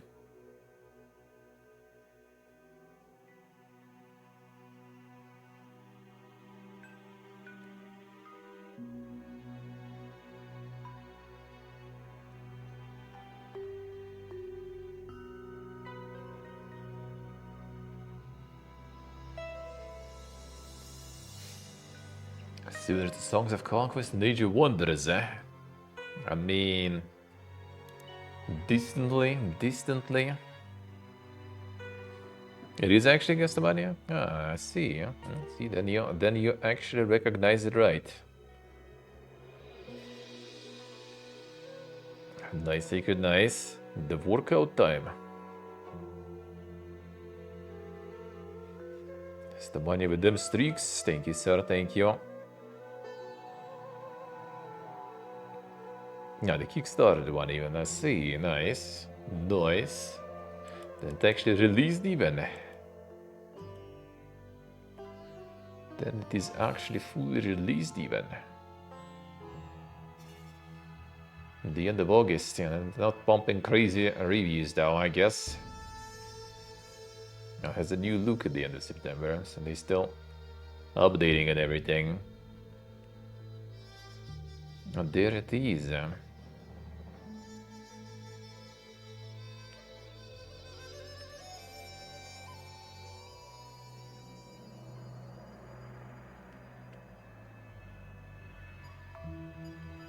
Insane, eh? Yeah, kinda sadly not really farming that hard though. Sadly doesn't seem like it's farming much though. Alright, so let's get to them news then.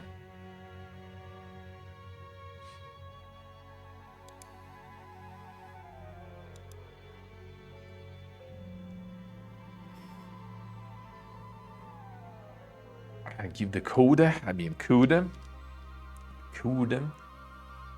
I'm not so sure if it's exactly my GM there. Hey Zach Mark, hello. How we doing, man?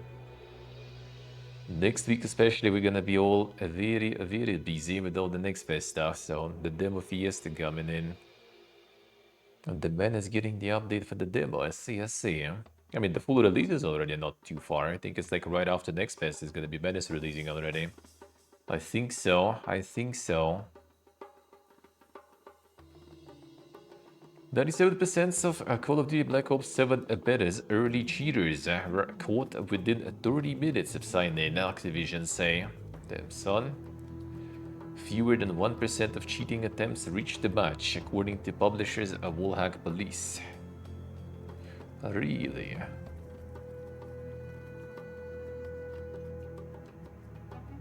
Really now,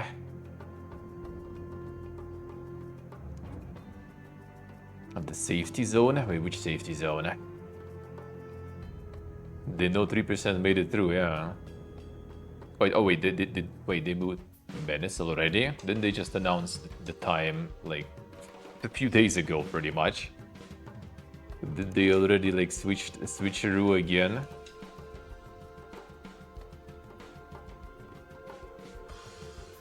It is. Oh, did like they even like posted? I think. Oh no. Oh yeah, it was the demo. Yeah, the demo release time. They posted like the whole release timing picture. I remember now. All right.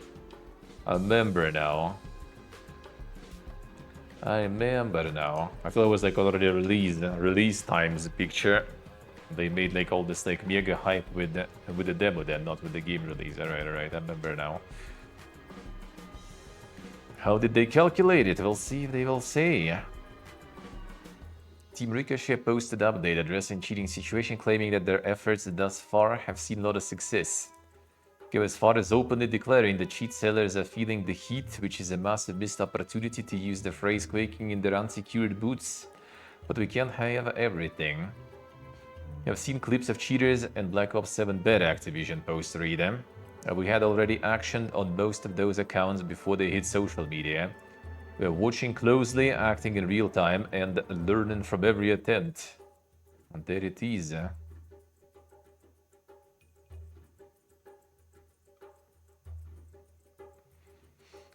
Well, I mean, they probably they probably calculated how much like the total cases, I guess. And then just like added to the amount that they kind of managed to catch with their shit, and then that became 100%. Those that slipped through and weren't caught at all, those they didn't count, I guess.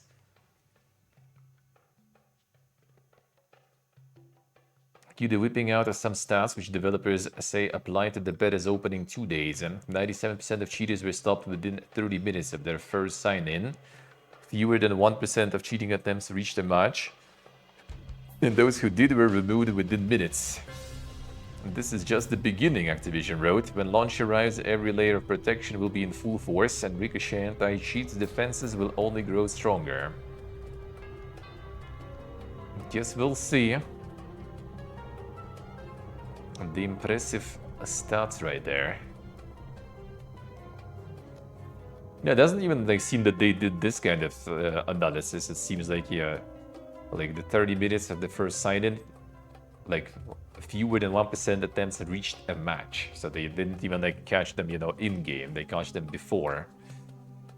Those who did were removed within minutes, so they thought that they couldn't reach any KDA yet, I guess.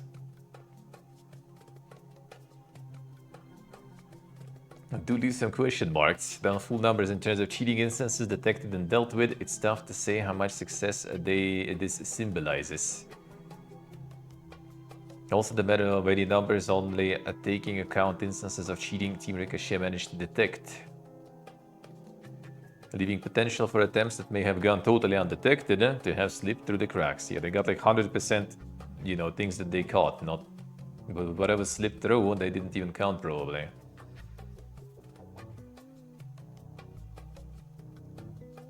The Division also went beyond just saying that the beta anti-cheat efforts have been successful thus far. Major cheat providers now labeling their tools unusable or detected.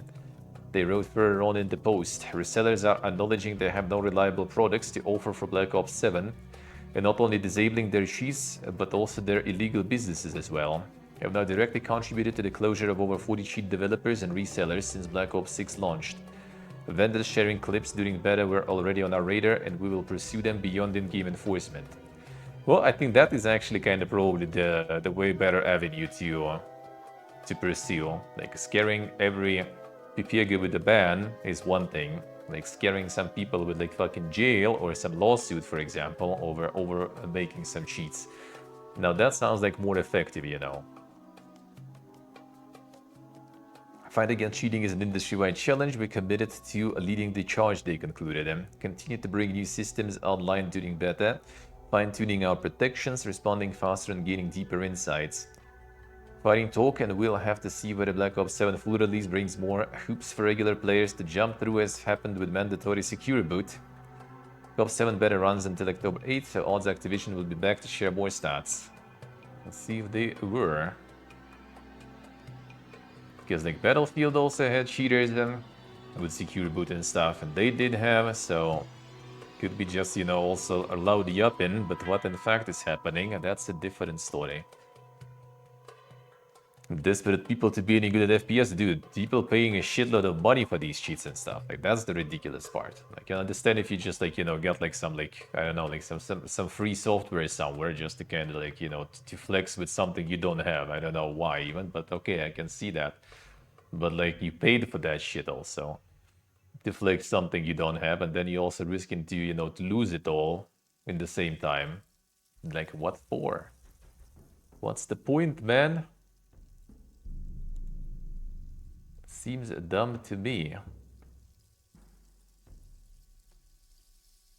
Sentiment among games temporarily pulled from Steam as Unity security vulnerability forces rapid updates. Fallout Shelter and Hearthstone among the other games temporarily taken down. Sultan already did his own update even too. Insane.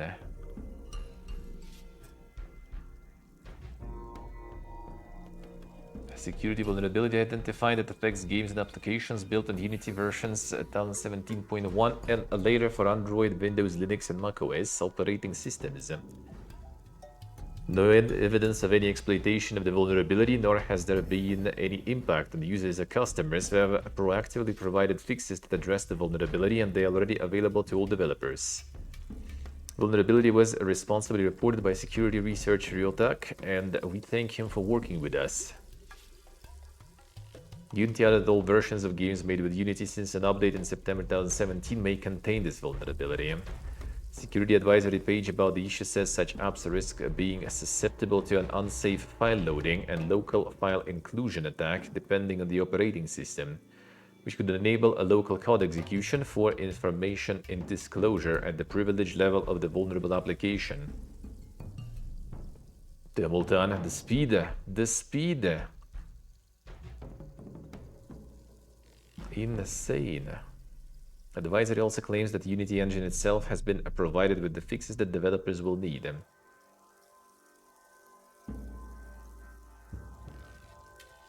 So it does work even like in single player games and stuff, this vulnerability? How would that work in the single player? Well, I guess, yeah, I guess like some malware or viruses could just like find the game on the PC and use it to do some remote code execution. Through the game somehow.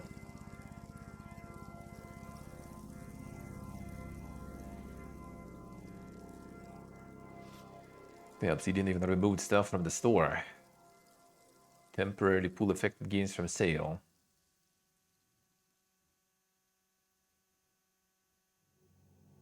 Have yet to be restored to the storefront. Well, I mean, with Gaben, need to get through all the reviews and stuff again, probably.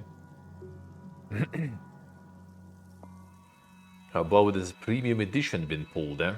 But the base game remains up because the only element of it at risk is a Unity developed art book.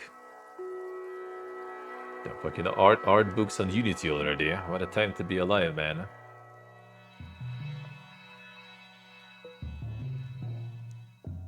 Smart but flawed 4X strategy Civilike Millennia gets final update as Paradox declare the end of an age. Patching out a few lost millennium bugs. That's kinda sad, man. Did seem kinda fun. Maybe not the best one, but it did seem a little original, at least compared to some other 4Xs.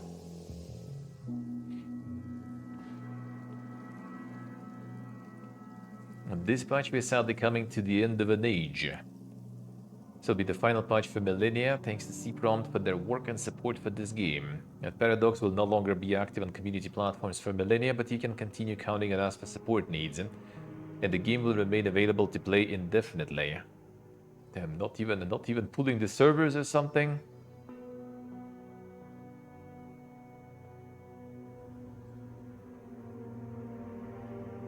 General fixes. Yeah, that one wasn't exactly bumping very hard. It was kind of fun. Oof, recently I guess people are mad that they just like pulling the support. Actually close to mostly positive already. 69% then.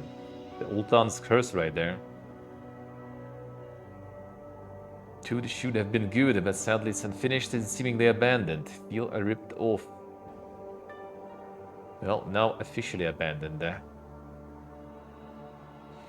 Multiplayer was not working really well, and now the devs abandoned the game. Thanks, Paradox. At least they already abandoned the game after slightly over a year. Amazing job. So actually, considering like all the negative ones about being abandoned, it actually was kind of mostly positive, probably.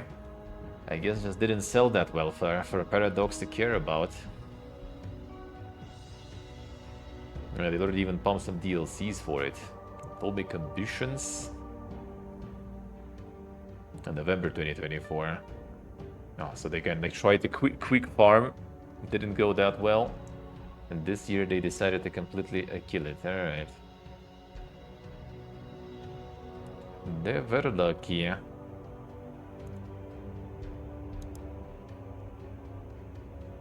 Alien Isolation is too long because Alien is too clever, says former Creative Assembly writer. I don't think so, actually. I think Alien Isolation is too long because there were those fucking segments without even the alien, but with all those whatever, like, fucking androids or whatever they were. That seemed like super annoying and scuffed and like too long to be good, you know, let's put it that way. Just getting like some insane podding. Like the actual alien parts were fun.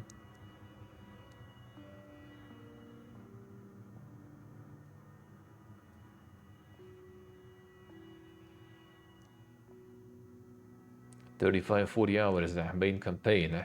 Was it actually that long? Like I remember like saw like multiple I think playthroughs by Alien. I think it was like the actual good parts with Alien weren't even like like a half maybe or something. I would say it's like 20 hours maximum probably. Everything else is just the shit stuff that is absolutely annoying.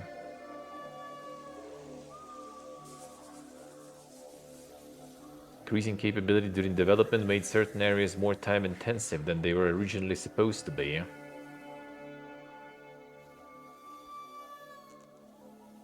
In the perfect world, yeah, I'd kind of shrink it down a bit, get down its core. Alien really evolved as we were making it. By the time it was perfect, it was like, oh wow, everything takes a lot longer. So it would be really nice to pare it down to its core, make it a lot shorter.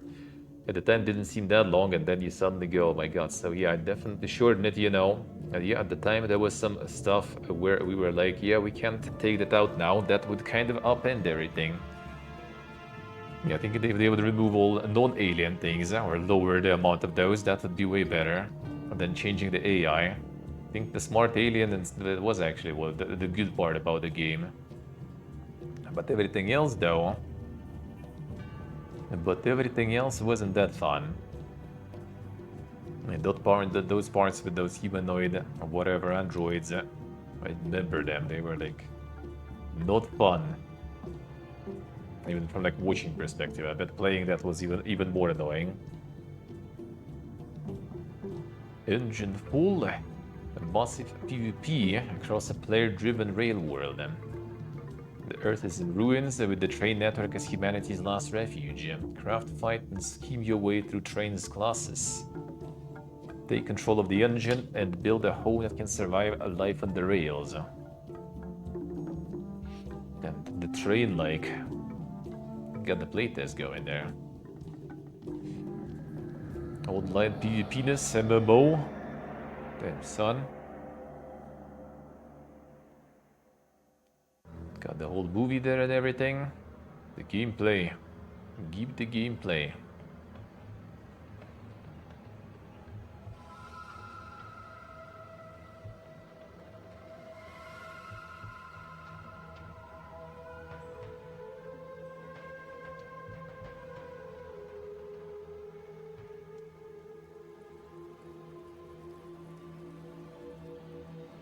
That all seemed kind of like very slow there.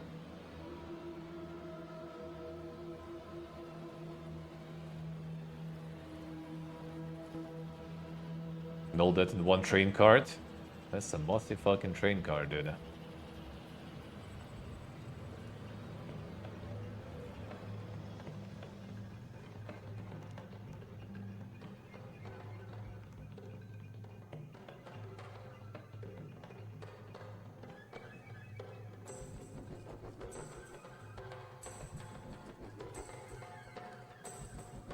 indeed very massive train cards. Like a whole building on rails, huh?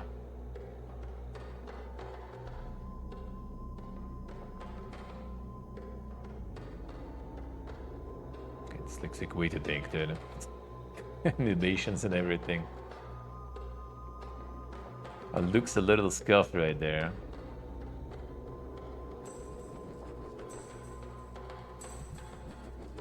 Where did that turn happen even? It's also one train card there.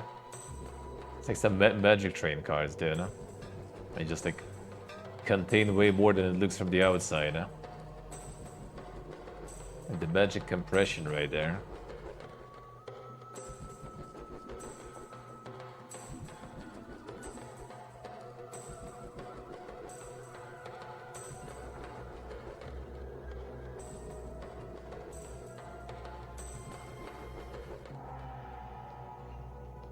I'm not so sure what it is gonna be in the end. It looks way to think.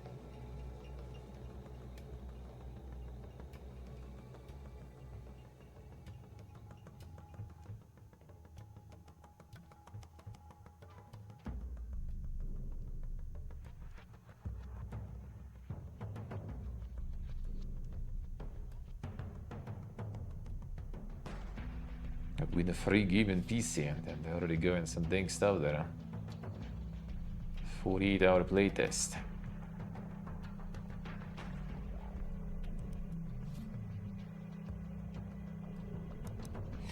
Yeah, could be interesting, but looks kinda a little. Game Pass Ultimate subs don't get DLC discounts anymore. Microsoft confess amid reports about Call of Duty sales cannibalization. You'll get Microsoft reward points instead. Then the value.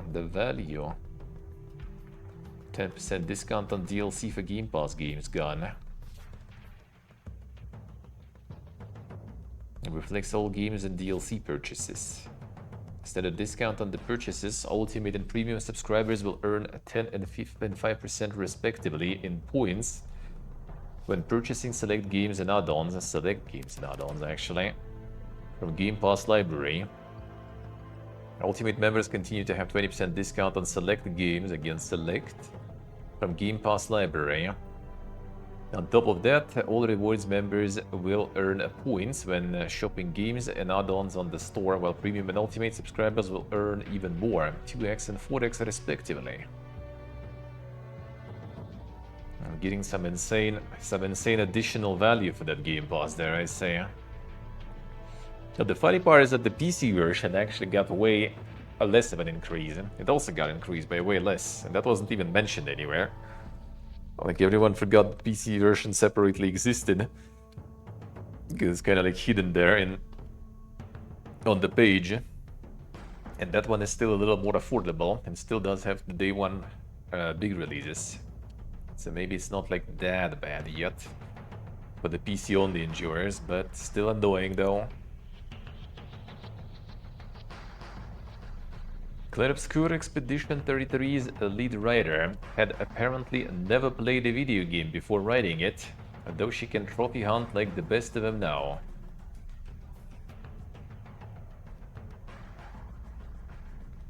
Some insane interviews there.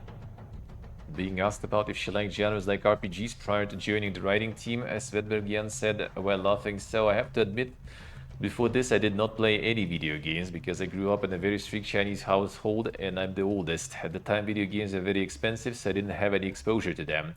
I went to the library and I read the books." And before joining developer Sandfall, she generally played tabletop games like Dungeons and Dragons. And then after she joined, she figured that she needed to do her homework. So along with her husband, who did play games, and started off with the Borderlands series. Now I have 2 TVs, 2 PlayStations, we sit side by side. I'm a trophy hunter, Platinum Elden Ring, God of War Ragnarok. I guess you could say I play quite a lot of games these days. Now the reason it's so good and cinematic? Well, I mean, yeah, it's easier to like avoid the cliches and everything when you actually weren't exposed to the cliches and stuff before. I would say like the writing itself is not really kind of like that bad. in general, in my opinion, to be like affected. I think the like more exposed that is like the game designers and everything, because then like when you play a lot of shit and everything, it becomes kind of hard, I guess, to make something completely unique that is not a combination of a bunch of different things that you've played before already.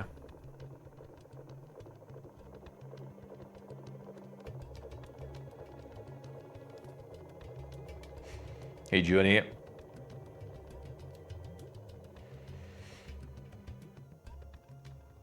Avoids the gaming cliches a lot of other. Well, I mean, yeah, it's like the games in general are the popular culture, right? So like, yeah, it's kind of like not exactly like a lot of games and stuff already like having a lot of those kind of like cliches and stuff from other things.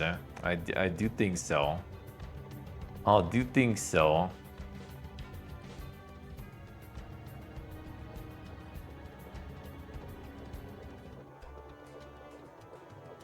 And you're still gonna have some. That's inevitable. That is inevitable. But no, I do think it's nice. I do think it was nice. I do think it was nice. I had some kind of issues, I guess, with that a little bit. Overall. And with the story, with the writing and everything. Well, with the story in general, I guess. Writing was okay. Just the story in general. Even though it was still good, but yeah, like some things I kind of like, for my personal, obviously, you know, very subjective opinion, could be better and a little different. Yeah, still was alright though. Still was alright though.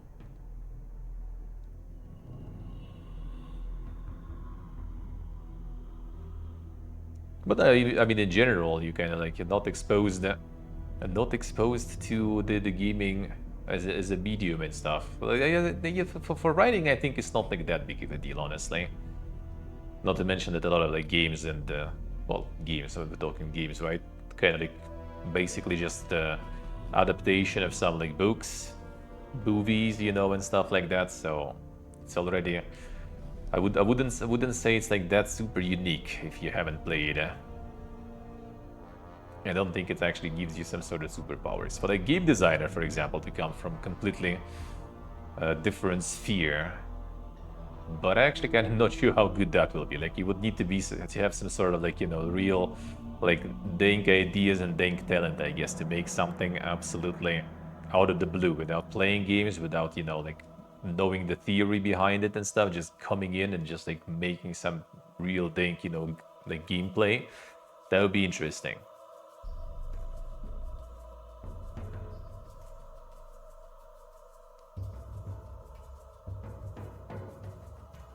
I see what I see. Interesting. That's quite the jump there. That's quite the jump.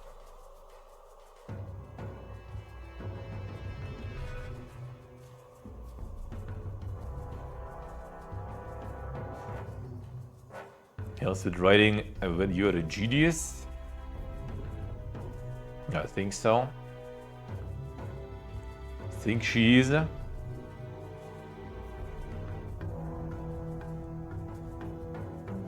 What do you mean by the safety zone before, Glorious? I didn't get the answer from you.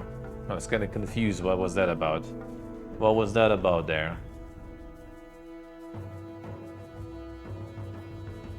Anime cliches with realistic look felt off?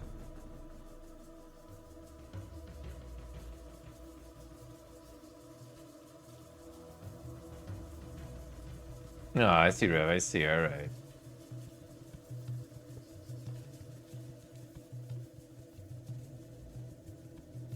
And the flow-wise breaking sound barrier is written like a different media. No, I don't think so. Actually, I thought it was actually kind of alright in terms of like the flow and stuff and progression. But that I didn't feel as an issue really. I see, Rev. I see. Didn't seem like an issue though. The flow. Written like a different media, yeah. That is kind of true. That is kind of true. But I guess that's when sometimes it's kind of like nice though. That's probably why people like, you know, the Kojimbo stuff and everything. When it like breaks the media a little bit, you know, goes into different direction. Maybe that's what people actually kind of like nowadays. When you do it a little differently.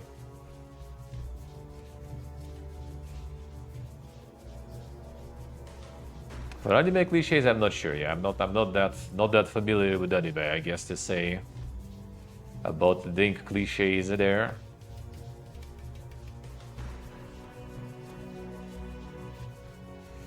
Not so sure. Not so sure.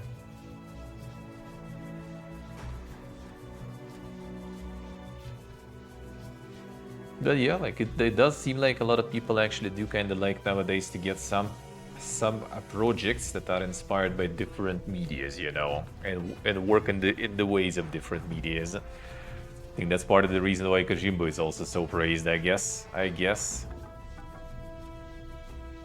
Could have a launch Blue Protocol. I mean, I never said that I haven't played Weeb games or something. I just said that I like, don't really watch animes. Like I don't really watch anything really, so I can't really say about the cliches being anime or something. The last one I watched was like what, Nier Automata, because it was about Nier. That's pretty much it, I guess. And before that, it was like something like I don't even remember when. A long time ago, I guess.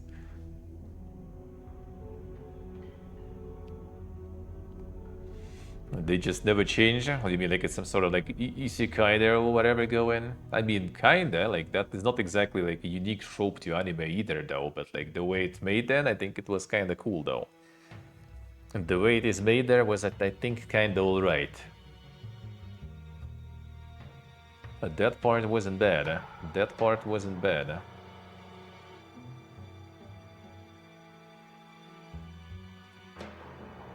Assassin's Creed Mirage's allegedly Saudi-backed DLC, Valley of Memory, releases November 18th.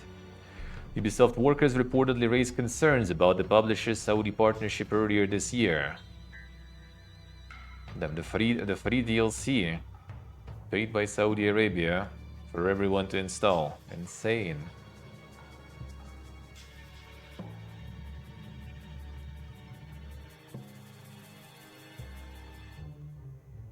Announced back in August, the free DLC takes place in the 9th century AI UI.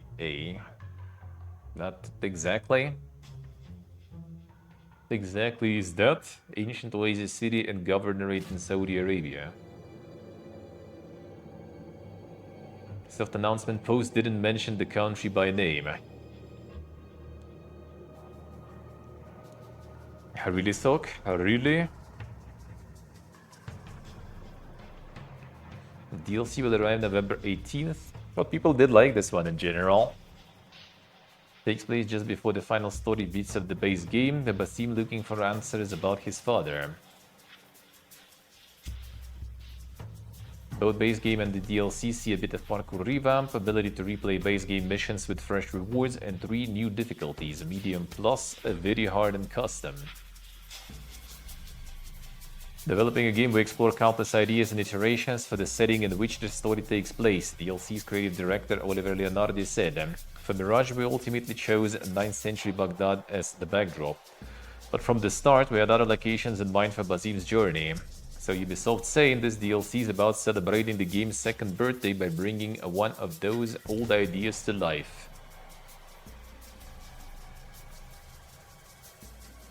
Let's see. A reveal saw Ubisoft discuss how AOUI has been recreated in the game. Oh wow, dude. Fucking Alula or something? Am I going PPG on this one already? Why is it like together though? Why it's not, you know, with like, you know, the spacing between though? That sounds kinda wrong, though. That sounds kinda wrong. Discuss how Alula's been recreated in the game with one of the Tolkien heads behind Dr. Abdurrahman Al-Suhaibani, Vice President of Culture at the Royal Commission of Alula. The Commission of Alula's website's Our Aspiration section notes that their development work in Alula encompasses a broad range of initiatives across archaeology, tourism, culture, education, and the arts, reflecting the ambitious commitment to cultivating tourism and leisure in Saudi Arabia, outlined in Vision 2030. It is the Saudi state's Vision 2030 project. Ubisoft declined to offer conclusive answers as to whether the free DLC has been funded by Saudi government's public investment fund. Wasn't there something about it before we read? Since news of the DLC broke, company faced criticism, questions over working with the country, both externally and reportedly from staff. According to the internal Ubisoft QA published by GameFile's Steven Tatila last month, Ubisoft workers asked whether Ubisoft execs believed associating with the authoritarian Saudi state could have a negative effect on the company's image earlier this year. The workers specifically cited the killing of journalist Jamal Khashoggi in their question. That story we know. That internal Q&A, Ubisoft have asserted that they retain creative control over the DLC, attempted to make a distinction between Saudi's government's public investment fund and Bin Salman, who is also public investment fund's chairman. The PIF's money is not MBS's, and talking with partners who do not share our democratic values does not mean abandoning them, company's management said at the time. Well, so they basically kind of admitted, I guess, to that. All right. They basically kind of admitted to that. Honestly, I think if they would just kind of... Yeah, like, I think if they would just, like, make the DLC about, like, the area, the region, properly as usual DLC with, like, price and stuff attached, right? I think no one would question anything, really. Just like, well, I mean, I guess, sure, DLC is DLC or whatever. Yeah, like some people maybe would be kind of like maybe questioning why about that specific place. And you would be, well, I mean, we were making, you know, the whole game is basically about kind of like that region. Sorta, so why not? But they decided to go for some weird moves there. Oh, the Huke. I guess like the goal is basically like to get DLC to as many people's hands as possible because it's free. And that's the goal. That's what they got paid for. That's why people now questioning why the fuck is it free?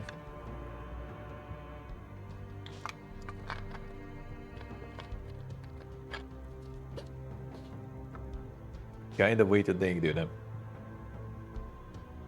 Kind of way to think.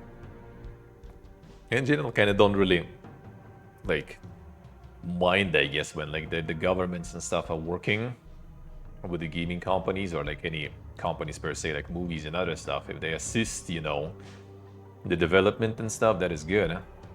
That is in general good. I mean, we have a lot of countries actually also, you know, investing into development of the games. But I don't know, in this case, I think it would be kind of better for them maybe to get those monies into some like local developers, for example, to make something inside the region about the region, you know. That would be better. That would be better.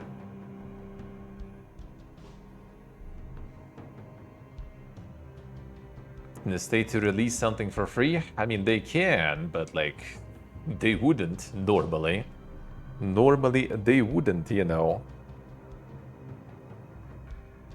You know, just like invest the money into local developers, you know. So they make the video games themselves. Why do you need to invest into something else?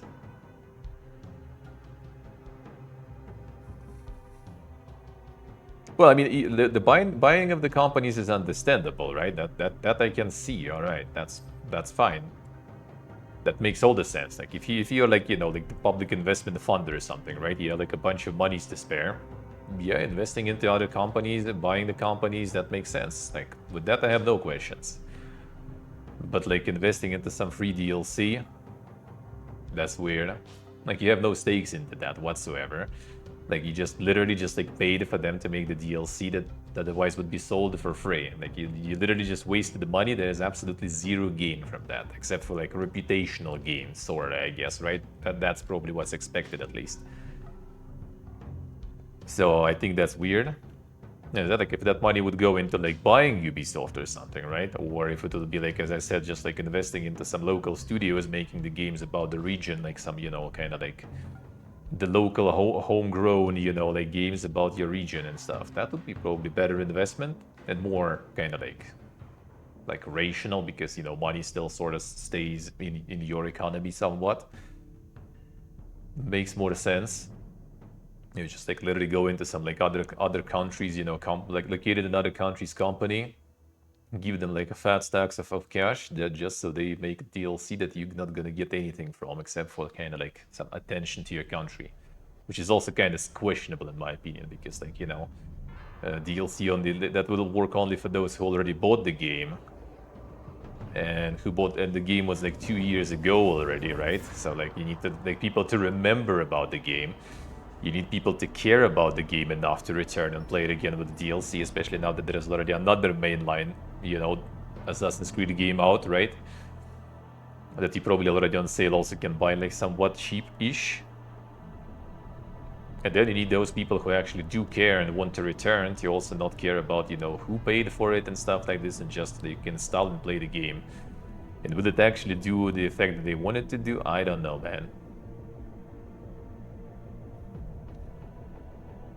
With the sports being moved, what's the point except marketing your country? Well, I mean, that kind of makes sense at least, you know. Like, if it'll be like the absolutely new, like, Assassin's Creed game, right? The full-blown sequel or whatever. I don't know what we operated Assassin's Creed nowadays. Sequels, prequels, like, the fuck is this? I'm not sure.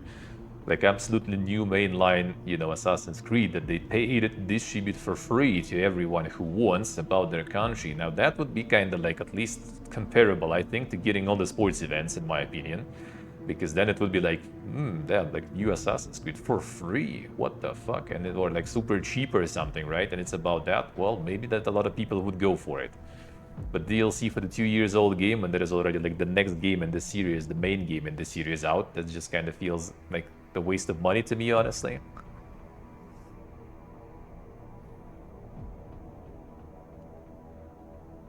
Don't see what's bad. Oh no, I don't care about it. It's just like saying that it's a weird financial decision. That's it. Like, if they're willing to like burn money, I mean, sure, they just could burn it better. That's the thing. They just could burn it better. That's the thing. That is the thing. Especially if they go to market the country, they sure could do something better there.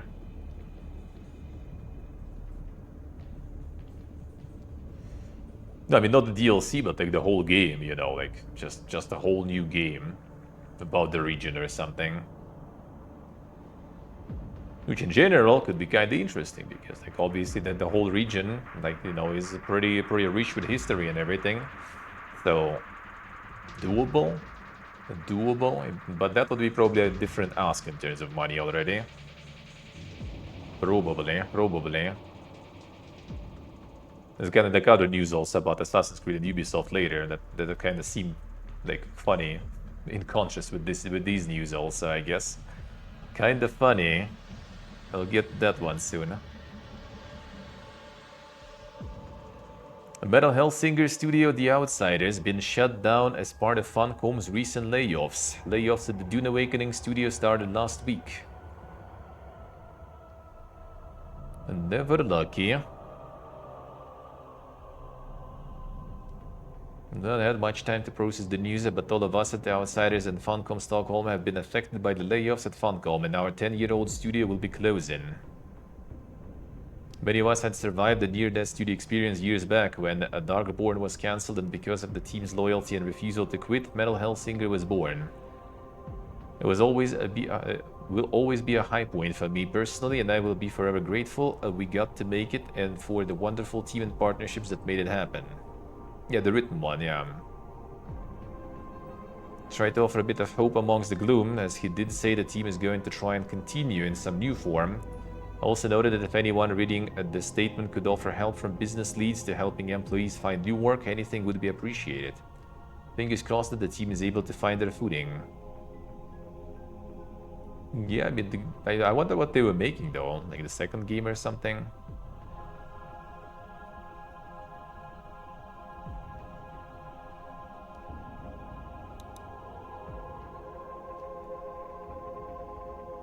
Not sure, Nick, not sure. Have some scuffed vacuum there or something?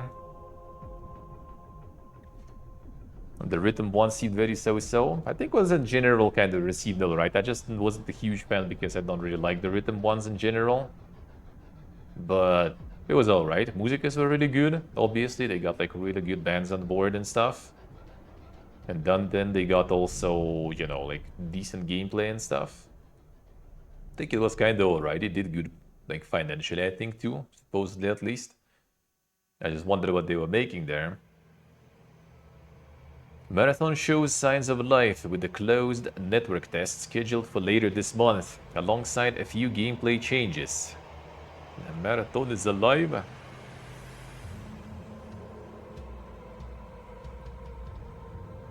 Another playtest of which sign-ups are now available. Being dubbed a closed technical test, and plans to run for just a few days between October 22nd and October 28th. A few differences to be found compared to when we last saw it. Under NDA, I see.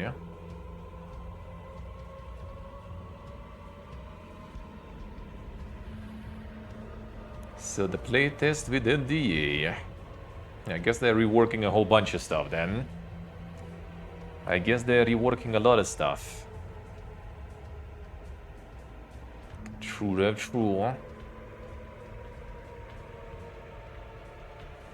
Given how publicly poor the reception was earlier this year. Certainly sounds like Bungie continuing an attempt at doing some damage control.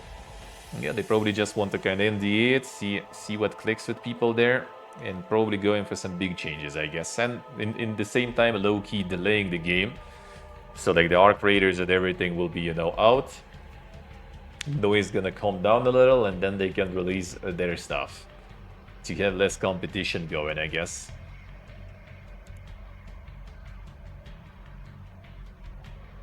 Beta the Hollowware catches a delay nebulously beyond its previously seasonally appropriate release date. It's planned to release on October 31st, and now it's not gonna. We're just not quite there yet to release on October 31st. Isn't a major delay just a stretch of time to apply some final polish and balancing to make the game truly shine? New release date isn't being revealed just yet, as they're waiting until the game is submitted to its various platforms. Okay, I see. So not even the date yet. I delayed it because all the big indie stuff recently. I mean, it's been a while already, though. I think it should kind of calm down a little with that. I feel like it should calm down already a little with all the hype with indie stuff. It could be, could be. Could be.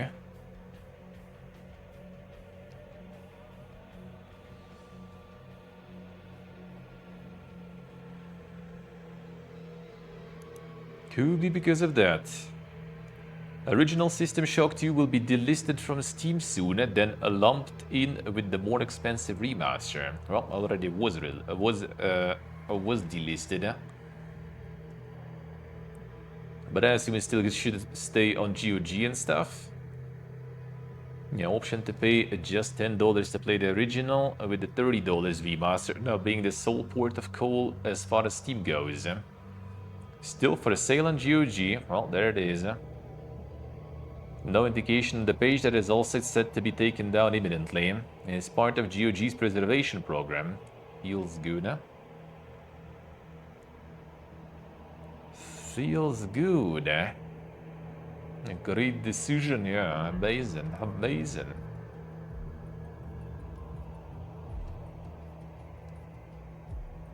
It was kind of nice that they kept the old one, but like now removing it. Why? Just, well, I mean, you have GOG at least for that, so that is good as long as they're not going to remove it from there. If you want to actually play the OG, well, there is the platform for that now. That's where pretty much all my boomer games are being bought in the end. Amid Steam and each adult game for censorship concerns, UK government have no plans to intervene with payment processors. A petition alleging pressuring of platforms to remove legitimate content has gotten an official response. So no one cares.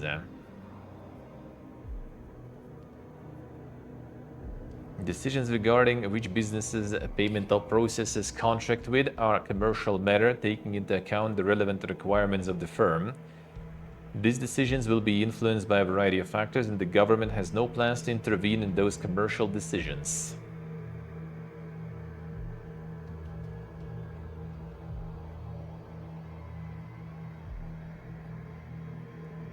Never lucky, dude, eh?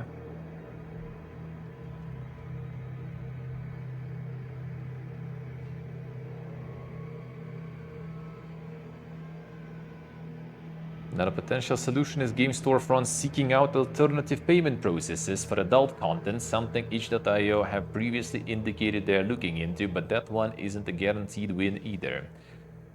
Yeah, the Japanese Kumu platform already got that. I'm gonna get to that, to those news later. They just said whatever and did their own payment platform. But the problem is that is only for Japan, so yeah, that's the main problem I think in general with alternative platforms. It's really hard to find some payment platform that will work everywhere, you know, the one that will work globally and that you will be able to like withdraw money and stuff, no problems also wherever you are. That's what, you know, like Visa, MasterCard and all those have already established. But if you want something new, that's gonna be tricky. That's gonna be tricky.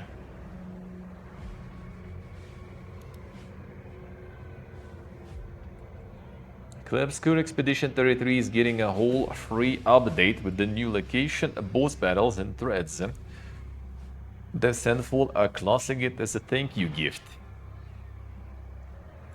A big thank you update for the game actually, and will release when it's ready. To prepare update to say big thank you to our players, because it is thanks to our players that we are in such a comfortable situation now. The update is not a super big DLC extension with hours of content, but will contain a bit of we and a bit of who as well. Set your expectations right in the middle. Cynic, I say. Yeah, I ain't returning for this either though. Like I did like it. I did enjoy it a lot, but after at some point it was just kind of like, all right, there's like more of all this like side stuff now available, and I kind of can't be arsed with it. I'm just gonna finish the main story and be done with it. And because of that, I'm also not looking forward to going back to it again. I have a good, but yeah, I'm not feeling it. The soul injector command though, and there's still no demo, still nothing. Still nothing. Would be interesting to see. More way to dankness there. FPS were tasked by God to give souls to wealthiest people on Earth, helping them get normal jobs and be productive members of society.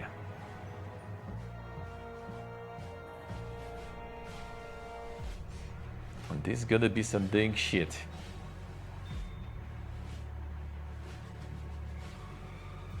And whenever that's gonna be out.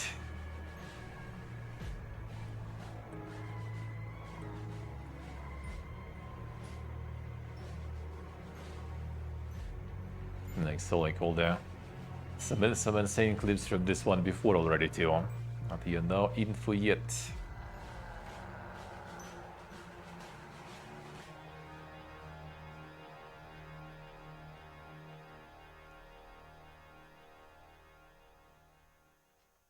We'll see, when that will be out, gonna be chicken probably. Oh yeah, there it is. Yeah, Ubisoft reportedly cancelled Assassin's Creed set in post-Civil War America due to US politics and Yasuke backlash. Too political in a country too unstable. So like making the free DLC about Saudi with Saudi money is fine.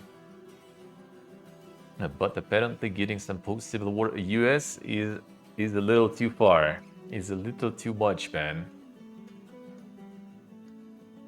If they would pay them for it though, maybe they would consider, I guess then.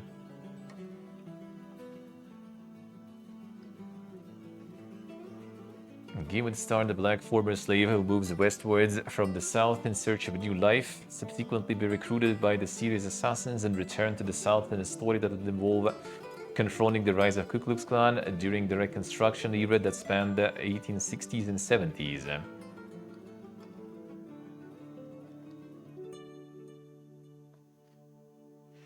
Hey, Belial, hello.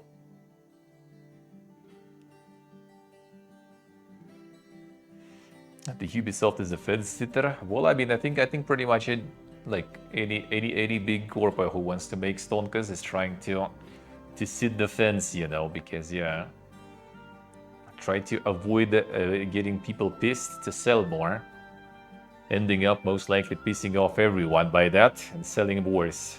But I mean, still selling those, so you know. You imagine, like, with Red Dead Redemption and stuff like that, that was all absolutely completely fine. Maybe like Red Dead Redemption 3 in modern days would already be like some clown fiesta there going or something too. People wouldn't be able to handle it. Maybe we'll see that with GTA already in a way, if they're gonna go with some, you know, like some sharp societal questions and everything. Let's put it that way, I guess. We'll see, I guess. Too political in a country too unstable.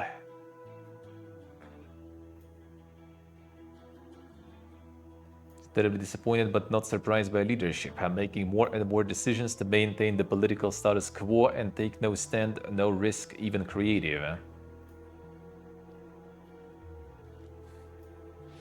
Just you wait until they kind of like with the what was it with the with some of the Tom Clancy's games, like Ghost Recon or something. I don't remember when they decided to kind of like completely stop using, you know, like real world stuff and just go for some like fictional, you know, like countries and continents and everything. I'm gonna get some like Assassin's Creed also moving into some like, you know, parallel dimensions soon or something. And you're gonna play as aliens or whatever. There's gonna be like Blue or something completely, just in case, you know, to not you know, piss anyone off or something.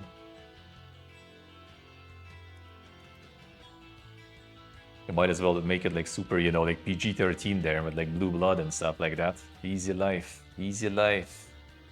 Super stonkas, man. Solution for all the problems.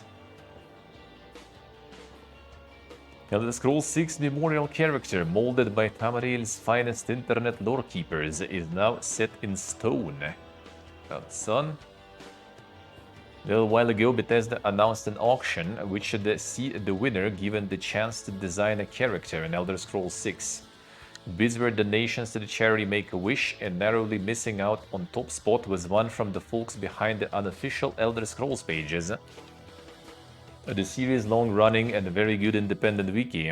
The good news is that those folks now have now met with Bethesda and had the chance to design their NPC, which will be a memorial to a forum user whose role-playing has crossed paths with official Elder Scrolls lore.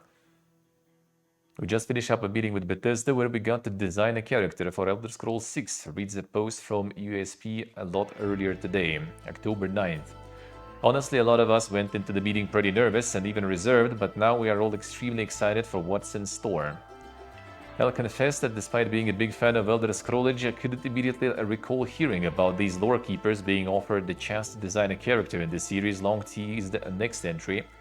As it turns out, after coming up short of the NPC design auction's $85,300 winning bid, unofficial Elder Scrolls pages folks ended up chatting to Bethesda about the reason they decided to get involved. The group's aim was to create a memorial in Elder Scrolls 6 to honor the life of Lorana Pirel, a forum user whose roleplay campaign series run between 2004 and 2006 crossed paths with official lore, being penned by former Elder Scrolls designer and writer Ted Peterson. As the roleplay series' dedicated page on the ever-reliable and detailed EASP puts it, the significance of Lorana's RP to unofficial lore lies in the forum post of developer Ted Peterson, who used the roleplay as a doodle ground to play with world building and character ideas. According to Peterson, he would get insider information on what Bethesda was doing for the next game and its world building, such as King Helset of Morrowind outlawing slavery or Archmage Hannibal Traven of the Mages Guild existing and incorporate it into the campaigns. Later on, he would use concepts originated in the roleplay, some of which made it into official lore via a pocket guide to the Empire 3rd edition and in-game books present in Oblivion. As a source, Larana's RP can inform these official materials with greater context. Peterson himself maintains that roleplay is only partially canon and that its contents should be treated as a secondary source that only become fully canon or fully non-canon once incorporated into or disproved by primary sources later on. And using the insane RPing for the writing of actual lore. 1 second, and next OST.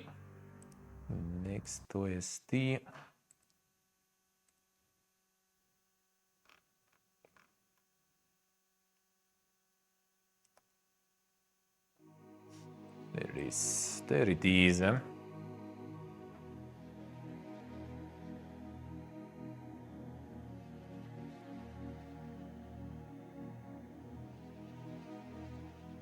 Put in their Xbox stock.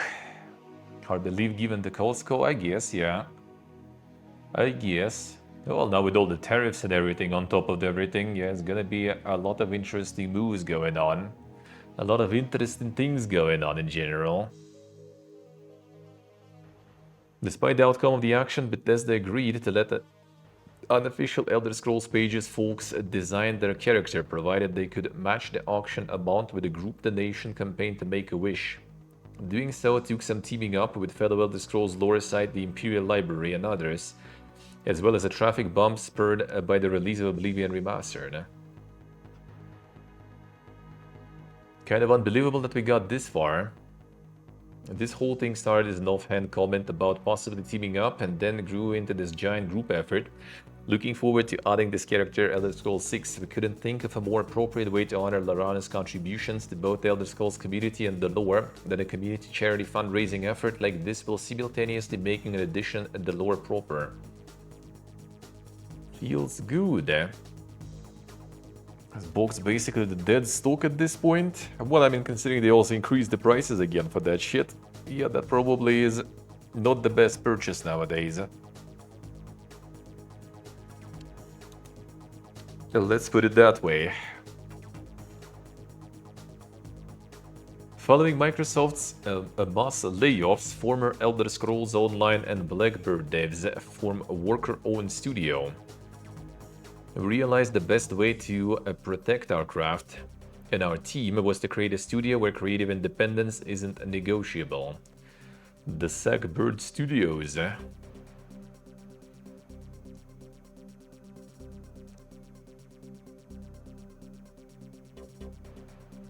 Already won this year's award for most wonderfully tongue-in-cheek branding. The independent employee-owned game studio that is self-funded for multiple years adopted a roaming avian armed with a sack of belongings as their logo and have a website which invites folks to seek the sack or drop a sack as a means of getting in touch.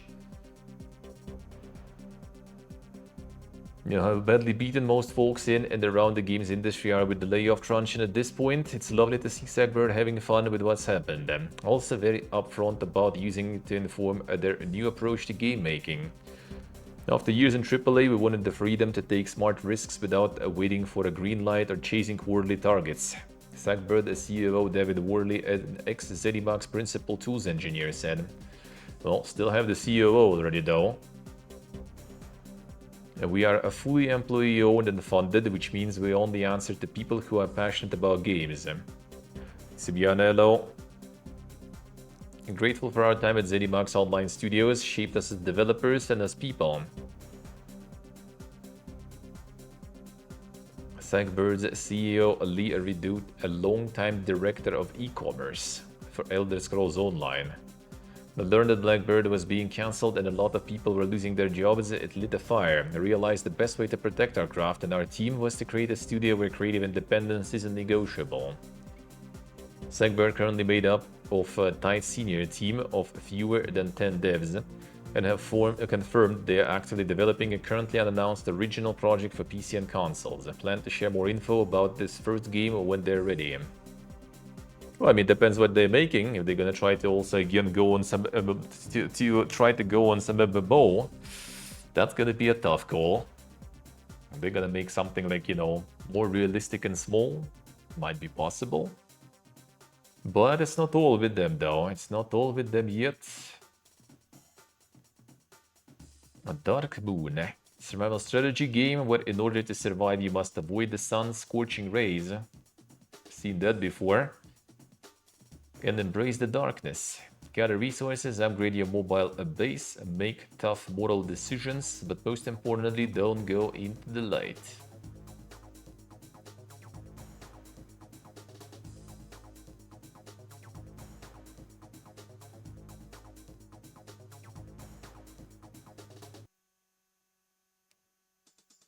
There's already been like a few games like that.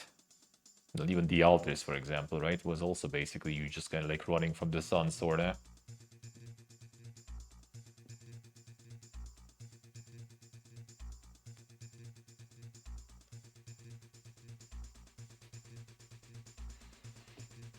The Dark Moon. That launches October 29th already. Huh.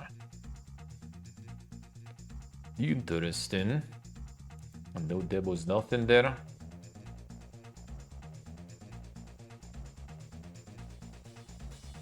Guess we'll see what this will be all about. A Vampire Survivors gets online co-op this autumn, even if its devs know no one plays together anyway. Lemao.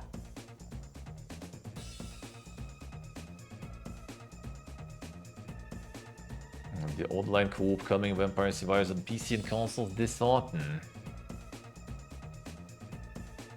Short jokey comment that I genuinely find quite fascinating. We know no one plays together anyway. Lemao. I mean, in Survivors like, I'm not so sure. But I think the co-op slope is quite the meta nowadays, so you know. Seems kind of fitting. If they will make it actually good in co-op though. Hyperlight Breaker's development is ending, and devs Heart Machine are laying off staff. Studio haven't specified how many workers will be let go. That one didn't do that well. 3D prequel to action RPG Hyperlight Drifter won't make it out of early access. Developers announced its development is ending, with an unspecified number of layoffs at the studio having been announced at the same time. Huh. So they're not even gonna go like some quick 1.0? Genre received a strong and positive reception, tempered by some criticism of elements such as how it handled communicating the best way to keep making forward progress. Generally received strong and positive reception. I think that wasn't exactly the case though. At least on release. The winding down of Hyperlight Breaker's development and forthcoming layoffs the game developer, but didn't specify how many workers will be affected by the latter. This was not our ideal path, but rather the only one available given the circumstances. This path will include a conclusion on the project. It reflects broader forces beyond our control, including shifts in funding, corporate consolidation, and the uncertain environment many small studios like us are navigating today. Heart Machine went on to suggest that while the game's full original vision will be left unrealized, there are plans to polish it as much as possible over the coming months. Still have something coming in January, and we plan to deliver something meaningful and as polished and complete as we can given our current circumstances. Doing our best to refine what we can, complete key systems, and have the game culminate in a satisfying punctuation point. No updates or dev Q&A sessions for the rest of 2025, citing the need to be able to work on the final release while facing limited resources with team members rolling off the project. Never lucky, dude. Yeah,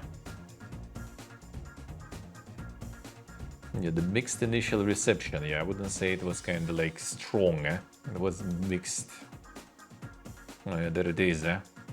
Ex-Zenimax devs say their Sugbird was drawn by a human, but bits of their website are AI generated. Oh, there we go. They already got caught there. Not a replacement for artists, just another brush in the books.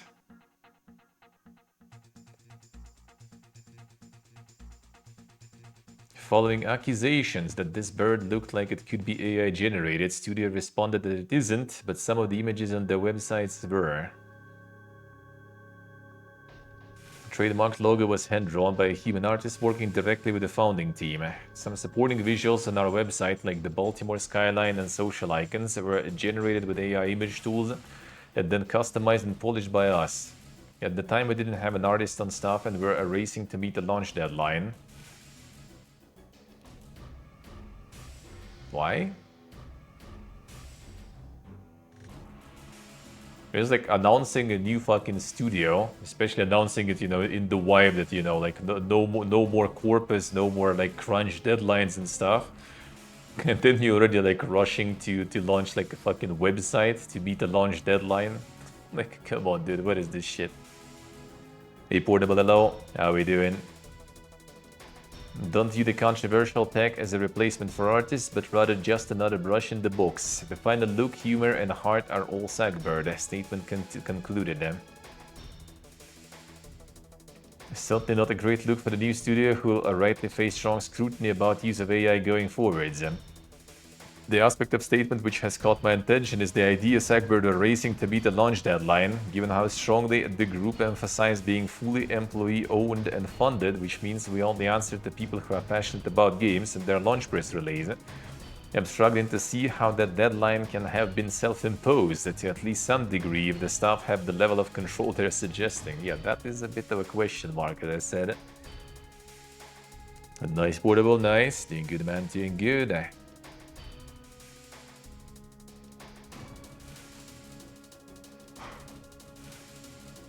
Kinda weird, yeah. Deadlines already. Arc Raiders won't force you to give up all of your progression via mandatory wipes, at least for now. Get ready to work on some projects.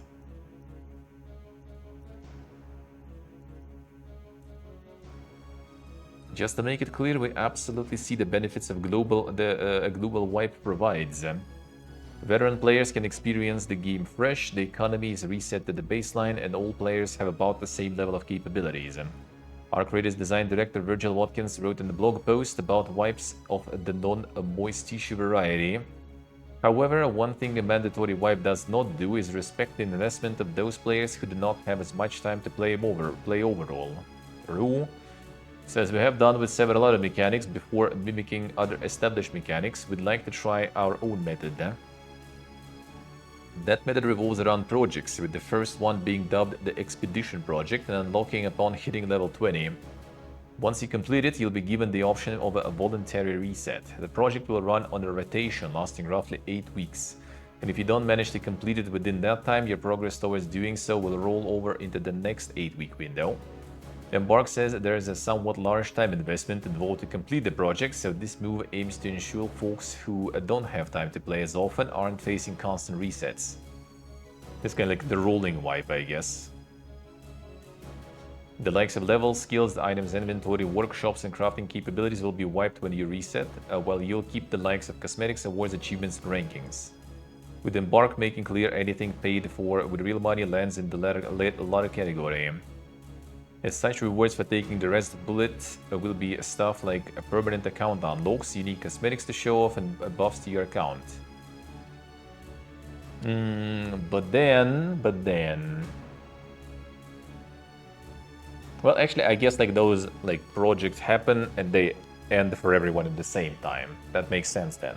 Because it'd be kind of weird if everyone would have like their own timer on the reset, like someone like did it, reset, while at the same time someone who was playing slowly is still kind of playing in the same thing and they have all the like gear and stuff, right? And you just reset, you kind of full hobo, and they still have stuff because they played slowly or something, like sure, you can in the next project you unlock some cosmetics and stuff, but they're stronger because they still have some of the loot from the previous one. But I guess it's gonna be like the same cutout for everyone, like, you didn't make it for the cutout, you're gonna start with that where you stopped in the next project, and then the next cutout is gonna be again.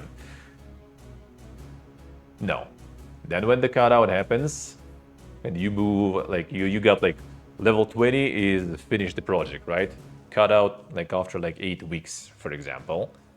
And like you already had level 20, right? Cut out, you wipe because you full 20 level. You wipe, you level 0 again. Summons a level 10, they also move because, you know, the cutout happened, but they level 10 because their progress moved to the next season. So they level 10, you level 0, basically.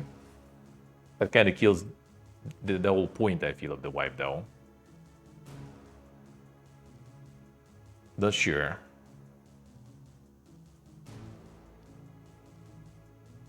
Unless they maybe like have everyone who is kind of like not wiped separately and fully wiped people separate. I don't know. Now, so the bullet won't achieve the clean break that the mandatory global reset does, but it does aim to be more equitable to all players. But if possible, want to value your time spent in the game as much as you do. Of course, it's complex a topic, so we'll be keeping an eye on the discussion around this message and we'll follow up as necessary. We'll see. Because yeah, I'm not so sure. So like if your progress like just like keeps jumping over them seasons, then yeah, like when everyone goes like from 0 again, you're just gonna already have your progress from previous season, and then what's the point even in the wiping? Like it wipes only for one, like locally sorta, I guess, for people who actually reach the box level. Everyone else just continues playing as is, and they're gonna get wiped later. So you're not gonna get that feel of everything completely fresh and stuff, unless there's gonna be like different matchmaking for different, you know, like people, sorta, I guess. We'll see. I do think like this, like wiping or some sort of seasonal system for games like this is really necessary. I think like even Rust at some point just kind of found out that they kind of like do way better when they do that, like from some sort of like kind of like this like niche survival game and stuff. They got like pretty big fucking game because now they just like wipe things regularly and people just like keep playing and keep playing because the interest is still there. Otherwise you just like what, develop, get a bunch of blueprints, you know, build a base, raid the base, kill some people, and then you're done. Like what's the point playing anymore?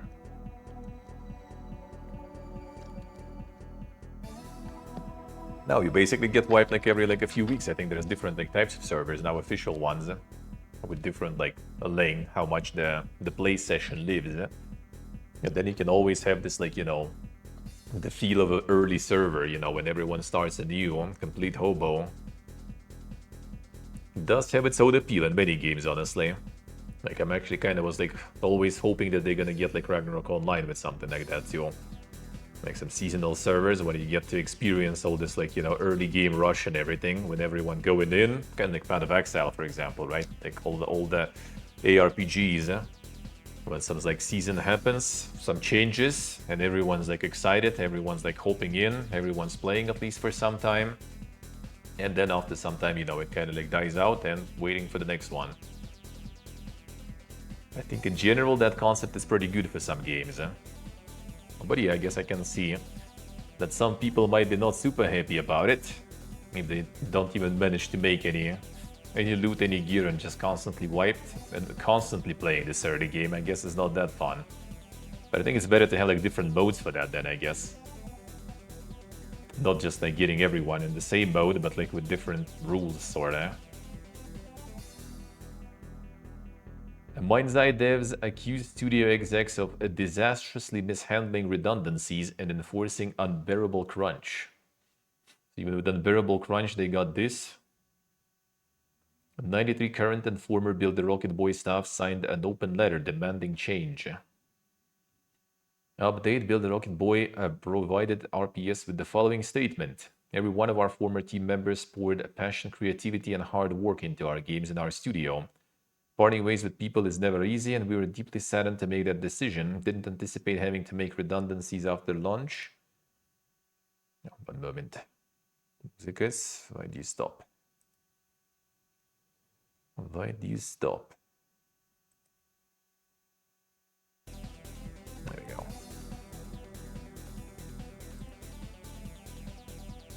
The connection just died or something there. No, it was fine. Critical errors even on YouTube player, looks like.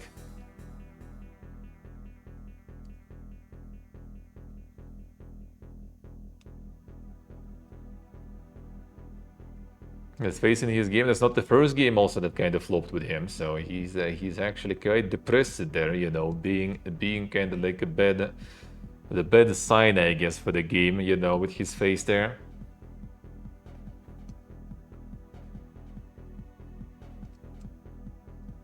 Consistently mishandle redundancy process, mandating unbearable levels of overtime around the game's launch.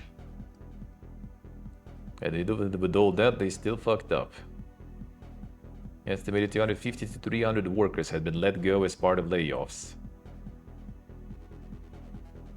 Layoffs happened because you repeatedly refused to listen to your workforce's years of experience, resulting in one of the worst video game launches this decade. Huh? Somewhere up there, probably. So I think now the union is already there too, yeah. WGB, I guess. So now the union is on it too. Enforced 8 hours of mandatory overtime per week for every employee in the 4 months running up to Mind's Eye launch.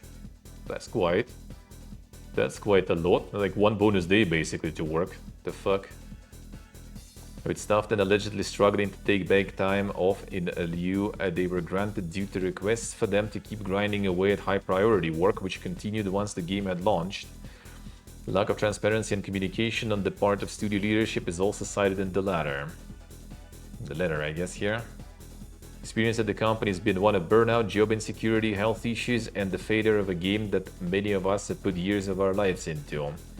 Current and former staff wrote, they call for Build the Rocket Boy to give a public apology, give staff on redundancy notice the option to either work their notice period or take a payment in lieu of notice.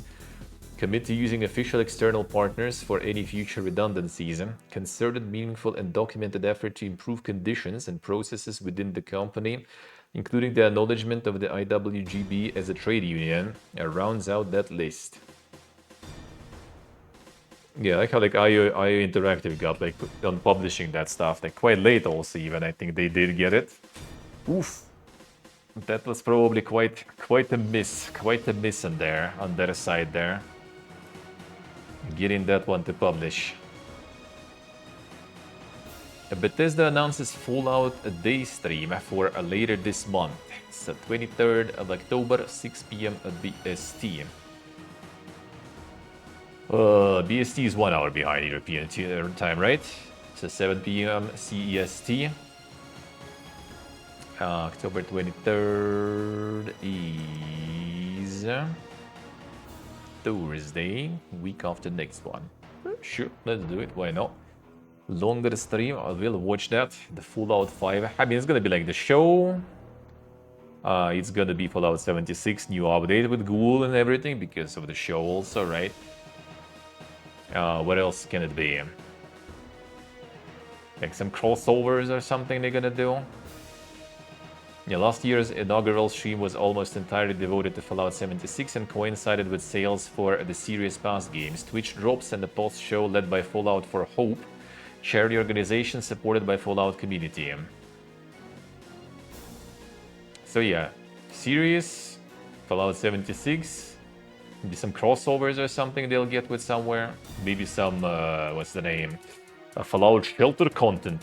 Maybe. They might drop some remaster though. Yeah, Fallout 3 remaster rumors are like for a while already around. They might drop that. Yeah,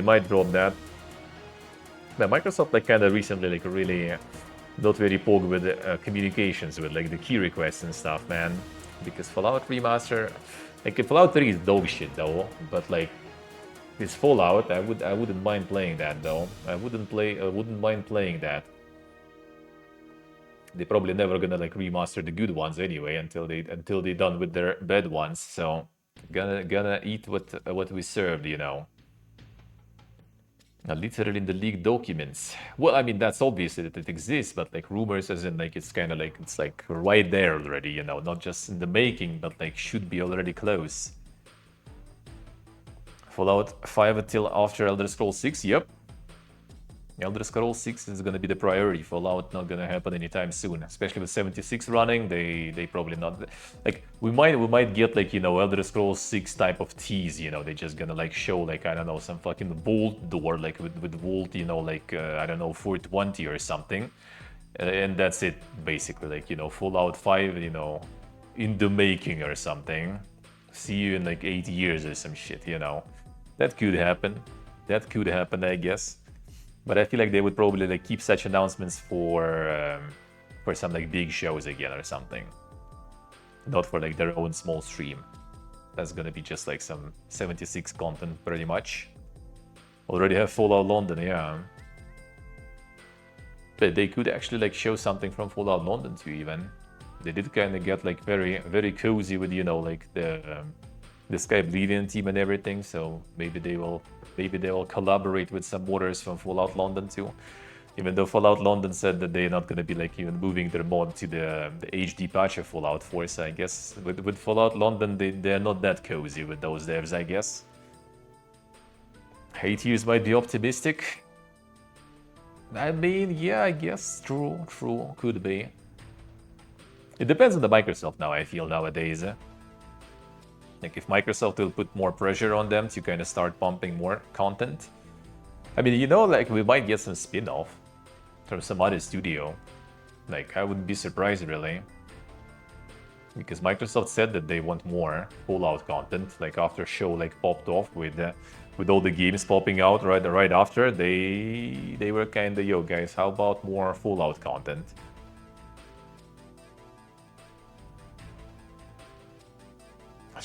True.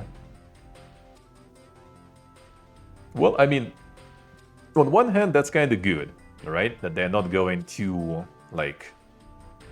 big for their own good, and having all the stuff. On the other hand, as like Obsidian said, for example, having like a lot of projects in the works is actually kind of good, because, you know, you have like a bunch of people in the company who are not really like necessary at every stage of development of the project, right? So if you're working on one project, then like a bunch of people basically at some point just kind of like have nothing to do, and at some point other people just have nothing to do yet.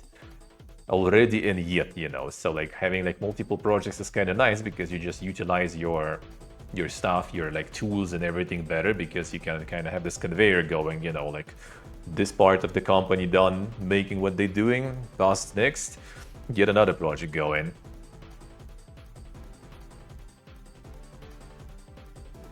Really need a second studio? I do kind of hope that they will, like, considering like Microsoft, like I said it like many times already, right? And that still didn't, my thoughts still didn't materialize. We'll see. We're gonna keep going with it.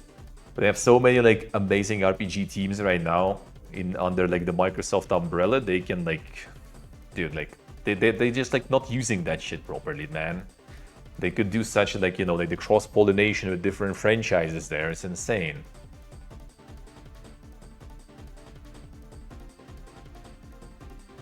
Two more Fallouts till you die of old age. Oh man, might be even less for me, honestly, you know. Not sure.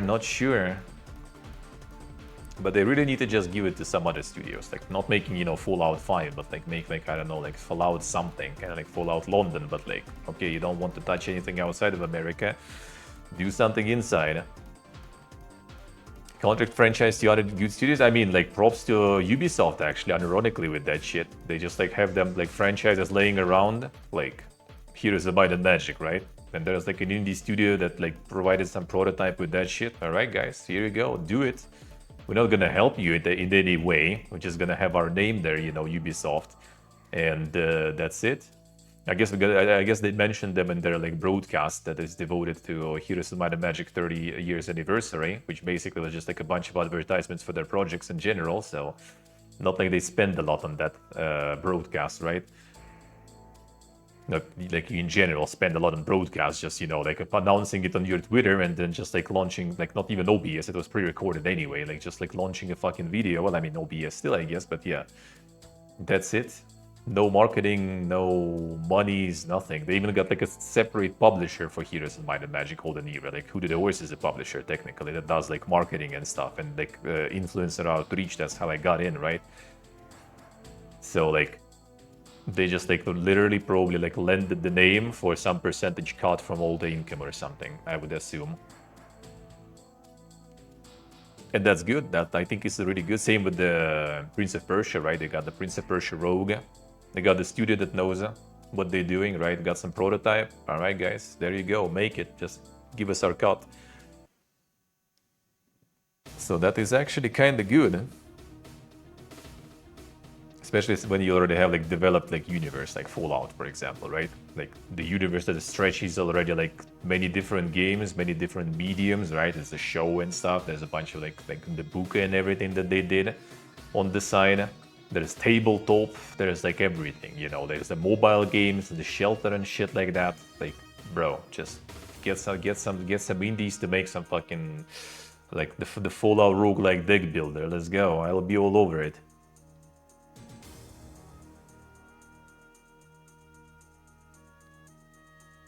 But if they get big royalties, that's the thing. Like the Microsoft now controls that. Like Microsoft, in my opinion, might, because Microsoft doesn't operate, you know, like some like reputation of Todd Howard. I mean, we don't give a fuck who that is even. Like we would just like we just care about the numbers, you know. We can get some more. We can juice out more money from them that way. Fine. Like send that Fallout like anyone, you know. Like play way for some Vault Simulator. Like give them that. Let them do it, dude. As long as they pay good. Bethesda doesn't want to, I'm pretty sure. And Bethesda in general, I feel like, I don't know, maybe it's like someone's in particular ego there, or like the general ego of the company or something. They really don't like, you know, like giving things to other studios, and they don't like when those things are like more successful. Because like, as I mentioned before, like all the way until Fallout 76, I mean 76 only because it was necessary. We got some connection between, you know, like the first two Fallouts and you know, and New Vegas too, by the way, right? With their Fallouts, like Bethesda Fallouts are kind of completely their own, you know, world they live. They're not connected at all. Like there's like kind of a couple like mentions of like mostly Brotherhood of Steel, pretty much, right? Like mentioning like the other Brotherhood of Steel that they separated from, and they have no contact and stuff like that. That's it. And until 76, there was no connection. Like that's just kind of like those don't exist, you know. No rumors of remasters, no considerations of remasters, maybe even like those the good Fallouts don't exist. Like only our Fallouts. We're not gonna show you that those exist even. Not gonna remaster those. Now with the show, they got New Vegas at least going, so I guess they will need to kind of, you know, show some of that maybe. Maybe they will start finally recognize that there are some good Fallouts in the series, and maybe it's better to actually use those rather than trying to, like, you know, to bend your line with those shitty fucking main stories and factions that you implement in the universe, you know.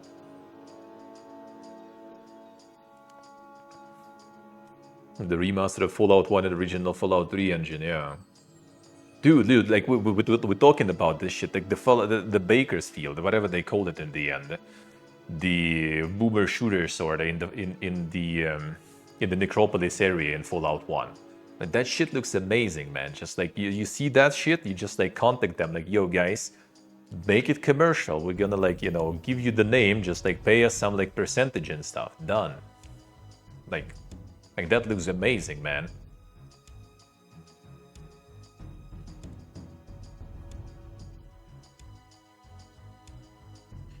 To push FPS to run faster.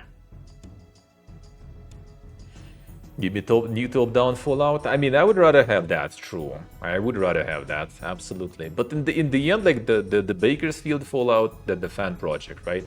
Like that looks cool though. Like something like that looks nice. I love that shit.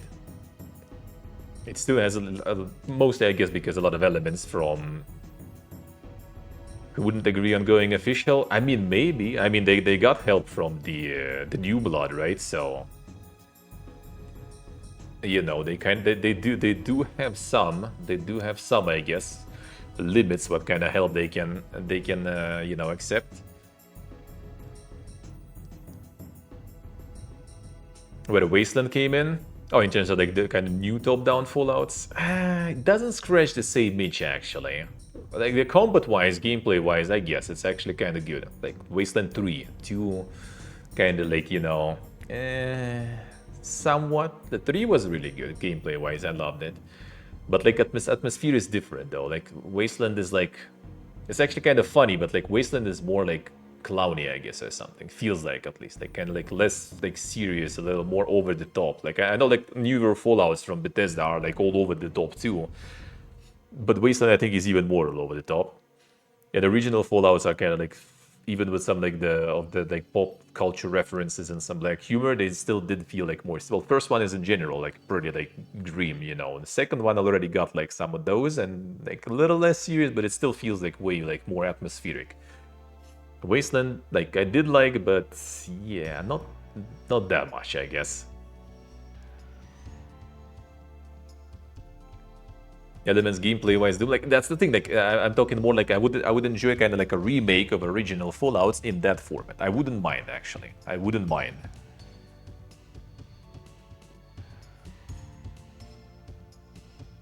Like I wouldn't mind having that. As a boomer shooter, yeah, it's kind of like not perfect. Like it's more kind of like, you know, this kind of like the nostalgia gossip thing really for me.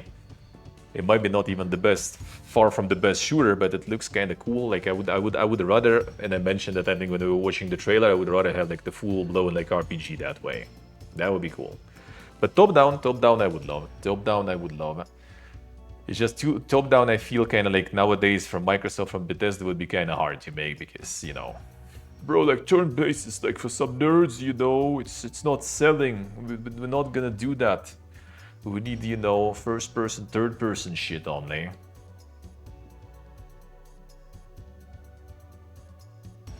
The top-down not gonna happen? Probably. I mean, there's plenty of proofs that it works though still, right? Like even things like Baldur's Gate and stuff. Like you can make top-down good and turn-based good. And Fallout, I think, could be like really good in that sense. If they would still go with OG. Like, you know, all those like executions, like the crits animations, right, and stuff. Oof, so good, man. The gore.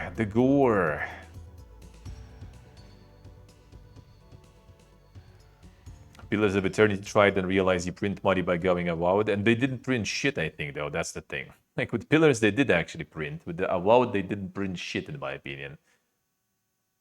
I think if anything, I think Pillars 1, they even said that was like something that saved their studio and something that print a lot of money. And that's when they went for the Pillars 2 and spent all that money on like, you know, poggy-woggy stuff, like voice acting and everything. And that's when it actually kind of went downhill after that.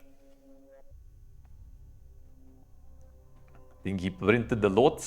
Nah, I mean, they probably did get enough, but yeah, I don't think it was like that bad in isometric. I really doubt it. I really doubt it was that bad in comparison. Probably still printed quite good too.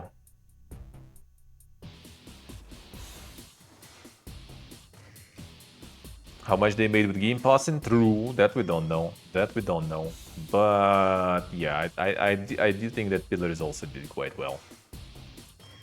I mean, look at Baldur's Gate and stuff even. Like it's pretty doable. It's plenty doable, especially with like a good brand name attached to it, an actually decent game, right? You can farm, man.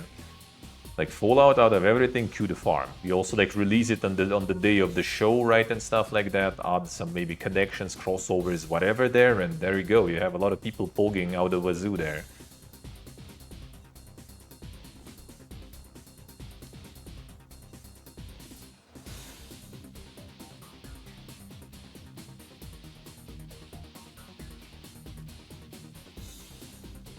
I mean, yeah, Johnny, yeah. Well, the thing is, like, there was more kind of attempts to do it though in like the 3D person.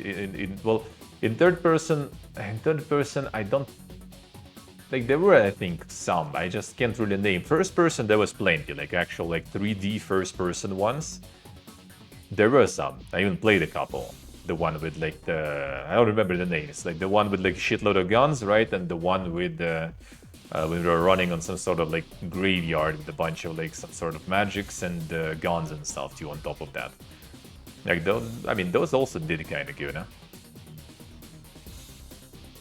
No, those were first-person ones. Those were first-person ones. Third person, I don't remember. I don't want to lie by saying that there were some, but I don't remember. First person, I even played. I played 2.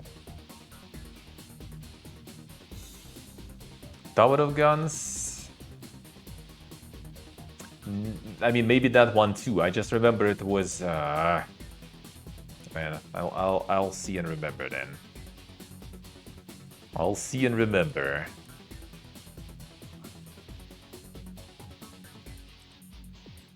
Like one was with like a shitload of guns that you had, eh? One moment, I think it was on Keymailer. Maybe I can see it still. It's still in my Steam library. I could, except for the demo of the second one. Second one I might not find because it was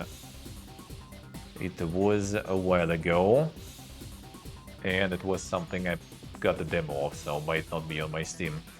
Oh, Vampire Hunters, wasn't it? Yeah, Vampire, Roguelite Survivors FPS, Vampire Hunter it was. Vampire Hunters, rather.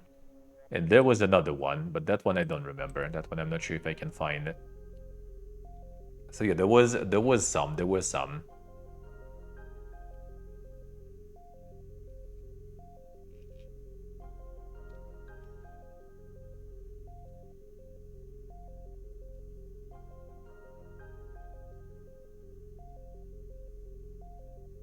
Let's see if I see.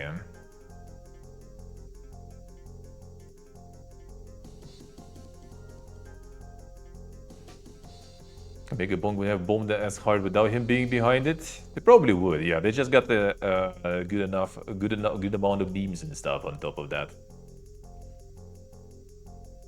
Yeah, it's all about the beams and everything.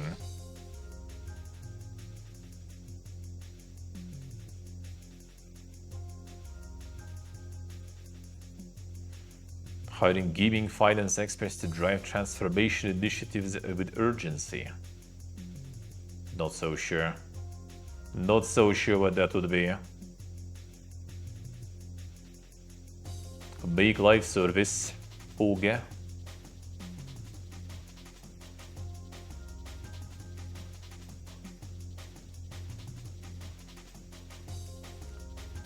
Just make live service.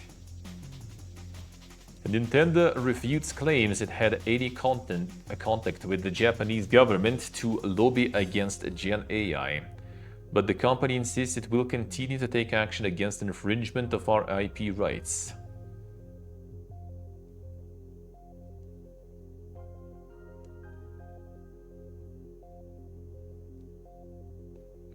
Sushi, alright. Classic.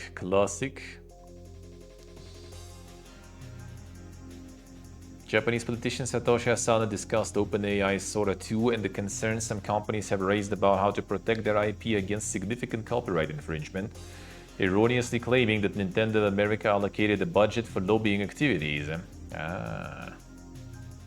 Over a series of messages, Asano apologized for disseminating inaccurate information, posted numerous explanations and apologies, and deleted the original post. Also participated in the YouTube livestream to further share his regret. Somehow something tells me that, you know, like the Japanese politician probably actually fucking knows what is going on there. Probably. Whether generative AI is involved or not, we will continue to take necessary actions against infringement of our intellectual property rights. Yeah, I think Nintendo could actually get them. If anyone, Nintendo could.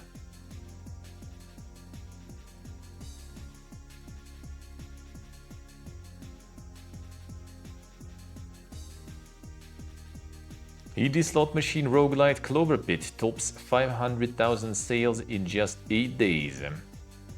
Milestone comes despite last-minute release date move and Steam-only release. Clover Pit was good, man. Buster is still fucking grinding even. It's insane. It's great, dude. Skate 4 surpasses 15 million players. Developed by Full Circle, published by Electronic Arts, a free-to-play title launched in early access. Yeah, free-to-play is the key here, I guess, dude. For that one, they heard about their insane like monetization and all that stuff. all the things I heard so far, I think. 70,000 users affected in Discord customer service breach. Social platform clarifies it has secured the affected systems and ended work with the compromised vendor. So all this like facial identification thing already working very nice as intended. Third-party customer service provider. Platform clarified those affected may have had government ID photos exposed, which are a vendor used to review age-related appeals. All affected users globally have been contacted, and we continue to work closely with law enforcement, data protection authorities, and external security experts. Secure the affected systems and end the work with the compromised vendor. Take our responsibility to protect our personal data seriously and understand the concern this may cause. Who could have seen this was gonna happen? True.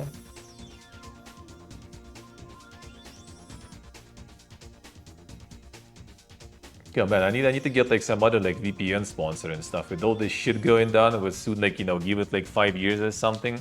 We're gonna all sit in like some VPN from, you know, from some like Caribbean Sea, you know, like region, like country or something, because that's gonna be the last place where there is no like some fucking anal restrictions on internet and stuff.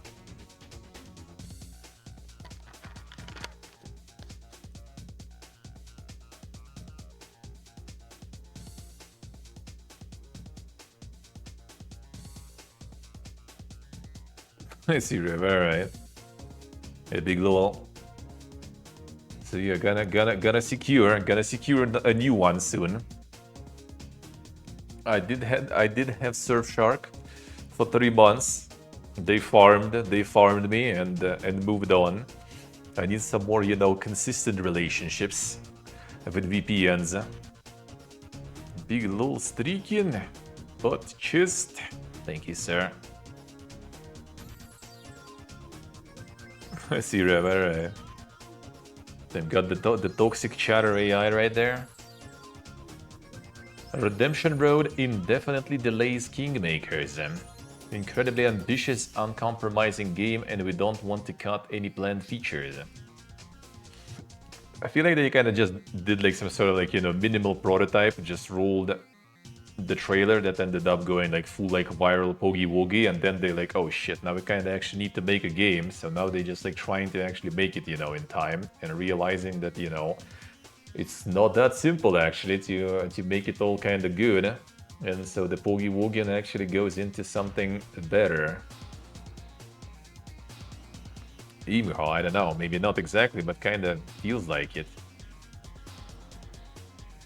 Set out to push Unreal Engine 4 codebase to its absolute limits, while still providing true 60 FPS to mid-range PCs without the need for fake frames.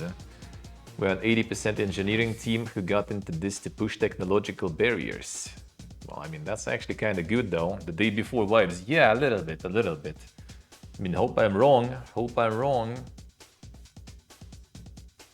Limits of Unreal 4. No, at least maybe it's gonna run then.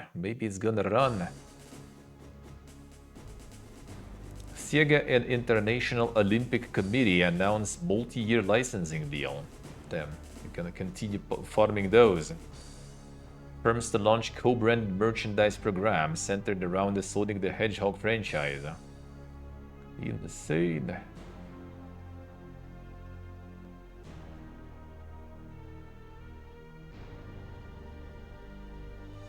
Explore opportunities to license the new designs for select merchandise collaborations. Full collection in 2026.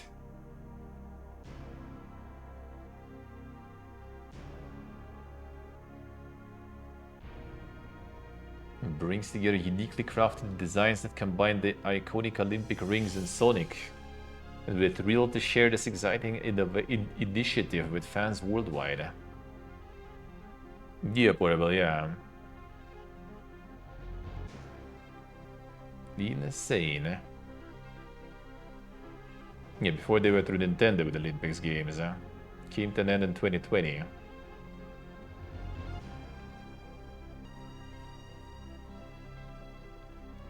The former executive producer on the Mario and Sonic Olympic Games, Lee Cocker, said IOC reportedly wanted to look at other partners and NFTs and esports.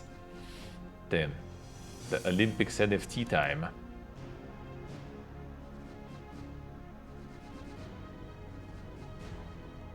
Tennessee.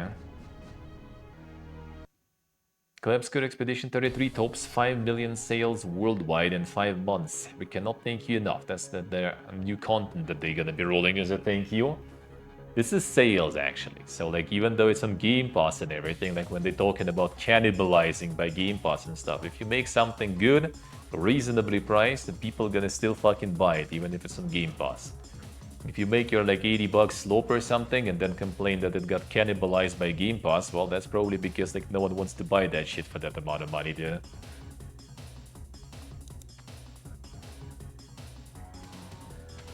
Roblox invites applicants to join its first parent council to provide real-world perspectives and play an active role.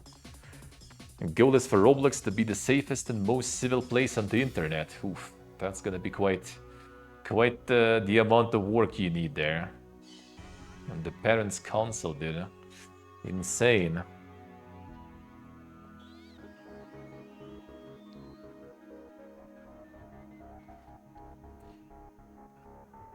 A new head of parental advocacy, Dr. Elizabeth Milavidov.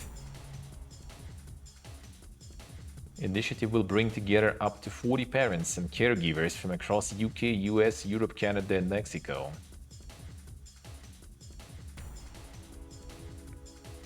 And the free consultation work labor, yeah. The Brain Rot Council, true. Play an active role in shaping how families use technology safely, responsibly, and creatively.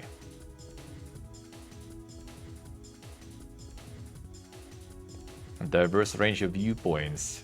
Dude, you know, like when like UK, US, Europe, Canada, Mexico, like you get like some people from like Turkey, you know, some people from Russia, you know, people from all the backgrounds, all the religions and everything. Now that would be quite the council then. Now that would be the council. Collaborating directly with parents and caregivers, we can better understand their needs, improve our safety measures, and foster an environment that inspires creativity, learning, and meaningful connection. And the Brain Rot Council, dude. USA, 48% of video game players are women. 2025 Global Power of Play report also found that mobile is the preferred device for women and players overall. The mobile gaming.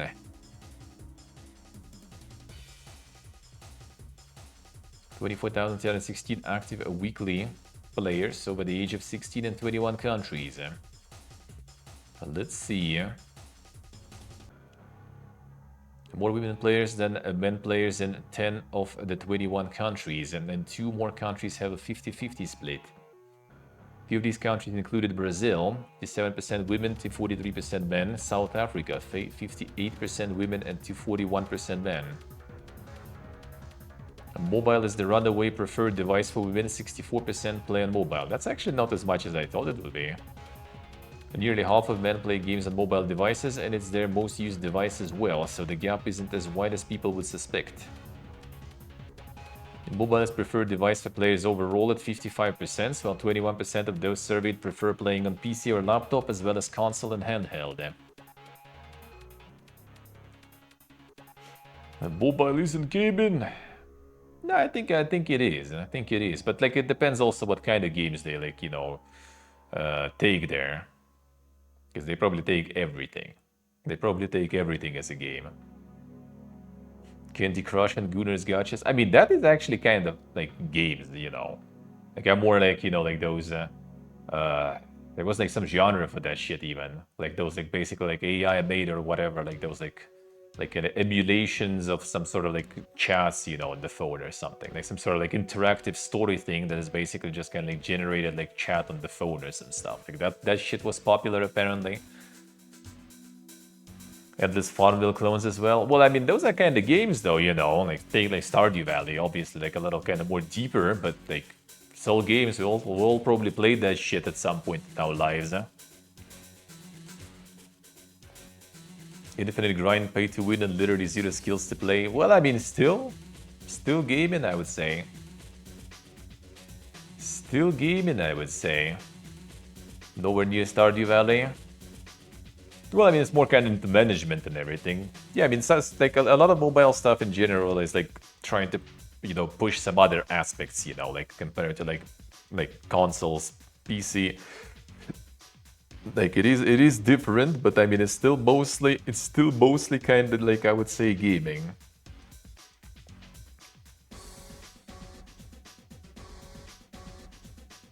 Build a building, then wait for an hour, then press the next JPEG. I mean, true, kinda.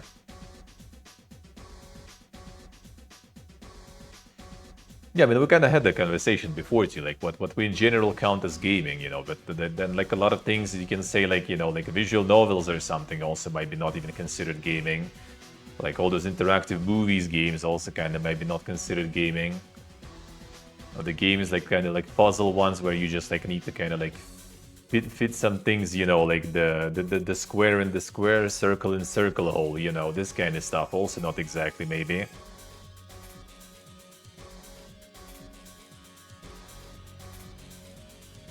Ideo. Yeah, well, I mean, I would say like a lot of like, if we're taking a lot of, they should having some age info here too, probably, right? Having fun, most important reason for playing games, bro. Come on. Stress relief at 58%, mental stimulation 25%. Damn, son. How's your mental stimulation going while gaming, eh? Improving creativity 77%, problem solving 76%, teamwork and collaboration skill at 74%. So damn, they're not playing League, that's for sure. That was the age. They don't get that one in. Come on, man. That was something about like the age of gamers and stuff too, I think. Like basically, like I think like a lot of people, like already in the higher age gap and everything, it's a lot of people like playing match 3, that kind of stuff. Which is, I mean, games, sure.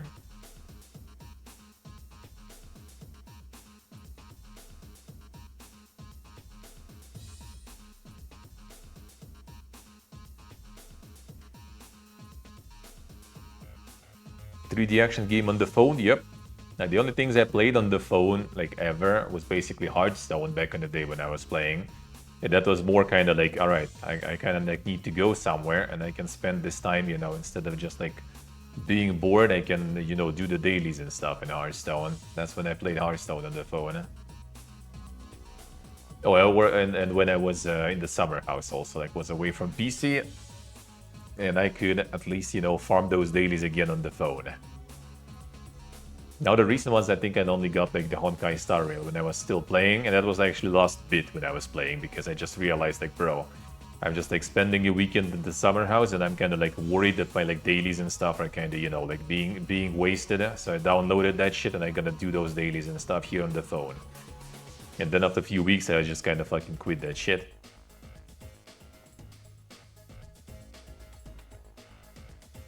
That's the thing, like the powerlifter kind of implies something. Gamer implies you play games, like that kind of like a bit of a definition. Like you can't call them like, like digital athletes or something, or like esports players. It's just gamers. They play games. You don't need to like like sling slurs around, to qualify or something. So I play games, yeah, maybe not the best games.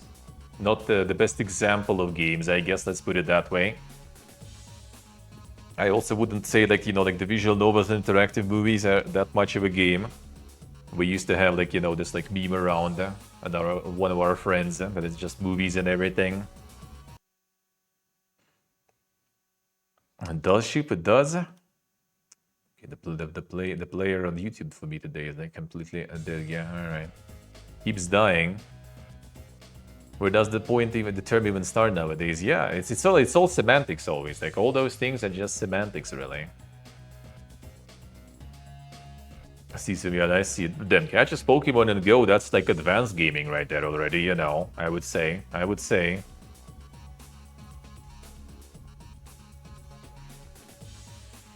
They count known games in these. I mean, could be.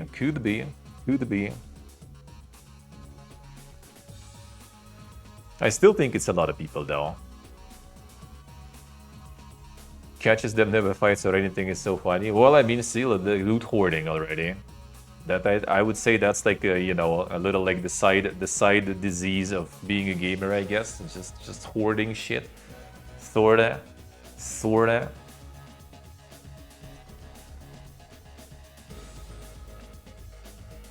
See, I don't know.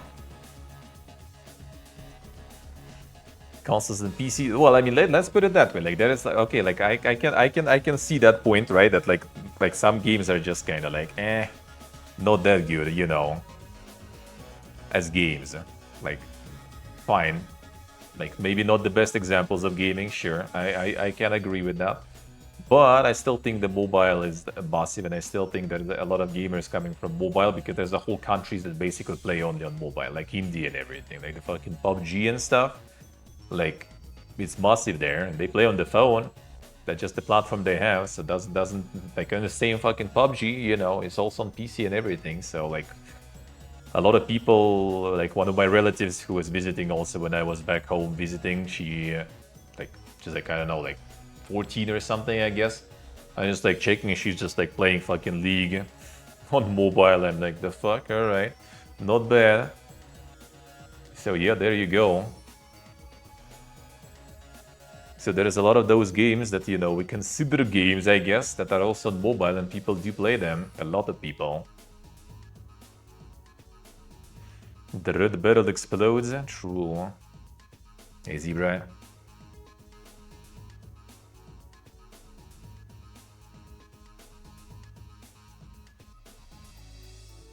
What matters is how often you do activity. Well, apparently here they were, yeah, active weekly players. So like you tune in for like an hour per week, you already, you know, can be considered one, I guess. You can already be considered one, I guess. Statistics completely wrong. Well, I mean, it's the self-report, I guess. What people say, you know, yeah, I play once a week. I'm a gamer. That's it. Why not? A weekly notification to click on your farm PNG. Yeah.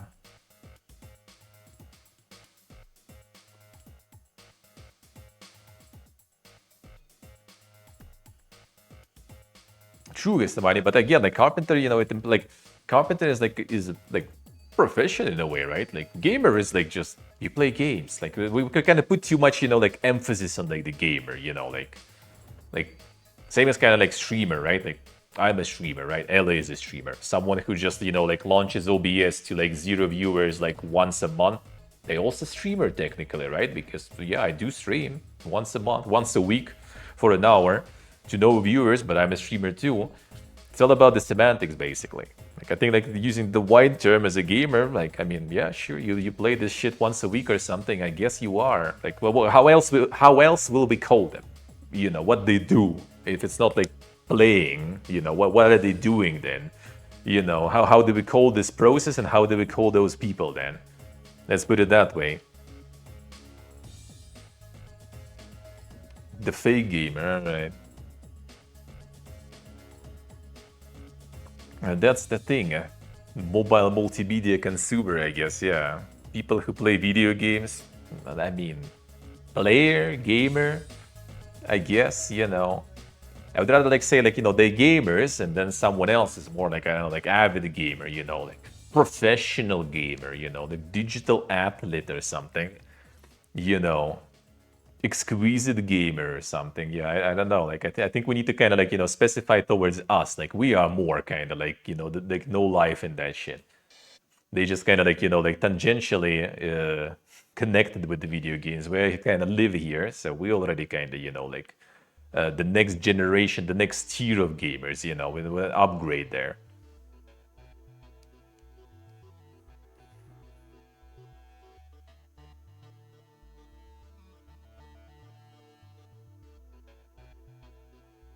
playing games a big part of the person's personality. True, yeah, I agree. But like, I mean, I don't know.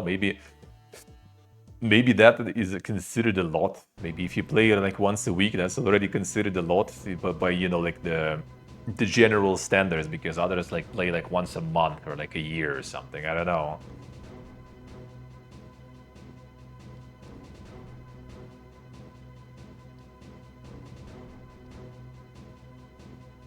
As general as saying I'm a movement user if you have to get somewhere, I guess. Technically student as long as you enroll in the college, yeah. True.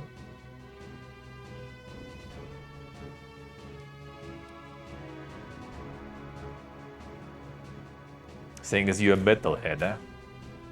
Again, like if you say like I like rock music or something, or like metal, doesn't mean that you listen to it like all the time, right? You just kind of like sometimes I feel like it, I guess.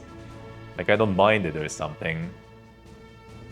Yeah, I don't know. It's all about like the terms and semantics. I do agree that you need to kind of like if you say that I'm a gamer, that means that like at least you do it a lot. Like I don't care what you're playing, right? But like, if you call yourself that. True, Gastabania, true. Huh? Have interest to a degree, interest, you're willing to communicate that? Yeah. Not be opposed to talk about metal bands, probably, yeah. But I mean, maybe those people also can like give you like a whole, like a rundown on a bunch of like, March 3 games or something, which ones are better or not, Maybe. We don't know. We don't know.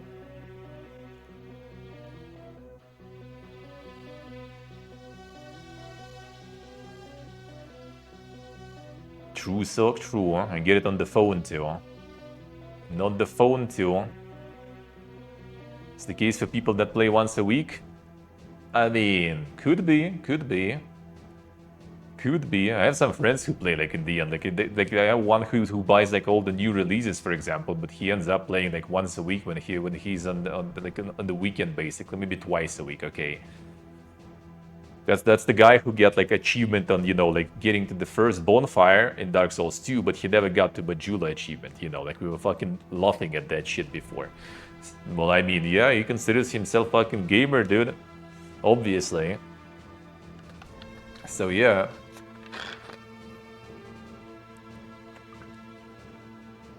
Also because like back in the day, when he was, jobless and everything, he was grinding fucking lineage and stuff, no life mode and all that shit.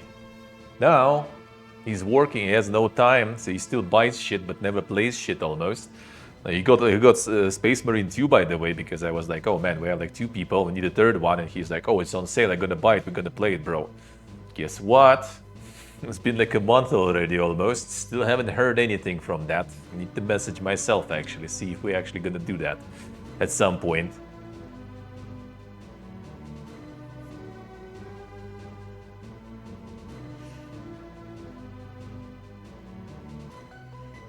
Having job is awesome, man. Yeah, that is also a thing, man. Something like we just kind of have a bit more time, I guess, to enjoy that. Thankfully, not all of us even, but still. And I think like what it does show though, anyway, right? Like it doesn't matter, like what kind of games and stuff. It's just in general that is actually better and that is good. If it's gonna show, if they're gonna say, like, look at how many fucking gamers are there, and that is completely fine and normalized. That is even better. Like people don't need to feel like, oh man, I'm a fucking nerd because I like play some shit or something, I'm playing like some game in the train, and everyone thinks I'm some fucking nerd, a loser and stuff. I think that is overall is good. Overall is good.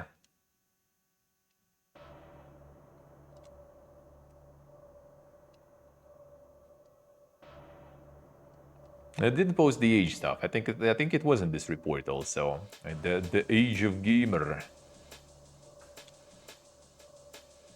Take numbers for the boomer investors. Well, I mean that too, yeah. Gonna show that the market is actually massive and stuff, But the market is massive though. That's the thing. It's just those boomer investors will be investing into mobile gaming, where all the market is, Yes, Rev, I see. Stay up to date on what's going on. Yeah, there's a bunch of people who just don't give a shit. Like, they just kind of like play stuff whatever they want, and they don't even like. There are people buying fucking NBA every year and complaining that they got owned again by 2K, but they still buying that shit every year with mostly negative reviews. People still go in and buy that shit. I mean, Ultan buys that shit, you know. Speaking of, you know. Yeah, he knows even.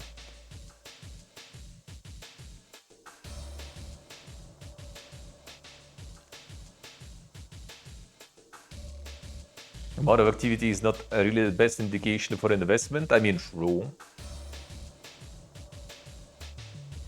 Preaching every day and then this, yeah. Look at him. Look at him. Two-faced. Hypocrite. Can't buy every year, but you will when you reach her, I see. Microsoft holds Xbox Game Pass price rises in select markets.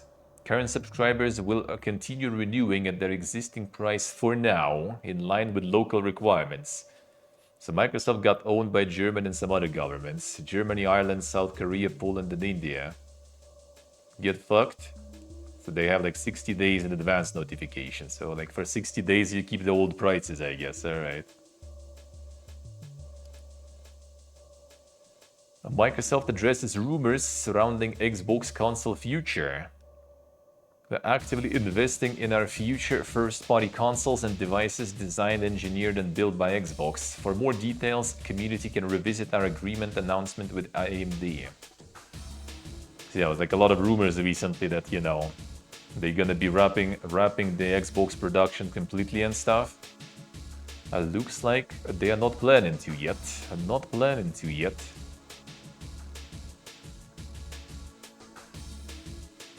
Yeah, I think it's gonna be some sort of like handhelds or some hybrids or something they're gonna be working on most likely. Or maybe kind of, you know, like some sort of like Steam machine but Xbox, you know, like some sort of like modular, you know, like PC or something that will be kind of on the budget, that will be running their glorious Game Pass and stuff like that, and maybe with some options to kind of like, you know, upgrade it and stuff, like some limited ones. The Windows machines, yeah, I think so. I think so.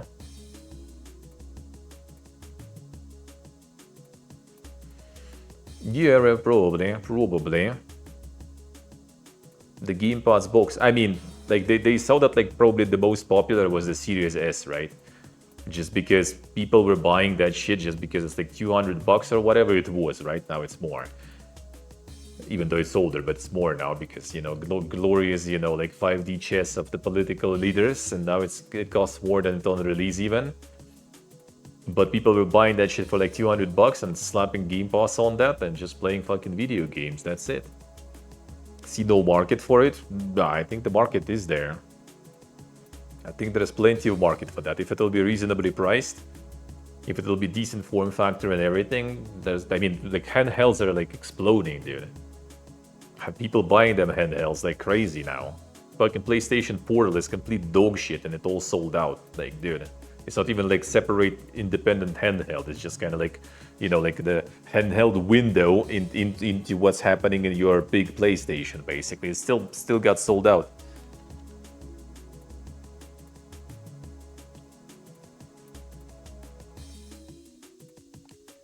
And the best people are in their Game Pass sub. I think they just realized that like the most Game Pass subscriptions happen whenever something big is coming out. So people use Game Pass not to keep it running, but they use Game Pass just to like play something new for cheap and then cancel it. Which that's what I did. That's what a lot of people did, I know. So they just realized that, you know, if we're doing this, then let those people buy it not for like $15, but for like fucking $30 now. So they're still gonna save money and play the game cheaper, but, you know, we're at least gonna make more. I think that's like kind of like their thought process there. Especially since it's right before the release of Call of Duty, right? And that's probably the main culprit when people were buying it just to play this shit cheaper. Who would buy the game for $30? Yep, that's pretty much what's gonna happen.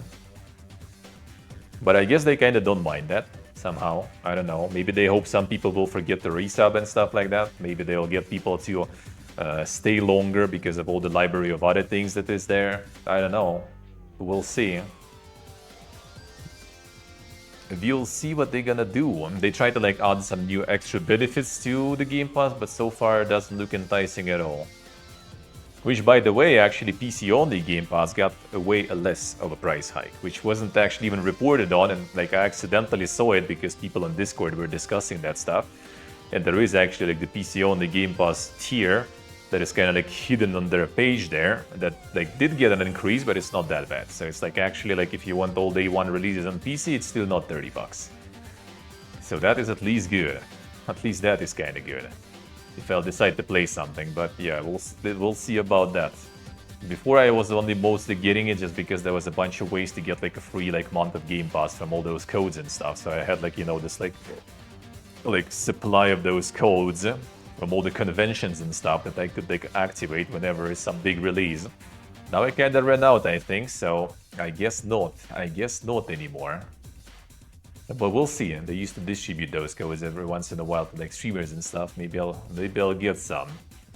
Because Outer Worlds I wouldn't mind actually. Other than that, not exactly that much I want there.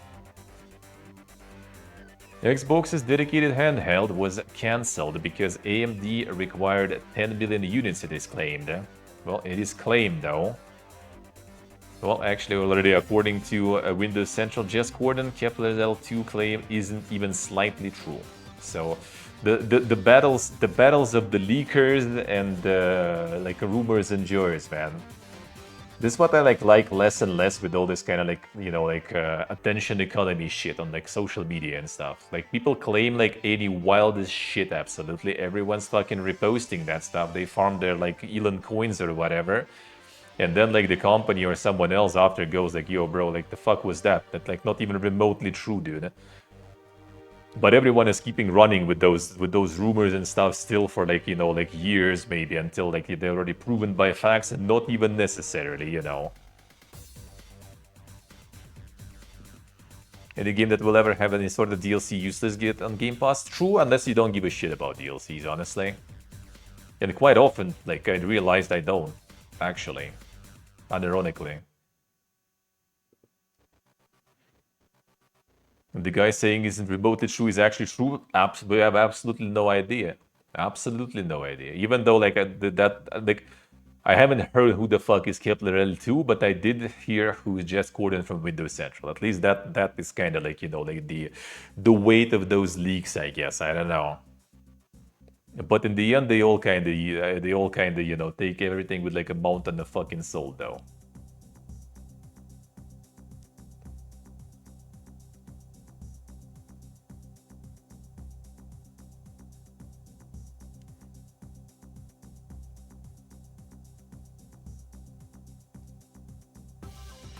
So yeah, now you just kind of post that shit and then you farm. That's basically it. That's basically it. The Battlefield 6 and Black Ops 7 Steam number comparisons unfair. Damn, son. Battlefield accumulated 521,000 concurrent players on Steam during open beta. 334 during closed beta. And Call of Duty reached a peak of just 99,574 yesterday. Call of Duty numbers also include those from Black Ops 6 and Call of Duty Warzone. And some insane comparisons there, alright. Twitch tracker, interest in Battlefield appears to be significantly higher than that of Call of Duty. The unfair comparison. Yeah, Call of Duty available on various platforms. Battlefield available on console, Steam, and EA Play. And Black Ops on the Xbox, PC, and Battle.net also. Yeah, I don't think it makes that much of a difference. I don't think it makes that much of a difference, though. Beta is off to a great start. I do think, like, obviously Battlefield is farming way more because Battlefield happens once per, like, fucking 5 years, especially if we count good one, right? Then even more rare. And Call of Duty happens every fucking year, so people already like seen enough Call of Duty and not enough Battlefield lately. I guess that's pretty much it. All there is to it.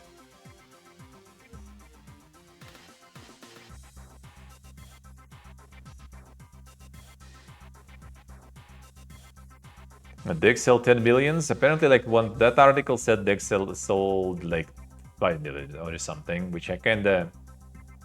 Could it be? I thought it would be more. I thought it would be more though.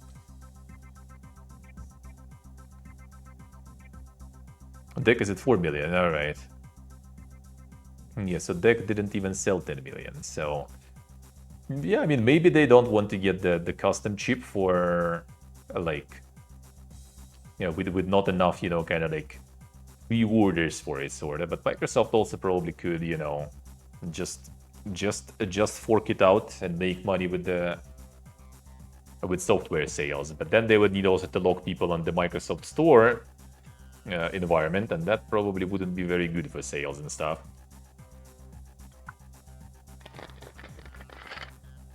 The Call of Dormies, eh? Sony could Microsoft up the billion years? Probably.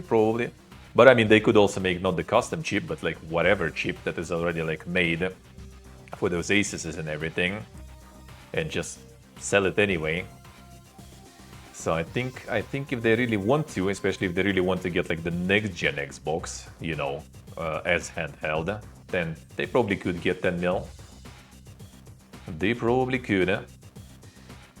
They still have plenty of, you know, like the fans of the brand, and another handheld also. I mean, like the Asus one just got sold out instantly, pretty much. So I do think there is decent amount of demand. They could probably make some numbers. NBA 2K26 and Switch 2 drive growth in August 2025 video game spending. The NBA is going ham. The NBA and Madden.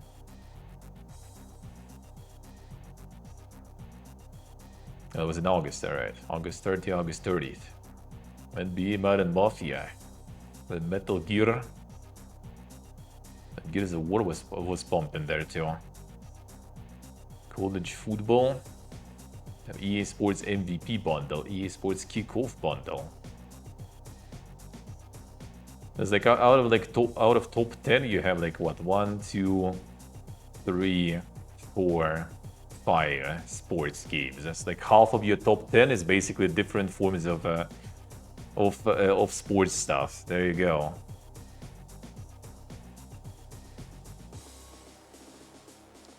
Yeah, Demon Slayer got like on some sale, I guess, or something. Got like from 24 to 10. Mafia actually, yeah, it was August. You know, in August it did appear on the list somewhat, but yeah, I don't think it was kind of pugging that much. Yeah, it's weird that GTA got out of top 10. They usually were, always, every month. Every month they were there. Nintendo of America seeks $4.5 billion in damages from a Redditor for copyright violations. Activities of defendants has substantially damaged NOA's overall business and intellectual property rights. Damn, son. Suing them Redditors. Redditor James C. Williams, also known as Arcbox. Monetary damages following a legal battle that began in March 2024. Nintendo of America said it has been and continues to be damaged as a direct and proximate result of Williams' conduct, which it claims includes pirating Switch games, promoting distribution across the internet, and trafficking circumvention software. 4.5 billion in damages.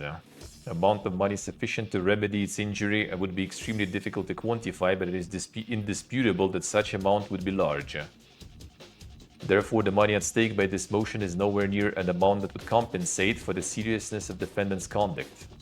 Like, you pay us 4.5 million, then you, like, you know, eternally owe us.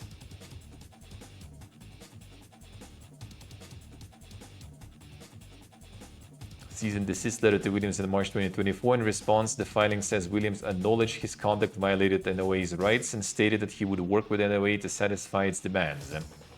He did not, however, agree to cease his conduct, and in fact denied his involvement with the pirate shops in several respects. When NOA requested the defendant confirm in writing that he would comply with NOA's demands, he became combative and uncooperative.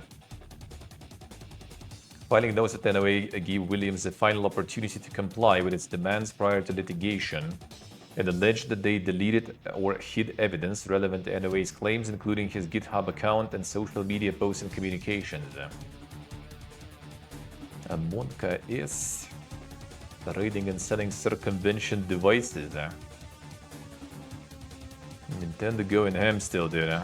Yeah, your main combatant in the fight versus AI, man. It's gonna be fucking Nintendo lawyers stopping whatever anyone else couldn't. EA's FIFA chapter officially ends this month. And FIFA 23 and the last FIFA game by EA will shut down its servers on October 30th, 2025. Well, FIFA 23 was probably released in 22 as usual, right? So like 3 years and your investment is completely down the drain there. What a beautiful gaming, man. Amazing. And by the game, 3 years you play, then it's all down into the toilet it goes there. Feels good, man.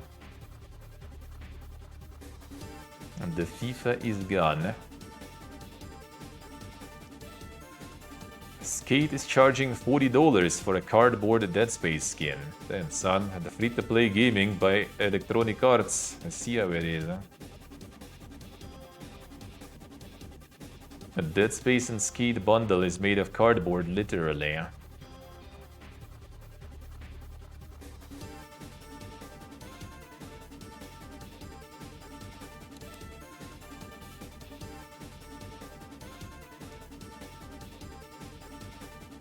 Isaac Clarke bundle in the skate shop.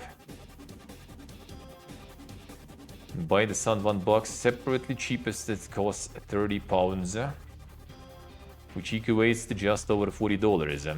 You can buy the Founder Deluxe pack for $50, which has more than enough Sun 1 box for extra content. Amazing, dude, amazing. Actually even open it here. Guess not. Beautiful embeds. Beautiful. $40 skins and trying to rival Blizzard there with Diablo, looks like, with $50 horses and stuff. I think Blizzard already went like way higher than that, so $40 is rookie numbers now. The price of free-to-play, dude. You play for free and then you pay like way more than it would actually cost if it wouldn't be free-to-play. Xbox founder describes Game Pass price hikes as greed over gaming. Who's that exactly there? Laura Fryer.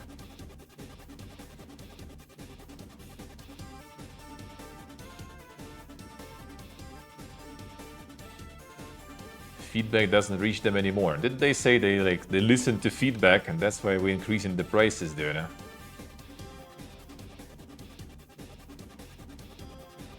The yes-man culture that took over in 2008 only gotten worse. This is the result crazy price increase for their fans after announcing that Game Pass had made $5 billion. Talks about how Xbox failed to keep content costs stable and the leadership forgotten how to make games at scale, which has led to many layoffs and cancellations. Xbox founder talks about how Xbox thrown away one of its last advantages by increasing Game Pass prices, which had been the best deal in gaming. It was. Price hike feels like a betrayal, like greed over gaming. I mean, greed over gaming is like the motto, you know, of the past years of every big publisher, I would say. 12% of Battlefield 6 players give a damn about new Portal mode. The most popular to least popular. Tactical Destruction 39%, Return of Campaign 30%, Maps, Modes and Weapons 18%, Portal 12%. Yeah, people actually wanted campaign. When you want to even play the campaign, is it actually decent? As usual, I think like Battlefield campaigns were always dog shit. I thought those were always dog shit there. A marathon pricing and a launch weapons details leak online.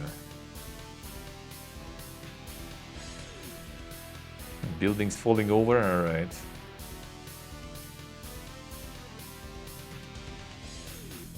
New information on pricing, alright. Marathon's base price will be $40, which has long been rumored. Digital edition, deluxe edition of the game will be around $60. Plenty of weapons with names that don't even give us any information anyway. Close technical test October 22nd, 27th. Yeah, for $40, I don't think that shit actually gonna work really. I don't know, maybe like with some really big revamp that they're doing, they might salvage that, but like with $40 price tag, yeah, I don't know, man. Not so sure. Let's see, could I say?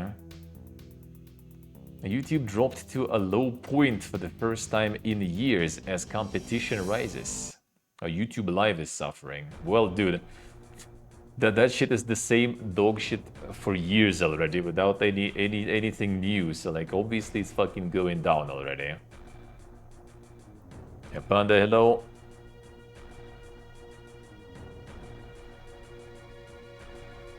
How's it going? The chump is Pogda. Insane.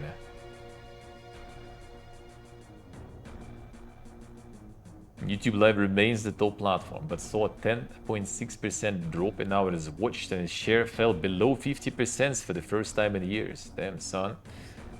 It's kind of funny because they also like don't give a shit about the YouTube Live and they don't like innovate, don't upgrade, don't implement anything. They just kind of keep it running as is, while everyone else is like trying to do something and they still over 50% share. So I don't know if they're even gonna like, you know, like scratch themselves over this. They probably just like, if it dies, they don't care.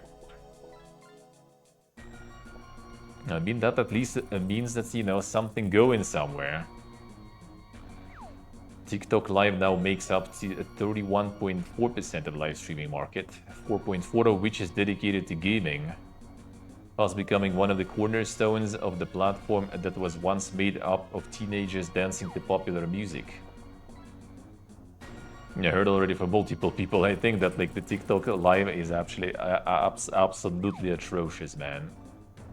Like the rules there are ridiculous. You just get like, you know, like basically like suspended by like anything, you know, like some game violence might get you suspected, might get you suspended, like some like, you know, like something copyrighted a little bit in the distance. Like if you watch basically some announcement show and co-stream on like TikTok, then your TikTok account is gonna fucking die, because like any announcement with some like relatively, you know, like distant, you know, like copyrighted music, you instantly get shut down. Feed can also get you banned, no joke. I mean, that used to be on Twitch too back in the day. Nowadays, no one gives a shit, I guess, already anymore. Like, you can fucking give birth on Twitch already, and that's no problems. But yeah, back in the day, you also, like, show feed, you done. That was a thing before, I remember. Took mere hours for Call of Duty maps to be remade in Battlefield 6. That's the new Portal mode actually is kinda good then in the end, eh? The toolkit to make stuff. Shipment is in Battlefield 6 and people love it.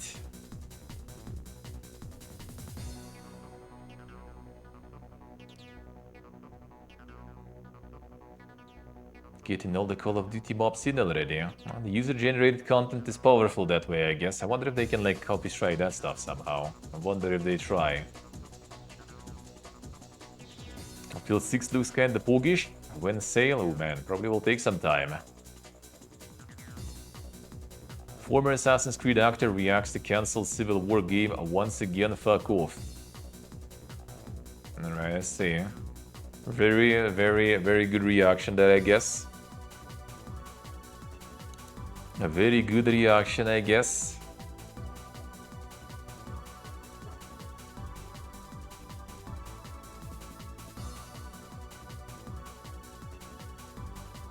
Selling the shock collars, them color me shocked. Xbox Game Pass adds 2 classic Heroes of Might and Magic games. Yeah, that's totally something you're gonna buy fucking $30, you know, Game Pass for. Let's go to fucking GOG and get that shit. For like, I don't know how much, like $5? No, not 5, I think it's more expensive nowadays. I got, I think, the whole package for like 5 or something. Heroes of Might and Magic complete. That's actually good. Like what is actually good news about it, what we can subtract from these kind of news, is that Ubisoft kind of sort of abandoned their dogshit Might and Magic 3 HD edition and actually like using the right one. Just the regular complete edition, then you install HD mod on and you live a good life after that, because HD edition is dog.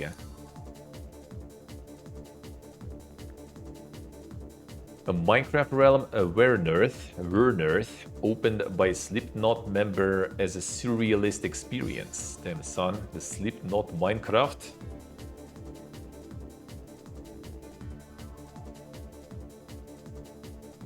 A gothic underworld of sorts, teeming with dark architecture that you'd probably be comfortable linking to a brand like Slipknot. Minecraft Realms is a subscription service that allows players to set up, manage, and explore private servers that have unique rules, modifications, and shared server facilities. More than 100 million blocks offer endless opportunities for creation, combat, and exploration, allowing users to build, battle, or just lose themselves in the atmosphere. It's been created by M. Sean A. Clown Cran, a founding member of Slipknot and Lord of Minecraft. It has been stressed that Cran will be playing alongside fans when the realm goes live at the end of October. I wonder if like Fivehead marketing or dude is actually like really just decided like, yo, let's do this shit, why not? Sounds kind of nice. Sounds kind of nice if not marketing. I mean, if marketing, I guess also could be worse. Halo Studios' 70-year veteran leaves company with mysterious warning. Monka S.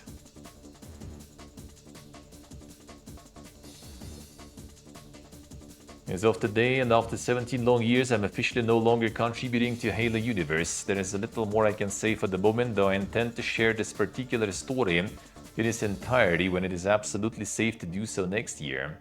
In the meantime, I have a message for anyone and everyone who needs to hear it. I know that the state of our industry seems dire, but never forget that you are free to choose. No illusion of security nor promise of wealth or fame or power is worth trading away your health, your dignity, your ethics or values. And no one can force you to. Stay strong, take evidence when necessary, and find where you belong. As always, I'll be here if you need to talk. Monka is... Share particular story in its entirety when it's absolutely safe to do so next year. Drama! The Halo drama coming again!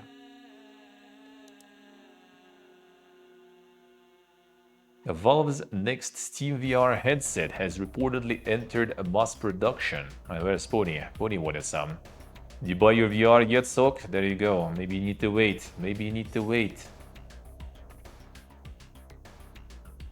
XR Research Institute claims that the production of 600,000 headsets is happening for the device that has been codenamed the Deckard. There's even the belief that the headset, which is expected to be called the Valve Frame, could be announced and released before the end of 2025. Yeah, the Valve's one probably gonna be expensive again. DV units at the final stages before the modal PV that consumers will buy. So it's coming.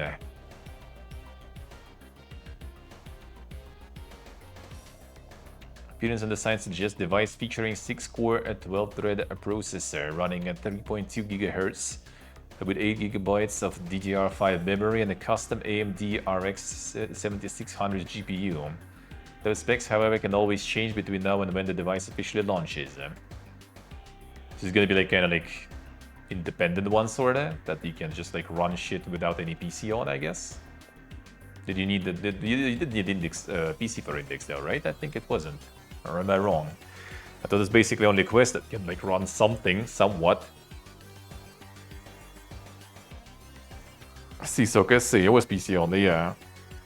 So these specs mean it's gonna be having its own stuff, or it's gonna be like kind of on top of the PC performance. That doesn't sound right. Sounds kind of chunky actually for that. Okay, 1 second, be right back.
I need to close the door.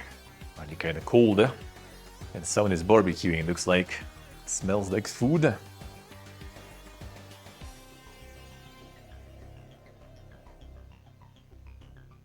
Let's see, so I say, could be.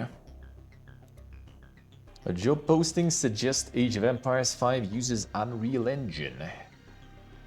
Monka is background in all aspects of Unreal Engine game development and experience leading external resources. The Xbox Game Studios. A work continuing the great legacy of Age of Empires. Not the fifth one.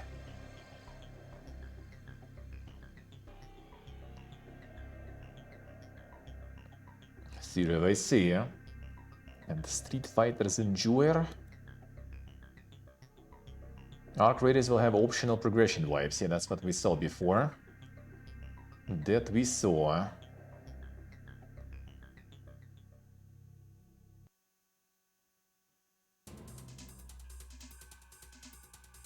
Option to finalize the project for additional week. If they have fulfilled all the project's requirements, they can finalize it. Player's project isn't ready during this window, their progress will be retained and they can continue working on it until the next finalization window. Yeah, I just kind of wonder how this reset works. Like if someone didn't finish their project and everyone already finalized, so everyone starts from zero and that person just kind of moves their shit from the previous project, so they're gonna have like items while everyone else is hobo. That just kind of like kills the main, you know, like goal of that, of full refresh and feeling completely noob and naked there. But I don't know, we'll see, I guess.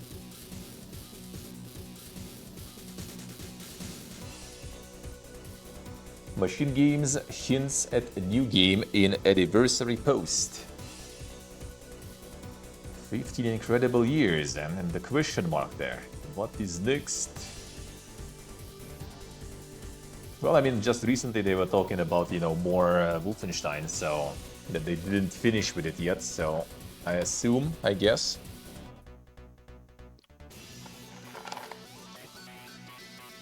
A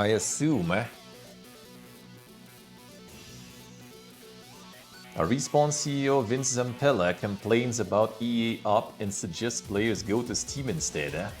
Then fired.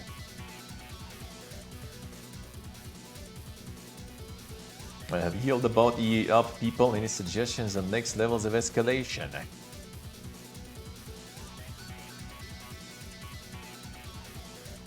I yelled at Andrew Wilson, EA CEO. Zampella said it's not his fault. He's just as upset as me. So they had a bunch of issues in the EA out there. Playing the game on Steam, actively advised others to do the same. Refund the game on EA app and buy it on Steam instead. Damn son. Someone's getting fired.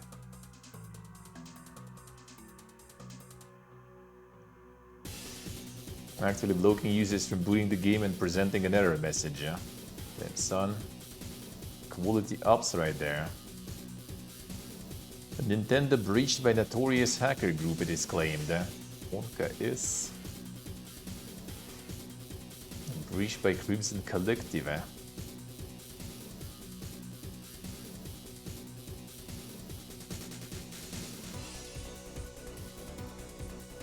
The hackers that I have been tracking a purported breach, and in comment accompanying the screenshot Crimson Collective wrote, "Who said we did not have Nintendo topics files?" Wonka is. Now the lawyers, the lawyers have more victims now. It's not going to be the lawyers, it's going to be Nintendo assassins now this time, I guess. FBC Firebreak still underperforming despite overhaul, confirms Remedy. Damn. Underperforming, you say? 10. Actually 54 people. I was like already like completely down there, wasn't it? Yeah, it was already like 15 at some point. Then the patch actually made it alive. It has a chance. Fog. It lives. 54 devs playing, yeah. Remedy recognizing non-cash impairment of capitalized development costs and allocated purchased publishing and distribution rights related to FBC Firebreak. While we balance future investments to the title, we continue developing and improving the game in line with our updated long-term sales forecast. Damn, still going. 14.5 billion euro impairment. The game's development costs and publishing and distribution rights. Not this 15 mil compared to like all those like hundreds and stuff. It's not like that bad, but still. At least they still keep going for it. I don't know if it's even kind of worth it, but I guess. They probably got like some from the Game Pass and everything because it was for free on Game Pass and on the PlayStation also, right? So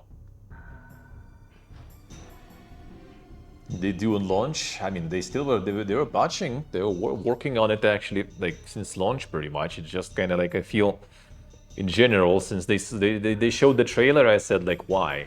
You know, like it has nothing to do with control and stuff. Like it's not gonna interest control players, I bet.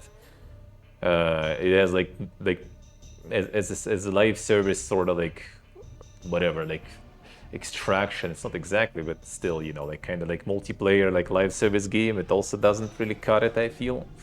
Doesn't look like it's gonna get that audience either, so it's just kind of like, who's this game for even? Who is this game for even? Oh, this we had them. Oh wait, they're not close. Oh, I just like opened it for the second time. Kick. Duplicates. New World's Night Haven update is more ambitious than I thought. So what they gonna do there? So Night Haven bigger than Brimstone Sands. One of the biggest zones I've seen in any MMO, so this one is gonna be even bigger. Well, I mean, you know, the size of the zone in MMO doesn't really mean shit, dude. That's the thing. Weapons will now scale off 2 different attributes. That is massive. Admittedly, for highest end players, it may not make as big a difference because secondary scaling is still a significant drop in damage from primary scaling, but for solo players and anyone else not interested in pushing the bleeding edge of performance, this will drastically increase the build options. Secondary stats.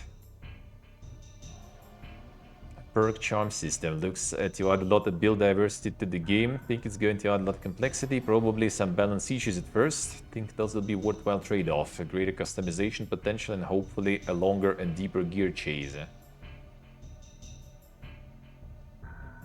Deep and flexible build system.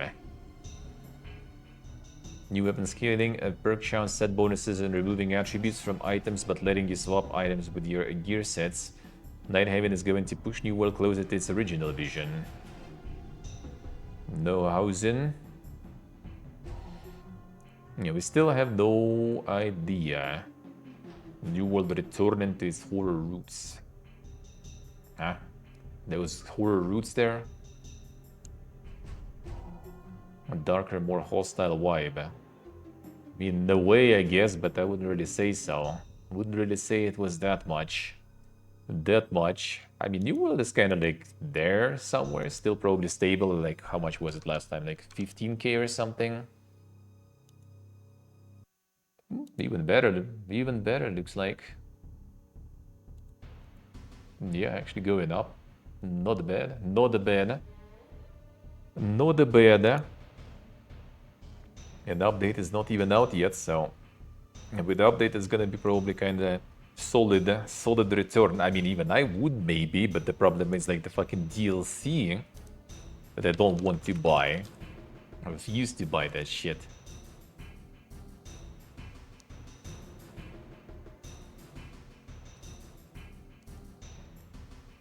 Was it 15? Huh?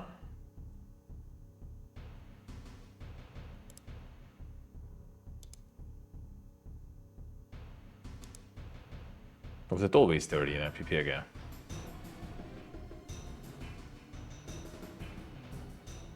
It was actually 15 though, but that might be some sale or something, no?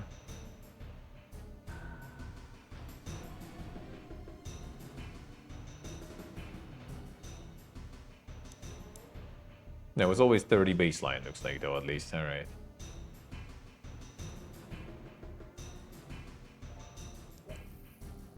Or? It says 15 here. I don't see the 15 here whatsoever. 17.99 only, the lowest one I see. Something kinda wrong here. About 76 a New World? 76 probably. I mean, 76, you bought once, you play that shit. For years already, you play all the new content. Yeah, maybe they changed the regional pricing. That could be, actually, yeah. Because it's also the cheapest one, actually.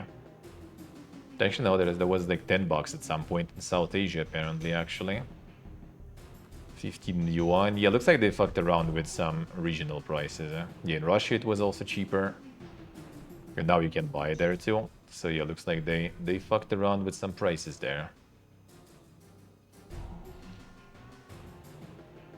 Yeah, when it's on sale cheapest, it shows at which amount, right? And this one doesn't show when, so I guess yeah, they just like changed the regional pricing.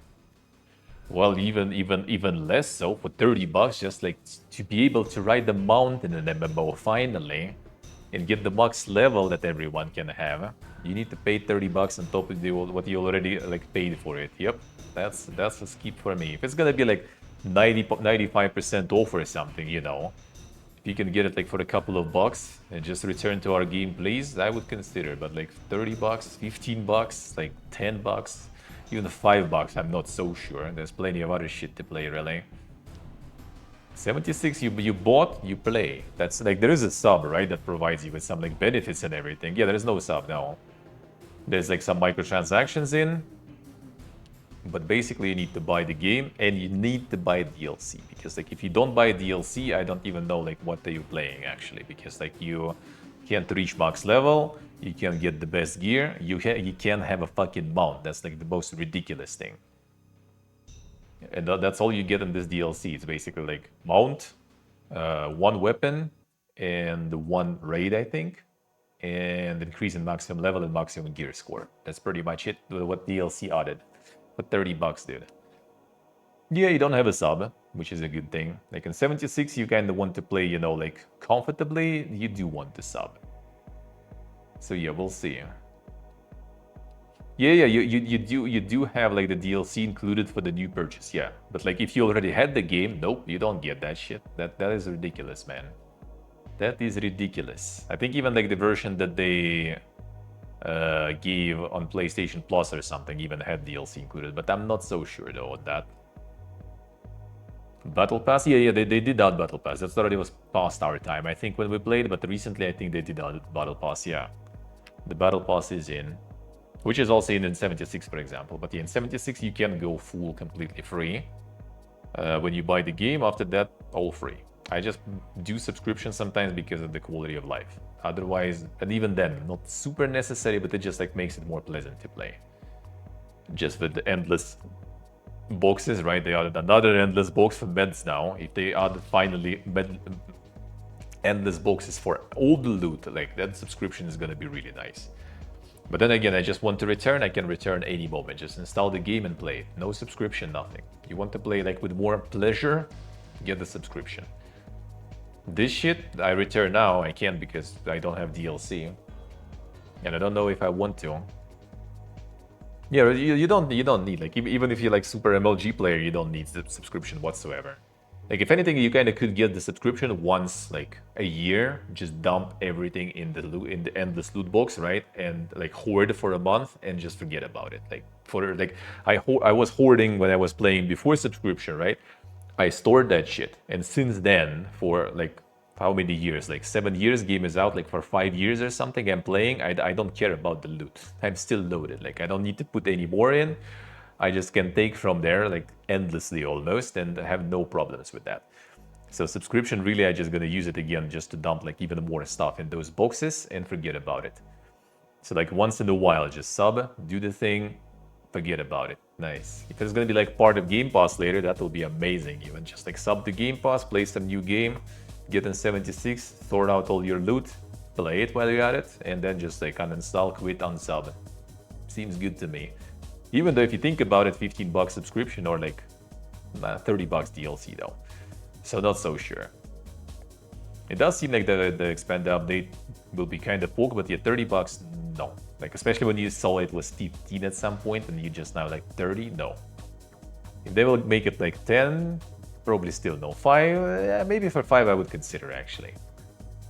I think they weren't even like sending the keys anymore. Like I actually got the key for the new world in like the beta test. They sent me the key, and then they just like were nope, not sending anything else anyone, I guess. So I bought it actually to play. But the DLC, not so sure. It does sound kind of exciting though, you know, to return again and stuff, you know, to grind new shit. The problem is like we didn't even finish grinding the old shit really, if you think about it. So if you need to go into the new and you can't because you're not like, you know, the best in slot from the previous like raids and stuff, then like, nope, that's a skip because we ain't going there. And then again, the new world, you need to kind of go with the flick. 76, you can go alone. Just go solo. You can do anything. Worst case, just like join some randoms and that's it. Like with no interaction, you just like basically join any group on the map, you know, and you just like go together, do stuff. Like you don't need any communication at all. There is no text chat. You don't need voice chat. You just go and do stuff together and all good. In this one, solo, nope. Like you want raids and stuff, you need to group with people. And like with randoms going, it's just gonna be an experience. So unless you have like the full group of people like we played last time, while we had group, we were doing raids, that was fun. Someone quit, already like replacing one person in the group with some random, it was already a fiesta, you know. So no, not sure. Grinding, sometimes you feel like it. Sometimes you just want to play some like a mindless, you know, like live service slope, basically. Sometimes you just feel like it, you know. You just need that kind of like fast food for gaming sometimes, you know. NetEase abandoned another Western MMORPG, and this time Greg Street's Project Ghost. The Ghost Crawler is getting fucked like left and right. First, he was on Riot MMO. They started like revamping the MMO and kicked him. He got his own project. Now they got him off to that too. NetEase no longer funding Fantastic Pixel Castle and its MMORPG. NetEase Games has been very gracious, supportive of looking for another publisher for our game. However, in the current market environment, very few deals are getting made for any game, let alone something on the scale of an MMORPG. Doing everything we can to find publisher or investor, at the same time encouraging our team members to explore future opportunities. Yeah, I don't know how you can find like who you need to be to get MMORPG investment. Like even like Ghost Crawler, like even if you get like a full team of Ghost Crawlers or some other like big names in MMOs, like I don't know what you need to do. Like you need to get some sort of like, you know, blockchain, NFT, you know, AI, like full, you know, jam-packed with all those buzzwords. Maybe then you manage to get some investors. If you're basically just making some pump and dump type of game, maybe then. Full-blown proper MMO, like dude, like even in the juicy times, I'm always like surprised how like, you know, like some companies get like financing on from the side. Like you can see some like big company like Riot, for example, being like, oh yeah, we have like a lot of money, how about we make MMO? We have like some world that is developed already, right? Some stories going, some show, side games. Let's make an MMO also because we have money and we have audience. I can see some other like random studio and like getting some billions and stuff to make an MMO. Like, dude, MMOs are fucking hard to make, really hard, because you also compete with like massive MMOs on the market already. Because like some random Joe who is already playing World of Warcraft for 20 years is not going to be abandoning everything, you know, and just like going into your MMO. There's like sunken coast fallacy is like massive in MMO market. Like your game gonna get shit on by some other people, not because it's bad or they don't like your game. It's because they don't want to go try it and they don't want others to go try it. So they're gonna shit on it to like, you know, like to kind of sink your ship so everyone stays on their ship because they're afraid that everyone's gonna leave their ship and they're gonna be the ones sinking, you know. Like MMO landscape is atrocious, dude. Alright, let me see what else was there. There was a little more, I think. A little more.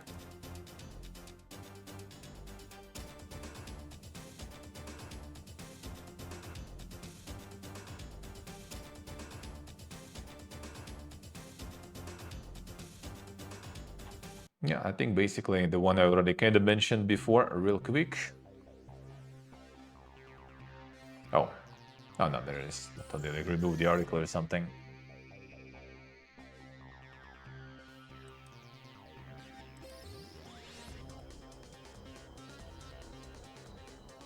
The devs of 40k MMO, yeah, I wonder. I mean, at some point, maybe they already get to the point where they, like, dropping it sounds kind of weird, especially when there is, like, Games Workshop involved. Maybe they had some sort of, like, you know, like, agreement with some money involved, so they just kind of, like, maybe they have some sort of, like, contract that they can't really just ditch, you know, without paying some sort of, like, you know, penalties, so they're just gonna kind of, like, push through it. Could happen. Scenic, I see. Enjoy, enjoy. People rather hope on a session-based, more focused experience. I do think, I kind of see, I mean, obviously we kind of live in this like small kind of Twitch bubble, right, of like very engaged gamers. So we kind of like see this like smaller part of the audience that is like very into gaming, including like myself and stuff, right? And I do see a lot of people who kind of just like crave some MMO. I do see a lot of people. But will it go like kind of, you know, mainstream with like some normies and stuff, kind of like World of Warcraft and shit? I don't know. It's kind of hard.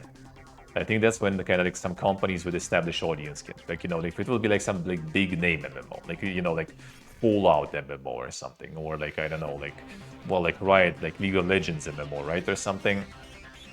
Like that can get some sort of like mainstream, you know, the pool from the mainstream audience. Anything else, I think, is kind of like going niche. And the only hope is that, you know, you're somehow going to get some sort of traction. People will hear about you.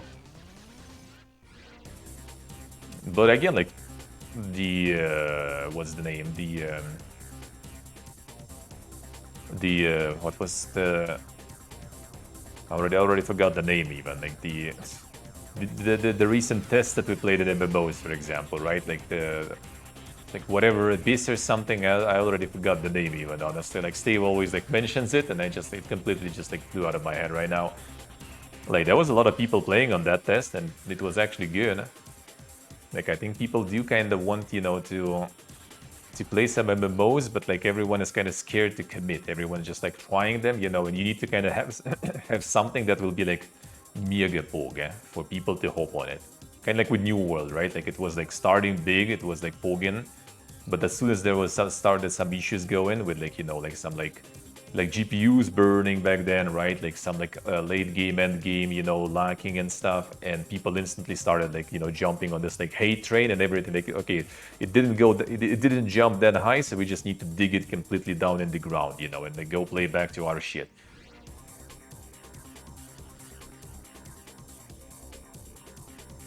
The social element, the biggest thing what people frown at having to socialize.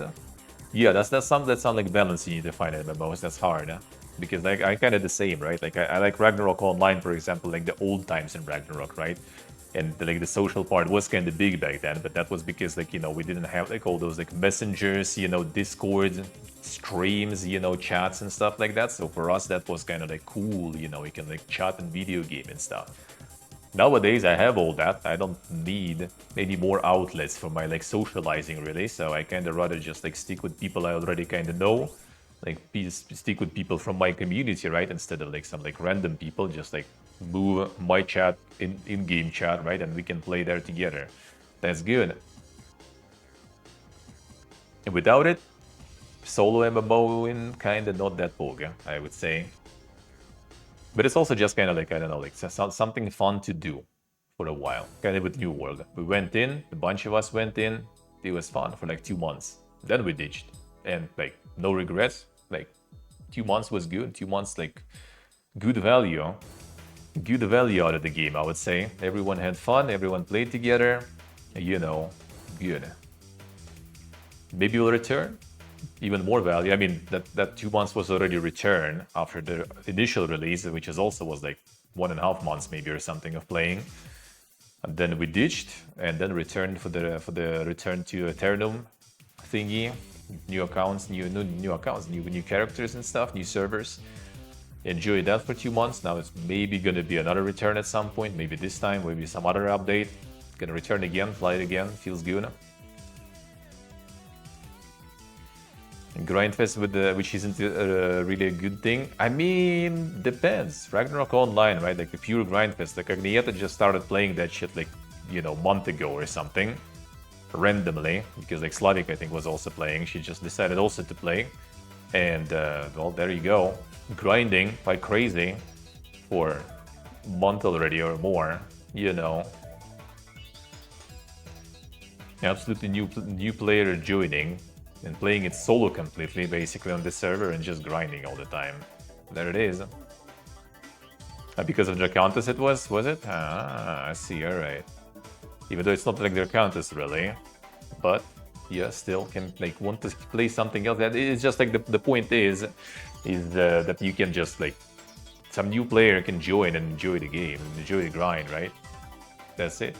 Like the grindiness is not exactly the bad thing. I think people who kind of like complain about like some MMOs being grindy, they just use the different like paradigm of MMOing, kind of like World of Warcraft, for example, right? Which is like it is just different style of MMO, like Western, Eastern styles. Like the grind part, some people for some reason think it's bad because they just like. Some people just expect it like to be Western MMO. They think like, like you need to get in this end game. This is where the game starts. This is where you play the game. In many Korean MMOs, there is no end game. Like end game is now and here. Like grind is the end game. Like the getting somewhere. Like in some MMOs, like getting to the max level was something that like very few people achieved even. Like in the old Ragnarok when I was playing, I never got to the max level even whatsoever. Back then, I did not, despite like years of playing, I never got. Nowadays, when we get another session, right, like in a month or so, I get there to the max level usually. Well, kinda, because last times we were playing, the max level was kind of like lower. Like the max level is tuned for different update when you have way more max levels. So it's easier to get to this like sort of like set max level, but it still was like a month or something. But it was fun though. That's the fun part. The pre-renewal, I mean sort of, like you also play pre-renewal, but what you play is different, like rates, different XP anyway. Like the fact that you can get like in a month or something to level 99, that already means it's different rates completely. Because like back in the day, like to get in the month to 99, you needed to have like some like mega friends, super gear, and you're just getting like, like sitting on your ass leveled in like Biolab or something, or Jupiros. That was like the only ways basically to kind of like speed run to like 99 completely. Average person was just like leveling over like months, years. Like I played on one server initially, like for a year and a half maybe or something. I don't remember actually. For a while basically, and I was like at 96 or something. And then I played on another server, like sub-server of the same server, and I played also for like 1.5 or something years, and I got to like 97 or some shit.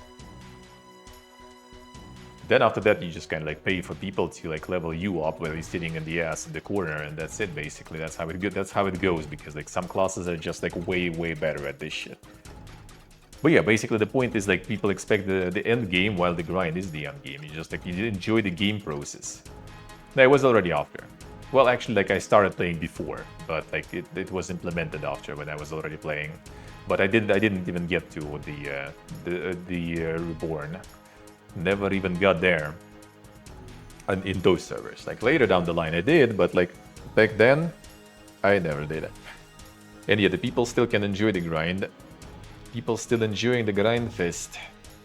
To be honest, if the gameplay is good, people can enjoy that. But yeah, it's hard to get in the market for an MMO. It's like either something very niche, or it's something that is hyped, but it kind of just works for a bit and then it dies. Because like there is not a lot that manage to kind of like maintain, the interest and stuff, because people just like fall back. Like MMO enjoyers already probably have like, like some massive commitment into some other MMOs that they play already for like years and decades, right? So they just kind of like, as soon as something starts, you know, oh man, there's no update for a while. Oh man, the player numbers are dropping, you know. Oh, like someone on the internet saying the game is bad now, it's dead game. Oh man, okay, fuck it. I'm also like returning back to the old one, and then they also start shitting on the new one, so more people return to the old one, so they feel like they are on like, you know, better, bigger MMO player pretty much. It's just always this like tribalism with MMOs going, which actually at least kind of like got a little less after like this like exodus from World of Warcraft to Final Fantasy 14, when people finally realized that, you know, there is actually other good MMOs too, and you can actually play multiple ones, you know. I mean, you don't need to be like super, you know, a ride or die for some specific MMO. They became more you know, acceptable to accepting more of the different games, but you don't need to live in one. But it's still, for like some smaller MMO, it's really hard. You need a lot of like, you know, kind of like positive reinforcements, a lot of confirmation, you know, from big content creators and stuff that MMO is good, and then people will maybe consider. But it's still like, there's like Albion Online that is still quite popular. You can still kind of have some MMO that is like alive and somewhat successful even in the current environment. It's just that like making a new one right now is kind of like questionable if you don't have like some like massive amount of money, or if you want to make something like super niche that will be like pretty small and you will be fine and comfortable with that. Maybe, but yeah, those companies like throwing some big investments and like with the kind of somewhat small teams trying to make like some big MMO that will, you know, just break in the genre into the markets, that is hard. It's hard to imagine. Alright, so the last one then. Japanese storefront was so tired of the Visa and MasterCard controversy that it launched its own payment method then.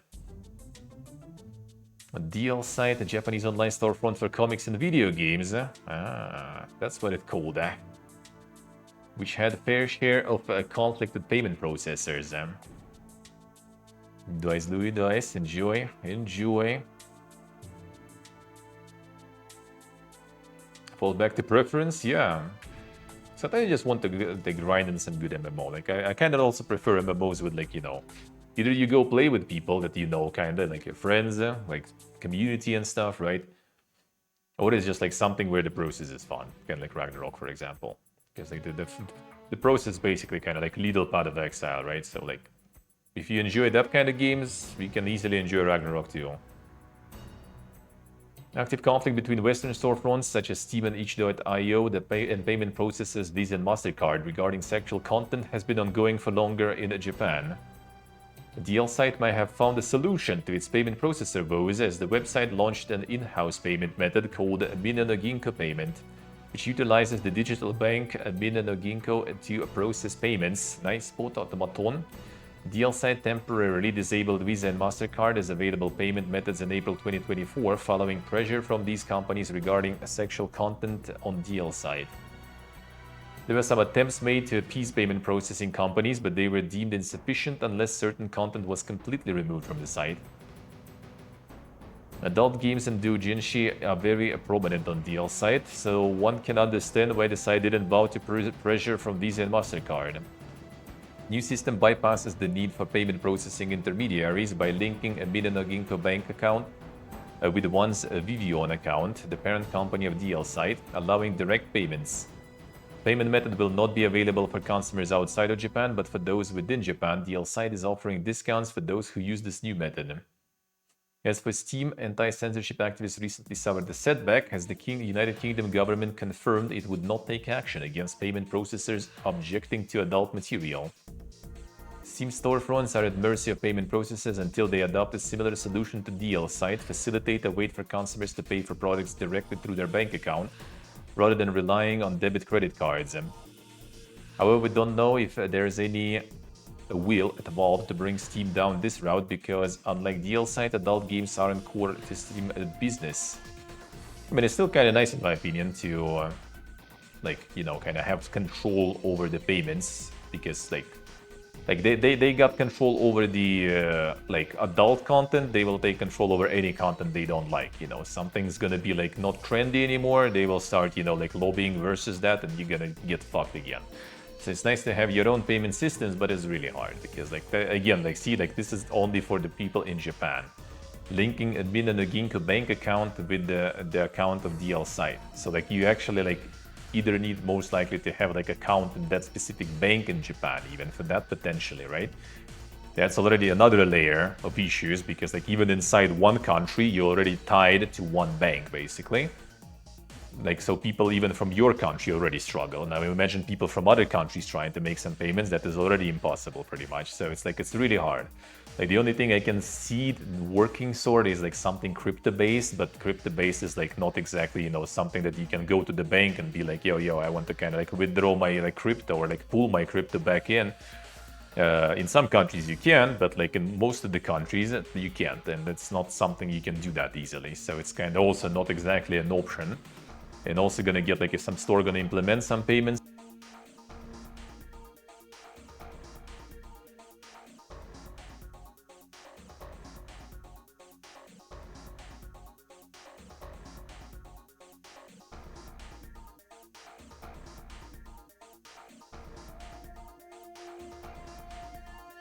Couldn't wait like a few more minutes. Couldn't wait for a few minutes to lose the charge.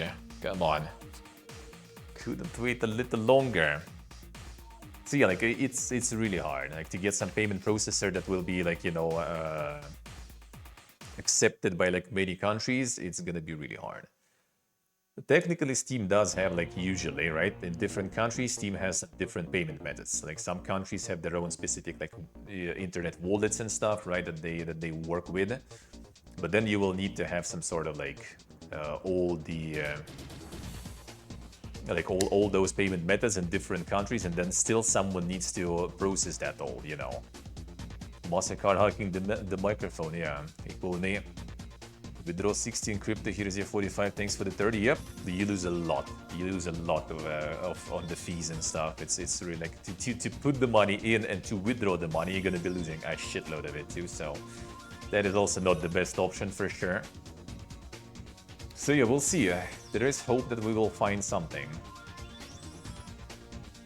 Like the problem is like you can get like some sort of like, I don't know, like some like offshore like banking, right? For that, for example, like some offshore bank or like, I don't know, some offshore country's economy, economic system will get some sort of like, you know, like new wallet or something that they will be like remotely opening for anyone basically, right? With some like ID photos and stuff like that, some like digital confirmations, right? And you will be able to use it everywhere and pay for everything.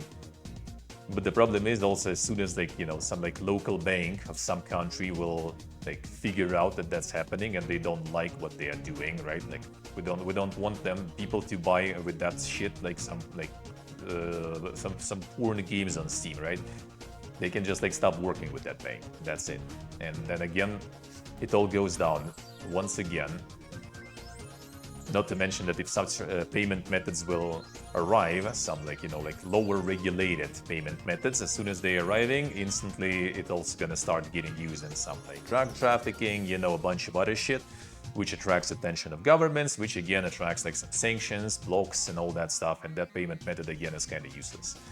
So it's tricky. It's tricky. I don't know if and how. Like you basically need like in every country almost on the planet, you need to have some sort of bank that will be fine with, you know, like adult games and stuff, and that will have some sort of like Swift or some other like payment methods that they will be agreeing to join this like one, you know, like payment like system that will be fine. And Steam Pay, for example, like Gaben makes Steam Pay, they need to find like a bank in every country that will work with that Steam Pay and do the transactions with the Steam Pay, agreeing to the kinds of content that Steam is going to be selling, for example, right? And even then, those banks need also to be kind of afraid that at some point, like some like governmental, like, you know, facility will also be like, you know, yo, we kind of like don't want that content at all in our country. So like all the banks working with that also gonna be like, need to stop working with that. But that actually kind of already somewhat happens because like a lot of like adult content on Steam is just like blocked in some countries completely. So, you know, no content, no bank needed. Easy, I guess. So we'll see. Like I do kind of hope that it like will, you know, spring some more like payment methods globally, especially because right now it's really bad. especially when you kind of like, like in Armenia, for example, right now, right? Like you don't really have a lot of a lot of payment methods in general available, and there's probably many countries on the planet that globally you have like issues, with getting stuff. Yeah, like in Europe, like some SEPA and stuff. You have all those like Klarna, a bunch of other like wallets that are somewhat global. And then you kind of like somewhere here, for example, and you just kind of like, bro, like if something happens with PayPal, for example, I'm not going to be able to like get like donuts and stuff, right? At least like Twitch money, like because I have like actual official company and everything, at least Twitch money you can get direct on my bank Swift payment, and Swift like will live at least in some form.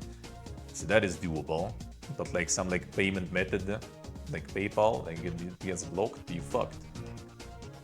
Actually, like it's not like you blocked, you fucked. In Armenia, it doesn't work. Like I have a company in Georgia, and that's why I can receive PayPal. Otherwise, if I would be like just Armenian dude without, company in Georgia, for example, I wouldn't be able to receive PayPal whatsoever here. The banks prohibit adult games. Well, it's payment processors, but like banks also kind of like partake, I think, because there was some like, I don't remember like what exactly it was. But it was some specific banks that also didn't want to work with that stuff. And I mean, payment processors also kind of like partially like, like kind of like the financial institutions that are connected with banks. So it's just kind of like, because like reputational risks, that's it.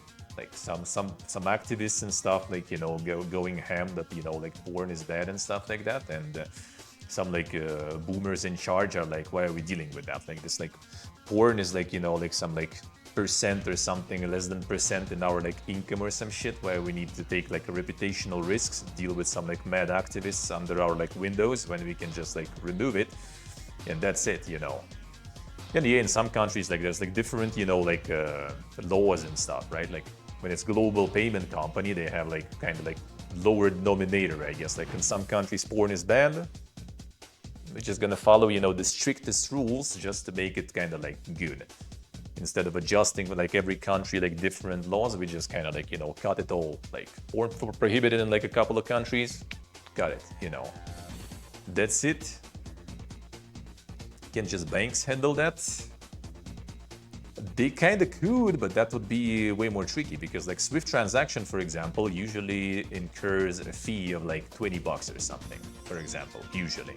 Like if I get like Twitch kind of pays that out of their pocket because I'm Twitch partner, right? So if you're not partnered, for example, like you earn like $100 on Twitch, you're gonna receive 80 on your bank account because of the Swift fee. So imagine like you buying on Steam something for like $5 or something and you pay $20 fee. Doesn't sound good, right? So the payment operators and payment processors are basically kind of like its own like layer of that stuff. They have kind of like different, like you pretty much just kind of like buying with, like with like $5 like in one country, but because this payment operator works in all the countries, they have like their own bank account somewhere there already in the country where you're buying from. So they kind of don't do all those like mega fees. They just kind of do some local transactions here, local transactions there. Less fees incurred, and that's their money anyway. There and here, it's their money, so they can do that basically. So that's why you kind of need something like that, some sort of system, some sort of like layer, big layer with the money that can afford doing those, like transactions without having those like insane payments for like throwing money to the other end of the world. And that's when all this like legislation and stuff is involved. So yeah, we'll see. We'll see. Don't really like, I don't really care that much really about all this like adult content and stuff. Like whatever, right? But that's kind of one of those things that, like yesterday they came for adult content, tomorrow they can come for some content that you play, like some like games with some like, like some social, societal like questions or something, like some sort of like, like I don't know, like Red Dead Redemption, right? With like the Ku Klux Klan that you can like demolish there, and that apparently gonna become like something that is not very convenient topic to talk about. So how about we ban that shit too, for example, right? So like too much control over content and art in some people's hands usually leads to not the best results. So that is kind of shitty. So I hope there will be some sort of solution for that. Hopefully. At least in Japan they're funding something. So maybe there is a chance we will get something eventually. Alright, got through the main stuff for the week. So, time to call it a day then. So yeah, tomorrow, usually it is RPG Monday, but well, I mean, it kind of will be because I'm gonna play Hylix, more Hylix. And it do be an RPG, so I'm gonna play some more Hylix. Maybe I'll finish it tomorrow, actually. Maybe I'll kind of focus on finishing it tomorrow, actually, yeah, maybe. Sorry, Dele. There we go. So yeah, maybe I'll actually focus on maybe finishing Hylix. If finishing Hylix, then maybe some more stuff on top of that. That's gonna be the plan then. That's gonna be the plan for tomorrow. See you 9 a.m. CEST as usual. I am back. We're playing Hylix and maybe some more stuff after that. That's gonna be the plan. Next week is Next Fest actually already, so we're gonna get some demos. Maybe some demos tomorrow already, but if not tomorrow, then on Tuesday. Tuesday, demo starts. Next Fest starts evening tomorrow, European time zone. So yeah, Tuesday we can already hope on the demos. There's gonna be a bunch of demos on Next Fest. So I kind of want to also finish Hylix and whatever we have sorted right now, and just focus on the demos for the next week. That's gonna be the plan. So yep, enjoy the rest of your Sunday evening. See you all tomorrow, guys. Thank you for all the support once again. Love you all. Bye bye.